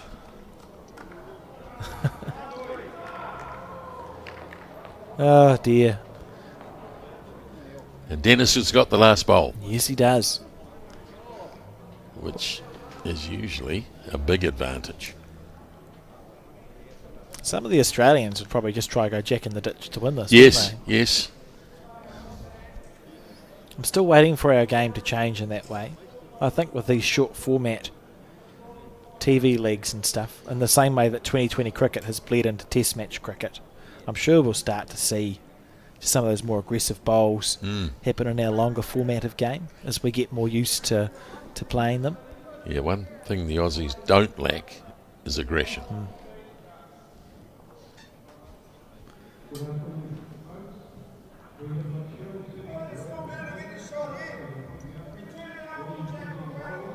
Well, there's an acre of space here for Dennis to get an advantage early.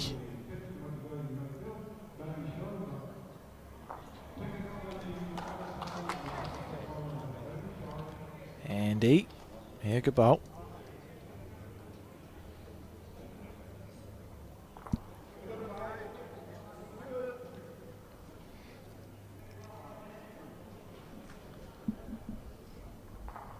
Needs it to slow down. I don't think he's going to. No, I'd say Dennis has still got the closest shot.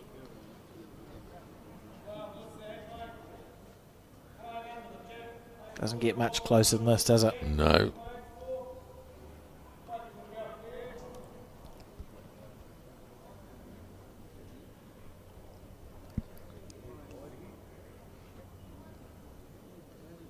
Ooh.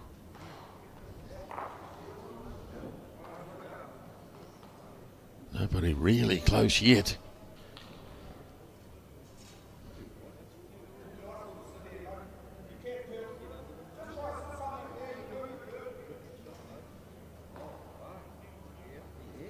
Yeah, that's good enough.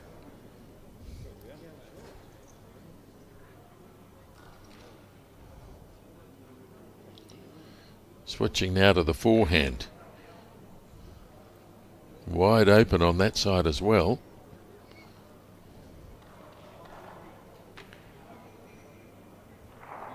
Oh.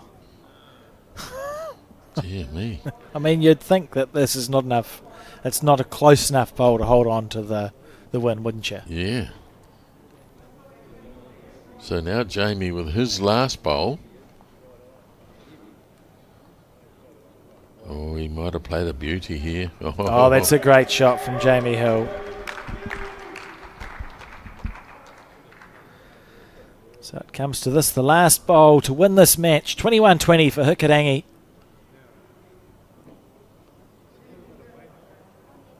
I don't think he's done it. Oh, I wouldn't write it off yet. I wouldn't write it off yet. Oh, my goodness. Oh, my goodness. Worst commentator's call in the history of the world. Goodness. Wow. What a bowl. An What a absolute bowl. bomb for 21-20 win. Oh, Wow. I've got nothing. Staggering stuff. It was a- Tremendous last bowl from Dennis Brewster from Hikurangi. They'll be celebrating in the far north as he beats Jamie Hill. And now pressure goes on the Auckland Bowling Club to get wins in both of the remaining matches. Yes, it does, and we'll be back in the not too distant future with coverage of that fours match between Auckland and Hikurangi. But first, we'll sit and listen to some thoughts from our friends at Just a Thought and follow that with highlights. Then we'll be back. When someone you care about is going through a tough time, it can be hard to know what to do. Here's 10 ways you can help someone who is struggling. Listen. You might want to give advice, but most people just want to feel heard. Be there. You don't have to fix their problems or find the perfect thing to say. Just let them know you'll be there when they need you.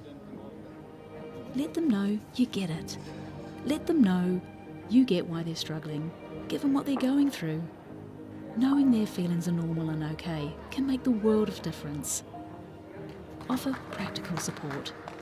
Ask them what you can do to take some of the pressure off. Maybe you could make them a meal or do something to help around the house. Give time. Sometimes simply being there is enough. Hug it out. When appropriate, a hug can bring so much comfort. Talk it out. Offer to be their sounding board and kōrero with them about what they're going through. Remind them how much they matter.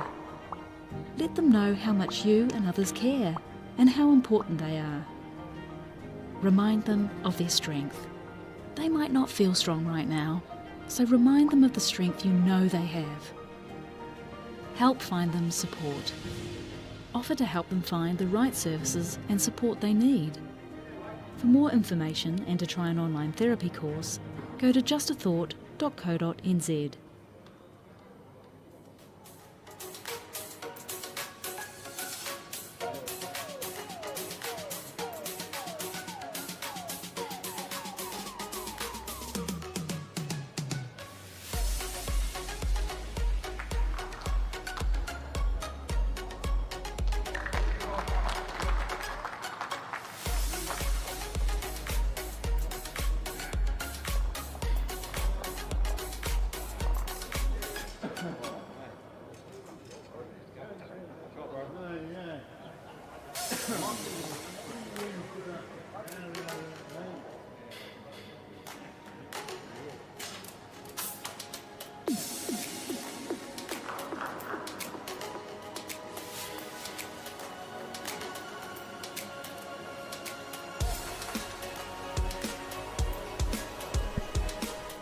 And welcome back to the Bowls New Zealand broadcast of the 2025 National Interclub. We've just seen Dennis Brewster defeat Jamie Hill from the Auckland Bowling Club in an outstanding match, 21 shots to 20 with his last bowl.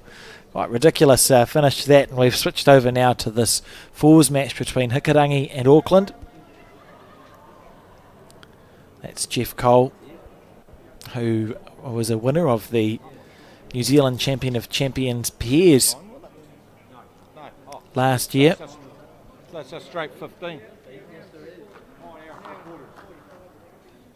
They have been standing well out of the way this entire time, and now we switch to them, and they're directly in the way of the camera. I'll just go have a chat, just let them know they're on the main screen. You All do up that, to you, mate. Grant. You do that, absolutely.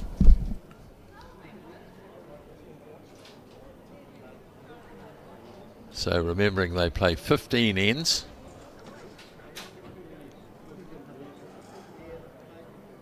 And that's a very good start by Liam Hill. There's Alex out there directing the traffic. Oh, but we're enjoying talking to one another. I don't care about the people watching, but I'm not here for this. No. You want to watch coming down? All right, all under control. Do you reckon it is? Well, that's close enough. Now, we'll have to pay attention because it's a fours match and they've got lots of similar coloured bowls. Yes, but they have. I would say that the Auckland club, you can see that they've got their sticker on them, don't they? Is it a lighter, what do you call a lighter coloured sticker on Liam Hill's bowl there?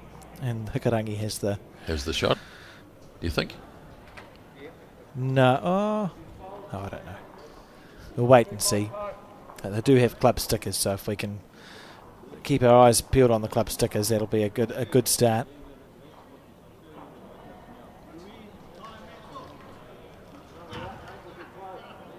Well, there's a lot at stake now, isn't there? Well, particularly for the defending champions. Yeah, once the singles has gone the way of Hikarangi, you just need to win the fours and you need to win the fours and the pairs. It's all riding on it. It's the difference between... Well, it's 17-15 in the pairs, so that's tight. They've played 14, so they play 18. Yes. We're on the 10th end here, 10 of 15.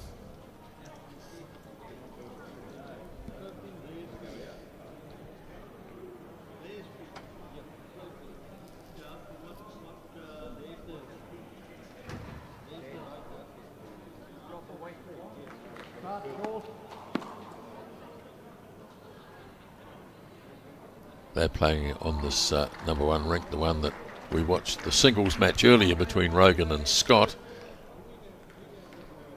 And there was a bit of a reluctance to stay away from the ditch hand.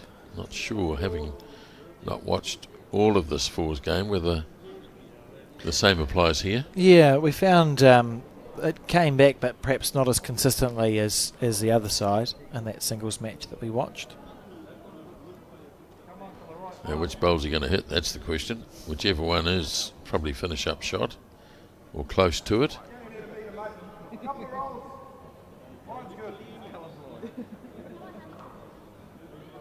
Daryl Gordon on his backhand.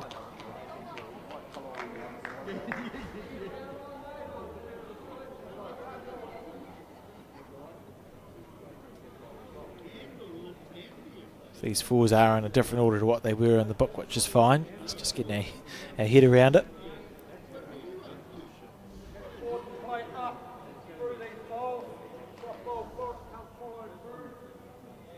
Been quite an aggressive game from what we've seen. When you look in the little picture-in-picture when we're watching that singles, I can think of 3 kills in this fours match. Something's going to happen here. So that's Liam Hill's bowl. So they're now 2 light. So it's those light stickered bowls of the Auckland Bowling Club's shots. Scott Cottrell here was the runners-up lead in the National Open pairs this year. He's just come back to the game after about 10 years, Okay. 10 years away, family and job, etc., etc. Yep.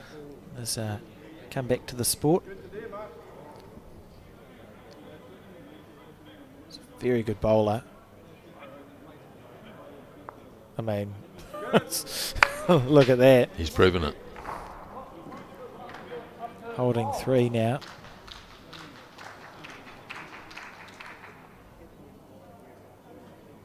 It's Jason here, I think, has to play with a bit more weight.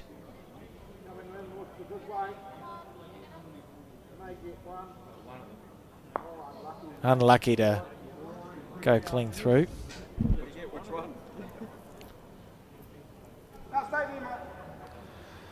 And quite safe for Scott just to put another bowl in.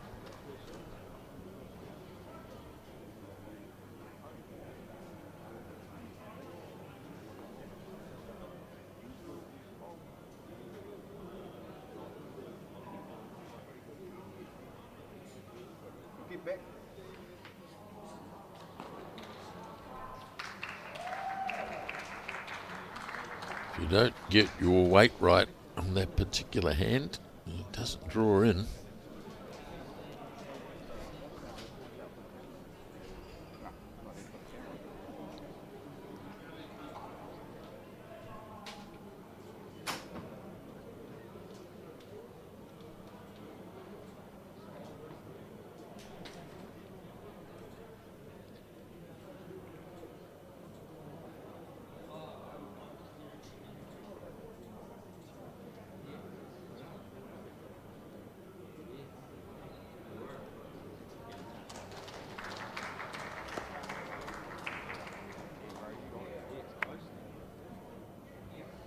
That's a disappointing bowl, and in fact it drops in the river.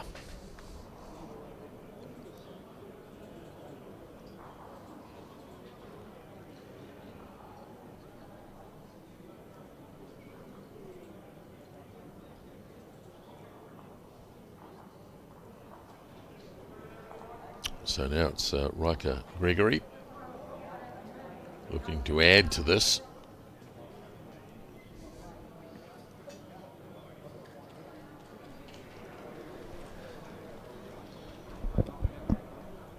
And a much needed end for the Auckland Bowling Club. Oh.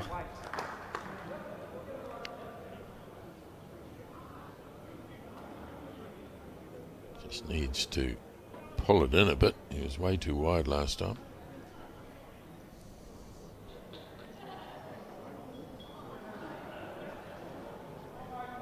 Much better bowl here. He's close if he gets this one square. Oh, boy. A bit unlucky.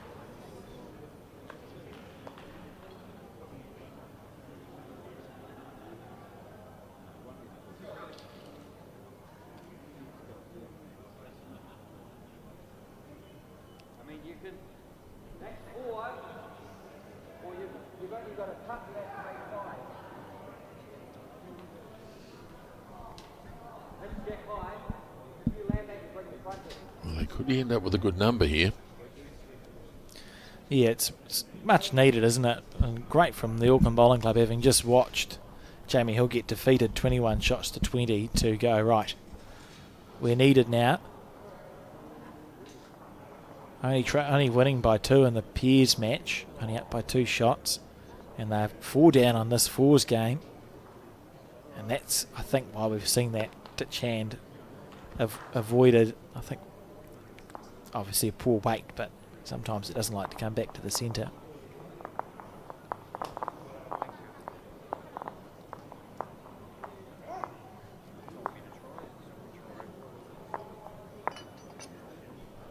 We just have to wait till they change the board, but that could well have been a 4.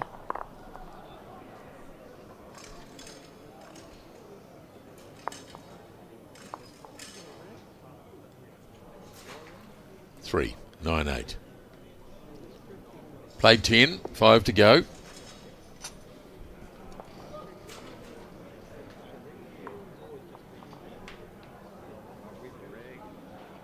Hikarangi just taken the lead in the pairs, 18-17. Oh, that's exciting. So both games, given that Hikarangi are 1 up, having won the singles. Yes. Auckland Bowling Club have got to win both of these. That's why I love this. I just love the sport. Is Auckland Bowling Club, huge club, oldest club in New Zealand, defending champions, and they've been pushed right to the limit here, having lost the singles 21-20. They're trailing the pairs and they're trailing the fours in first round of section play to Hikarangi. I mean, I'm not saying it's a poor club. All clubs that have made it through to the national final have to play well to do so, but far less known than an Auckland bowling club, and they're pushing them to the limit.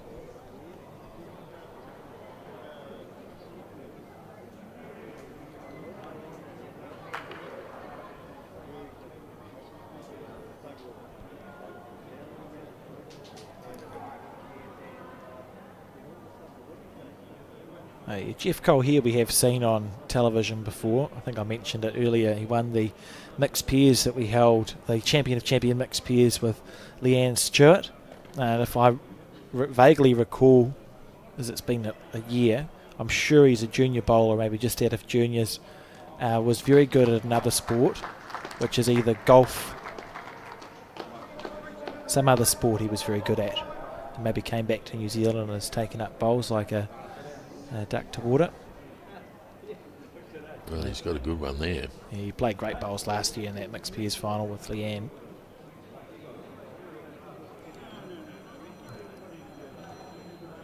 Important to have a lead to set the foundation, isn't it, in a fours team? Underrated, isn't it?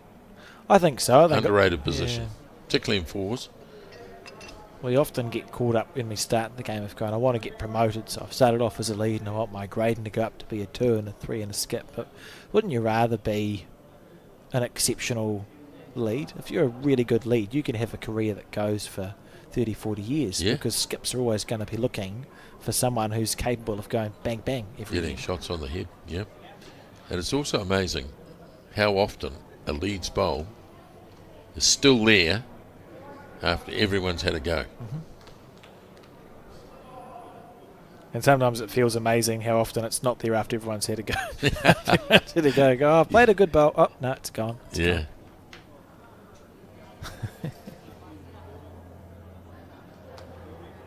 It's Daryl Gordon. Well, it may not be there now. It may not be there now. I blame that on you. Yes. Lovely bowl. He's won the Auckland singles, Daryl, 4 years ago. Played most of his bowls out of counties, I think.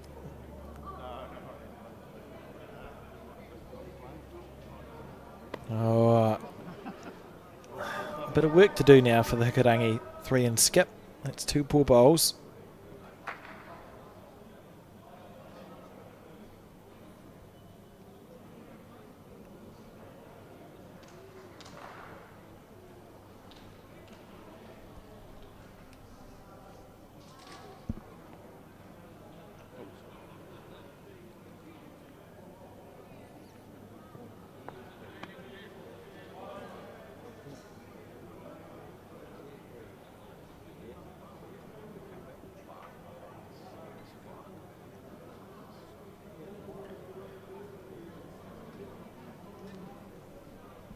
Oh dear, this one's well short of the mark. So they're building a nice head here, Auckland. Yeah, real opportunity for Auckland to score on big back-to-back ends.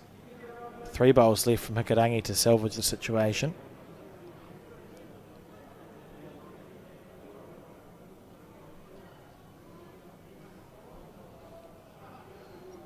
Might just get caught up here. Yeah, just slightly high. And a massive bowl. Yes, you don't want to leave it entirely to the skip. Need to get something in there, but he's short again, well short. Well, that's you can see the single teapot from the skip. That's not ideal. And he's going to be, you'd think Auckland, Riker will add one. Auckland will be holding 4 shots before Carl gets to play a bowl here. As now quickly things can change, isn't it? You see, just the light rain, isn't it? The light drizzle outside. It's enough though. Small puddle. The ducks have left.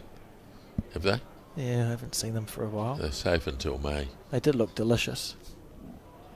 Quite like so one of the nice. Is it still poultry? It would be, wouldn't it? Yep. Nice poultry. As long as you're not picking the lead out of it. Yes, that's not ideal. That's not so helpful. Look at that, added a bonus. So now holding 4 shots. And just a draw really open for Carl. Yeah, 2 big bowls here.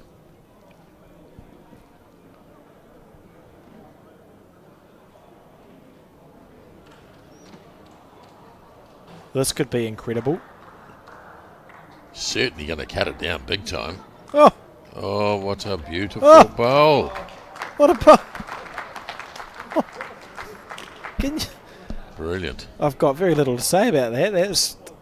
That's outstanding. I'd be wanting a glass of water from my team if I played that shot. Or more.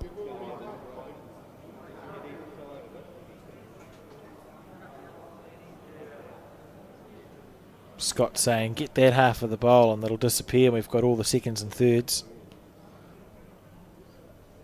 So looking at being aggressive here. What an outstanding shot that was from Carl. It had all the feeling that you're just going to see a 4 or 5 go in the direction of the Auckland Bowling Club. Instead, he just got down, nutted it. Just weighing up all the possibilities of where the jack might go, where the bowls might go. Yeah, well, they've got more bowls around the head than the other teams, so if you can get to it, absolutely be aggressive. Not sure he can get to it with a direct hit. That's the problem.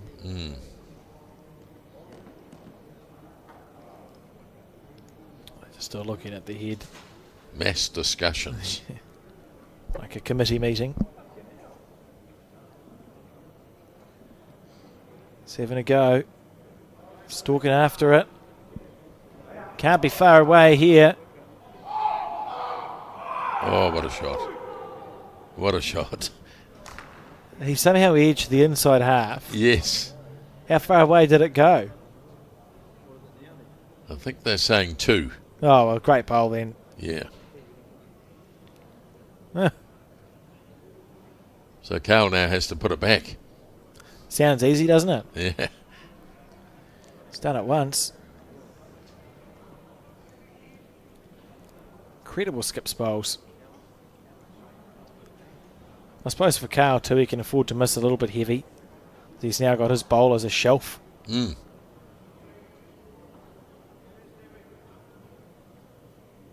Leading 9-8.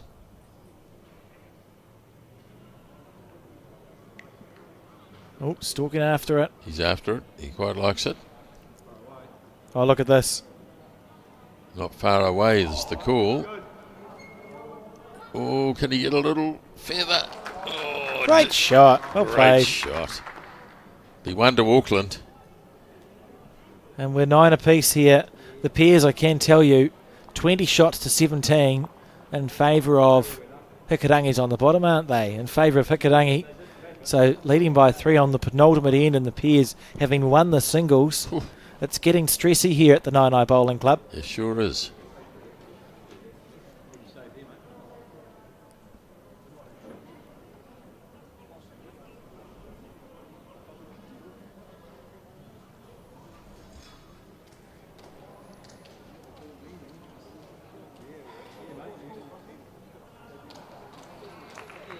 One of the more promising bowlers around the country, Liam Hill. Yeah, he's made 2 New Zealand semi-finals at the age of, I don't even know how old he is. Not very. No, not A very. single semi-final and a pairs semi-final. Look at that front toucher.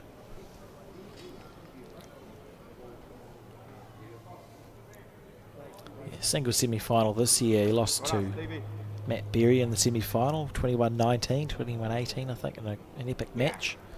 I'm sure he made the semi-final of the pairs when it was in Auckland a few years ago, skipping maybe. Oh, the chalk's... That's a good bowl. It's a very good bowl. Anything over the top of that's good, Liam. I love Plays it. with a smile on his face, doesn't Yeah. he? Hey, It's relaxed. It's a lovely delivery.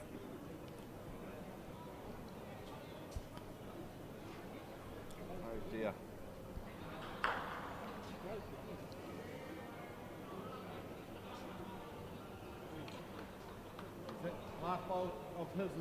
Sometimes the harder you try to be over the head, the shorter you are. It's amazing how it can work in bowls, isn't it? Because you know what you're supposed to be doing, and you think, well, how hard could that possibly be? Yes. Sometimes quite. Jeff Cole on his forehand. Well, he's going to be over the head. As long as it stops, it's outstanding. Yeah. That's beautiful leading from both of them. Jeff probably has the slight advantage because he's got 2 bowls past. The jack is moving back. See, once again, Riker asking for one over the head because he knows at some point Hikarangi are going to have to maybe run into that shot bowl and the jack will go back. Yeah, it'd be very surprising if the jack didn't move on this end, wouldn't it? And feeling more and more likely that it will, because that's a short bowl from Daryl Gordon. So certainly in the favour of Hikarangi. Oh, that's clever skipping. Taking his time. Okay, we'll stack the head up at the back first and move it later.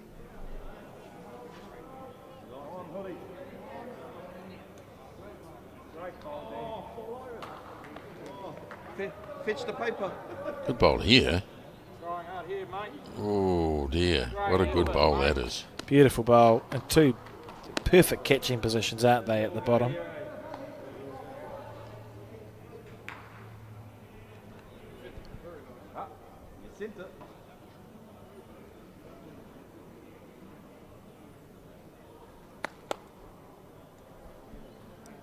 Very good, Danger.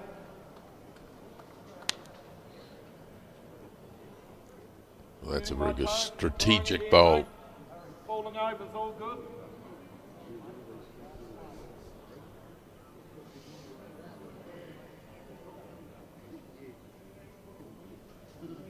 Oh no, I think it's taking here. I think he's all right. Trying again, pal. Get around it. Get around it and... Oh! Gee. Oh! Gee. Oh, I mean... Couldn't do much more. Goodness gracious me. Absorbing this fours match.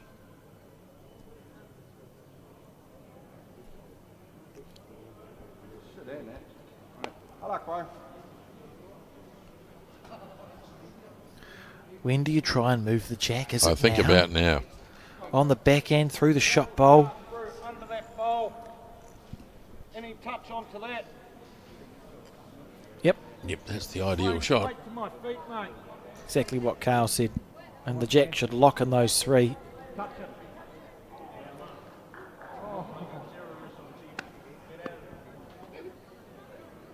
Not going to make it, I don't think. No. Unless he gets a wick. Off that, mate. Oh! He surrounded that bowl. It's looking pretty lonely.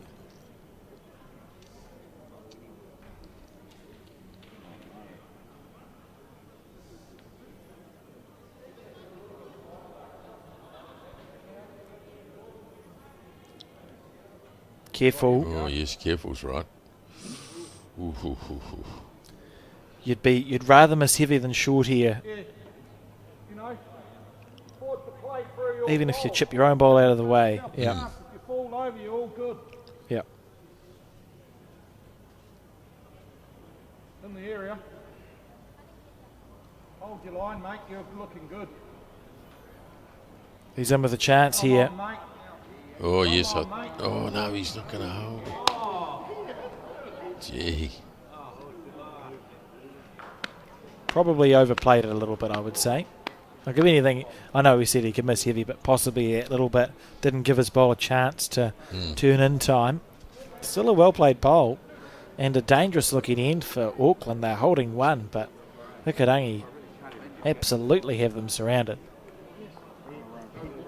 And what did I say earlier about the Leeds bowl Yes, staying there? Yeah. That's the very first bowl of the end. Still sits there. Just looking out the commentary booth window, the pairs now on the final end Hikarangi lead 20 shots to 19. Ooh. Do you know the bowl's colours? No. No. I know that Hikarangi's on the bottom of the scoreboard. Yes. Oh, look, I'm sure if Auckland Bowling Club win, we'll be able to hear it. Yeah. And vice versa. Yeah. It would be most exciting. So the most exciting thing for the broadcast is if Auckland Bowling Club win the Peers match, and then it'll come down to our broadcast. The one that we can see in front of you, as to whether Hikarangi or Auckland win the overall one.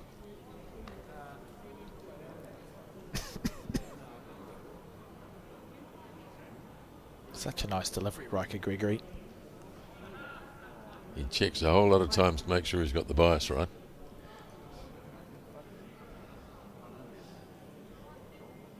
Just really trying to cover anything at the back. Could be handy, you never know. Carl needs to make contact on that shot bowl. And then it's just a question of where does the jack finish up.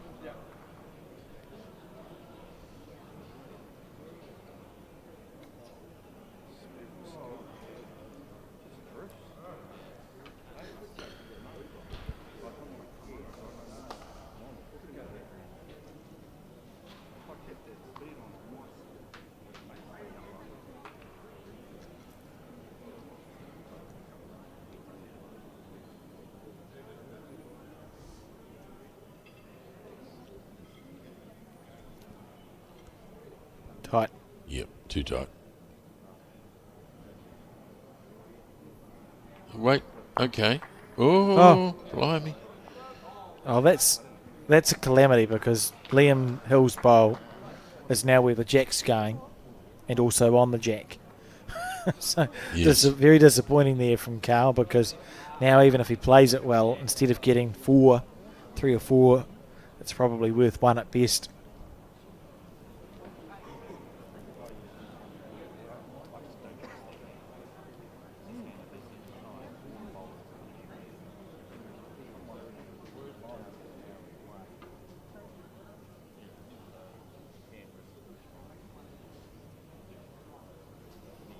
Fours is one of those games where you can talk yourself around in circles, isn't it? There's so many aspects to it.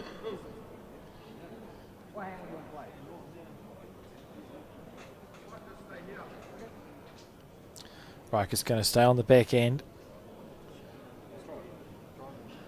The sunglasses protecting his cap from the sun. Yes. I was thinking that before. What sun? Probably not necessary today.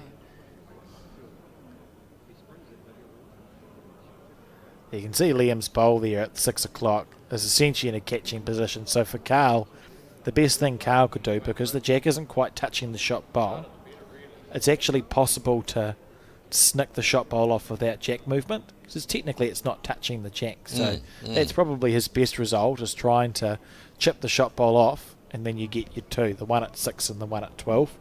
I think if there is jack movement, you're likely to stay 1 down. Wouldn't be surprised if we see this quickish.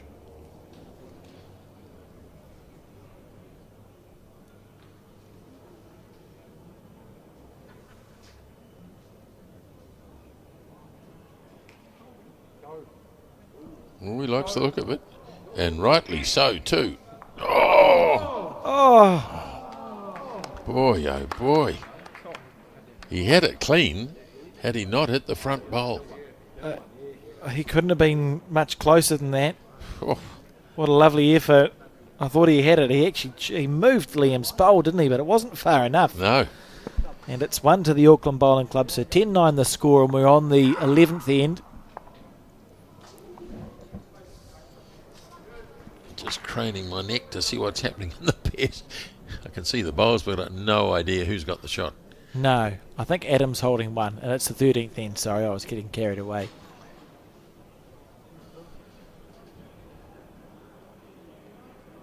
Just switching into radio mode. The Hikarangi skip in the pairs is playing what looks like his final bowl or penultimate bowl, he's gone past the head. So I think Auckland's holding one, which would be enough to draw that match. Quite exciting all around. Well, See. Hikurangi will have the last bowl, won't they? Because Auckland won the previous end. Oh yes, good call. So there's one to come. One to come, yeah. I would describe the head. There's probably 3.5 to 4 feet between the jack and the closest bowl. So it's quite an open head over in the pairs. It'll be whichever skip can draw closer wins that one. Jeff Cole on the back end. So that's a look at the pairs head one we're talking about. Oh, brilliant. Well done, whoever did that. I was wondering, I looked at it, I'm like, that doesn't look like our fours head. No, So that's too many Adam bowls Hayward. there. He's fallen short.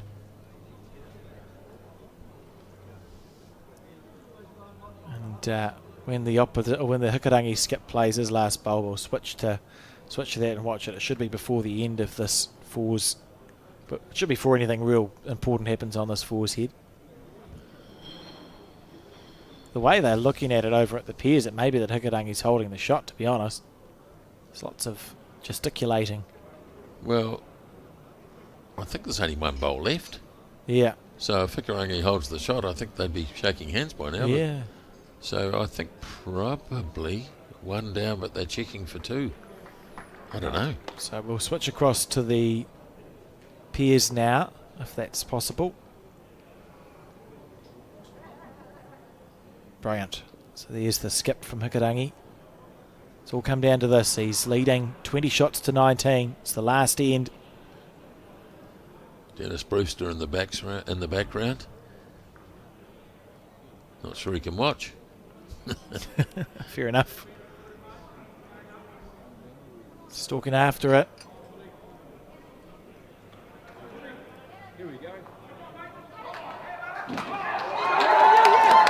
Oh, well. I think he's knocked it up for shot. Well, we'd call it good weight, wouldn't we? Yes. And so it will be the match to Hikurangi. Yeah. Boy, Right. are they delighted. Fair enough. They've just defeated the defending champions. It's taken the pressure off these boys. Big time.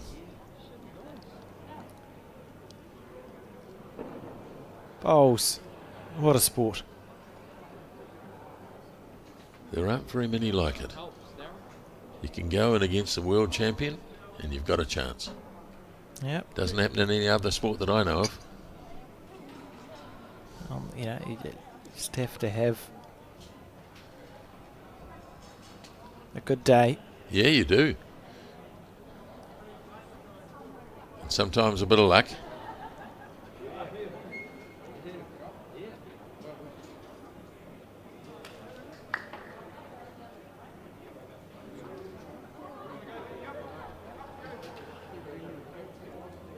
Wee bit deflating for the Auckland four, Yeah, isn't it's going to be hard to stay focused, but they need to. It's only three team sections, as we've spoken about. So if everyone beats everyone, it goes back to a countback sort of thing. It's still possible. They need it almost makes it more important that Auckland win the fours match, because you win your fours game and you back yourself to win your other match 3-0, you have a chance. You lose your fours, so you've been whitewashed 3-0. It could become very challenging to see a way through into post-section.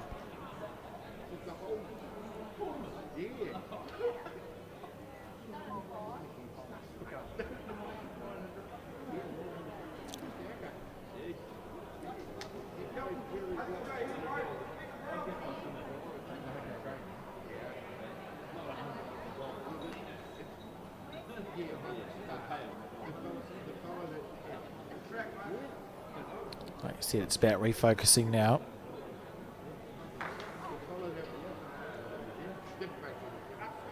This is a good bowl, this one. No, lovely shot.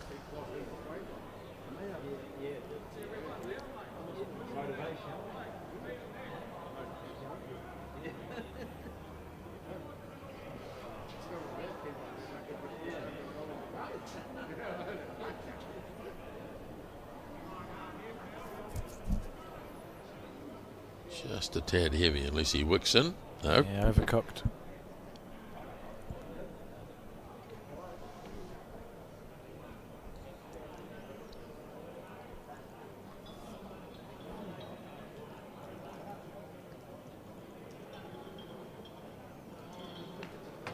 When's daylight savings? We get to sleep in Sunday, isn't it? Yeah, it is. Yeah. It is.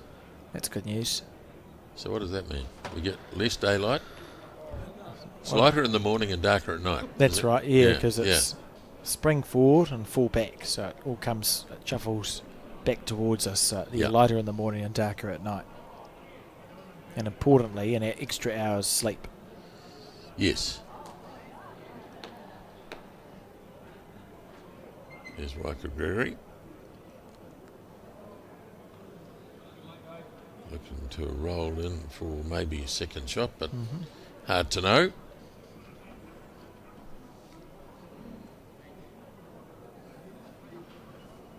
But I'd imagine there are wee celebrations going on at the Hikurangi Bowling Club as we speak.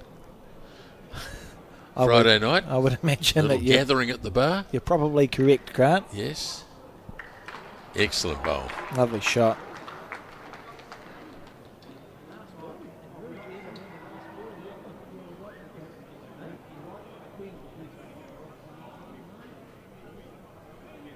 All set up by Dennis Brewster. It's fair to say that's an upset. Beat Jamie Hill.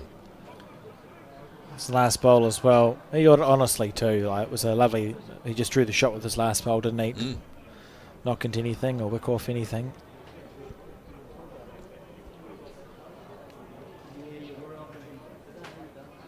Carl's played some nice bowls since we've been broadcasting. Well, he drew the shot last time. Let's have a look. Clean run. Not to be. Not quite there. And so we're on the penultimate end now. That was end 13. So on to the 14th end. And it was Hikurangi who scored. So it's 10-10.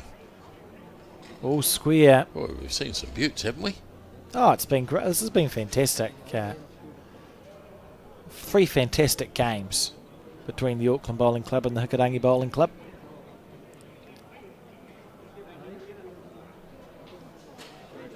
I'll go find the other team in their section. St Clair, the Dunedin Club, is the other team in this section. Yep. They'll be strong. Yes, they are a very strong club. They've got the McEwens. You might have seen, Grant, it's the 2 McEwen kids who are, I think, 10 and 12 or something, or maybe slightly younger than that, and the father, Brent McEwen, who was a very good golfer. They're playing bowls in the Dunedin area and doing very well. A post-section of the Open National Fours. Lost to Sheldon and his team, not by that many. Marty Kreft also in that team, who viewers will know. I think his father was something to do with rugby. One of the Krefts, someone Kreft. Tony Kreft? Maybe. Former All Black? Yeah, I think so. Okay.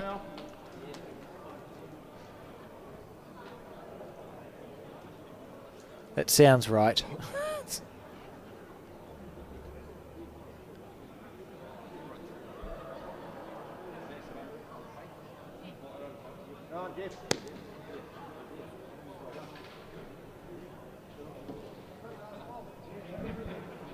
Over the top of it, mate. I believe the bowls will carry on here tonight. I think so. Yeah, there'll be there's some sections to work through. This is the last game at the moment, but I understand that there will be teams playing later on this evening. Great to have a facility like this with covered green, obviously, and the lights too to get the bowls done. And the forecast is looking promising for tomorrow, thank goodness. And then we'll see about Sunday, but there's less teams to worry about by the time we get to Sunday. It's hard to believe, looking out the window, that the forecast is promising for tomorrow. Maybe I'm just being optimistic. We were promised a clearance this afternoon, but yeah, it's not happened. No. You're just drawing in down to the team, mate. Beat the Blues good.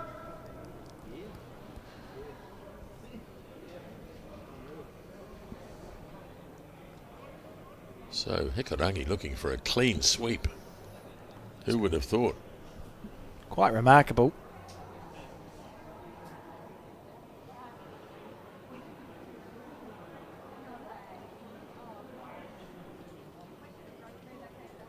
I think we found the ducks. They're still there, are they? Good, mate. Now you're going to have to squint, so if you squint, it actually comes into focus. Oh, yeah. There, oh, we saw it for a second. So there's the 2 paradise ducks there. Must be a feed out there for them. They've Mate. been there all day. Oh, that's brilliant. We've got it there. We figured it out. Magnificent. Thank you, Harry. So they've been there since this morning, haven't they? Yes. That's just sort of Waiting for the worms to come up. out in the middle. Well, that's a great spot there. It's a great spot. Good, mate. Yeah, mate. See the blue. Daryl.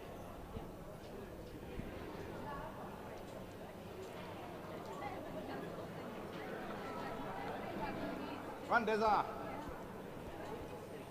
In the area here. Deza. Very much so. In Got them. one. Lovely bowl. I wonder if Hikarangi will be tempted to have a little nibble at this. Falling over the head's all good for us. Just beating Oh, yeah, so they just the one light on the head and they're happy to keep it like that. It's very patient skipping from Carl. Yeah, well, on the 14th. Only one to go after this.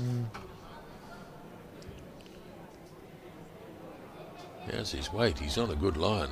Not sure the weight. Wouldn't want to get in the way as Carl's been... 2 metres short. Yeah, Carl was waiting for his bowl. You're just drawing down, mate. You get back to the centre line, it's good there.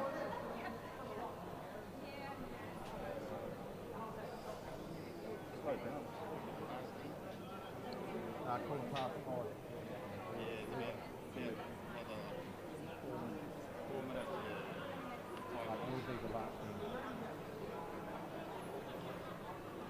Little cannon. Yeah, bit of contact coming up. Very good, mate. Look, the shot bowl goes off very cleanly if you can get through the front bowl. Off the left ball.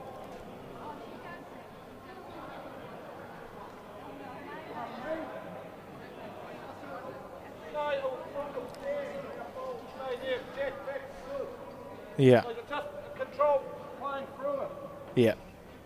It'll just cannon the shot bowl off clean as a whistle. Just an indication there that we were out of time as well. 2 3/4 hours. They've had 4 kills, so that makes sense. Yeah, He's close here. he's going to make some contact. Where? Right. Oh, no. Oh, no. Daryl's Jack bowl's went the there. wrong- Yeah, the- One to come, goal. This is the last thing. Oh, it's the last end. 3 more minutes. Oh, 3 more minutes? No. The skips have got to go down yet, don't they? Usually you go 20 seconds a bowl, and I can see 1, 2, 3, 4, 5 bowls, 2, 4, 6, 8, 10. If you wanted to get it in and you didn't muck around, you could just about get this end in, but the longer you spend telling people what to do, That's the right. less chance there is that the clock's just ticking down. This becomes very tactical now. It does. You have to think that the team with the shot won't be in a rush. Yeah. I think it's a good thing that Carl, the skip from Hikarangi's, decided in his own mind that it is the last end, because Yeah. then you play the end properly instead of trying to rush to get it done in time. There's technically 4 bowls left. That's 80 seconds worth of bowls, Yes. and he said there was 3 minutes left, or probably 2 minutes left now. Look harder. Great shot, brother. Good bowl. Be interesting to see what Carl opts to play here. He'll find something. How's he placed at the They back? walk around like we're on a Friday night in town down there. Got to give it a bit of a gusto. Yeah.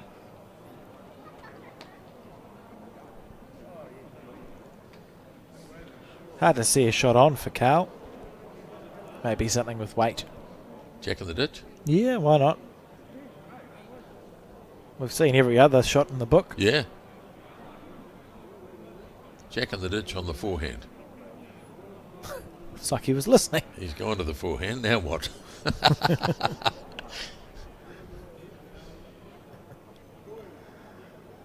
Well called. Except he's on the backhand.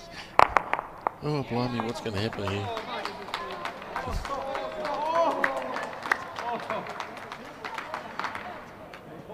Oh, That's Hikarangi's bowl, isn't it? I don't understand what I've just seen. Is that blue bowl's the Hikurangi bowl, is it? I think so. Yeah. I wouldn't have picked that in a million years. Well, Just a good old rattle around.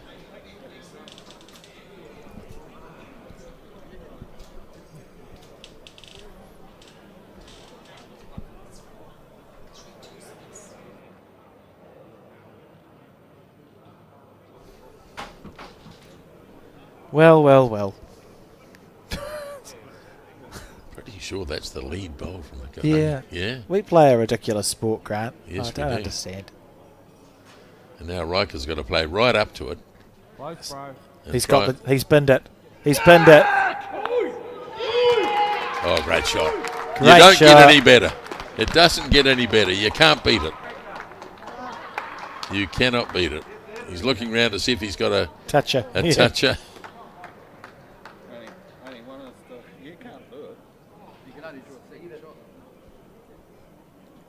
Well, if they run out of time, you're wasting your time. Yeah, exactly. I'll be wanting to check.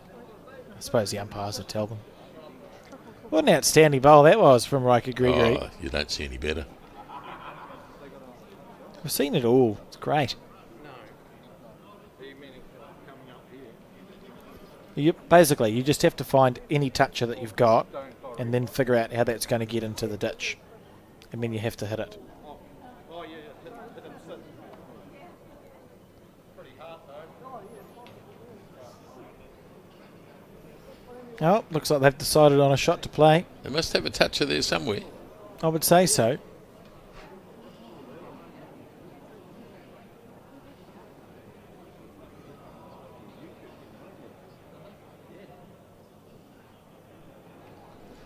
Right.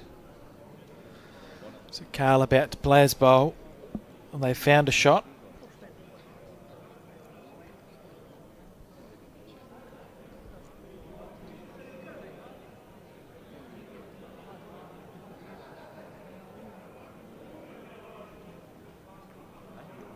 Stalking after it. It's ducking. Right, what's going to happen? Nothing. Nothing. Very little. And that'll be... Oh, Well, does Riker need to play this? probably try and score the shot just in case... Well, if it does come down to count back. He must have two because there's one in the ditch. Surely. Well played, mate. Thanks, guys. Played good. Oh, yep. Done. Happy days. So it is the Auckland Bowling Club. Is he going to play his bowl? Everyone's shaking. I don't like it when they shake hands before the game's finished. No. It's I like- don't know whether he's going to be trying too hard here, but he can't really give it away, can he? No, it would be... no, it would be impossible. Maybe an extra shot could come in handy at the end of the day. Yeah, there's no harm in trying to draw a bonus. And he's very close to doing so. It's just down to the oomph. Don't think he's quite made it. So it's a couple there to the Auckland Bowling Club, but it's the Hikurangi Bowling Club who've taken the match win there, taken first blood against the defending champions, the Auckland Bowling Club, and winning the singles and the pairs. But Auckland staying alive, won the fours, 13 shots to 10. What a day, Grant. It's been a great day, it really has. We saw the singles match this morning, which saw Murray Scott of Nelson beat Colin Rogan from Browns Bay, and then an absolute doozy between Dennis Brewster and Jamie Hill. And Dennis Brewster got home 21-20. And we've just seen the finish of this fours, and Riker Gregory played a great shot. Toucher in the ditch, couldn't be beaten. But Hikurangi take the honours, 2-1. As you say, Alex, great day bowls. Hard luck, mate.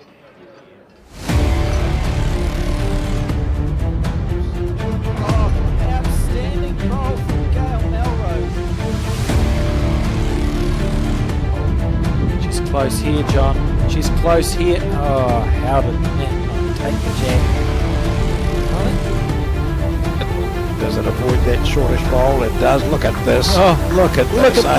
There you go.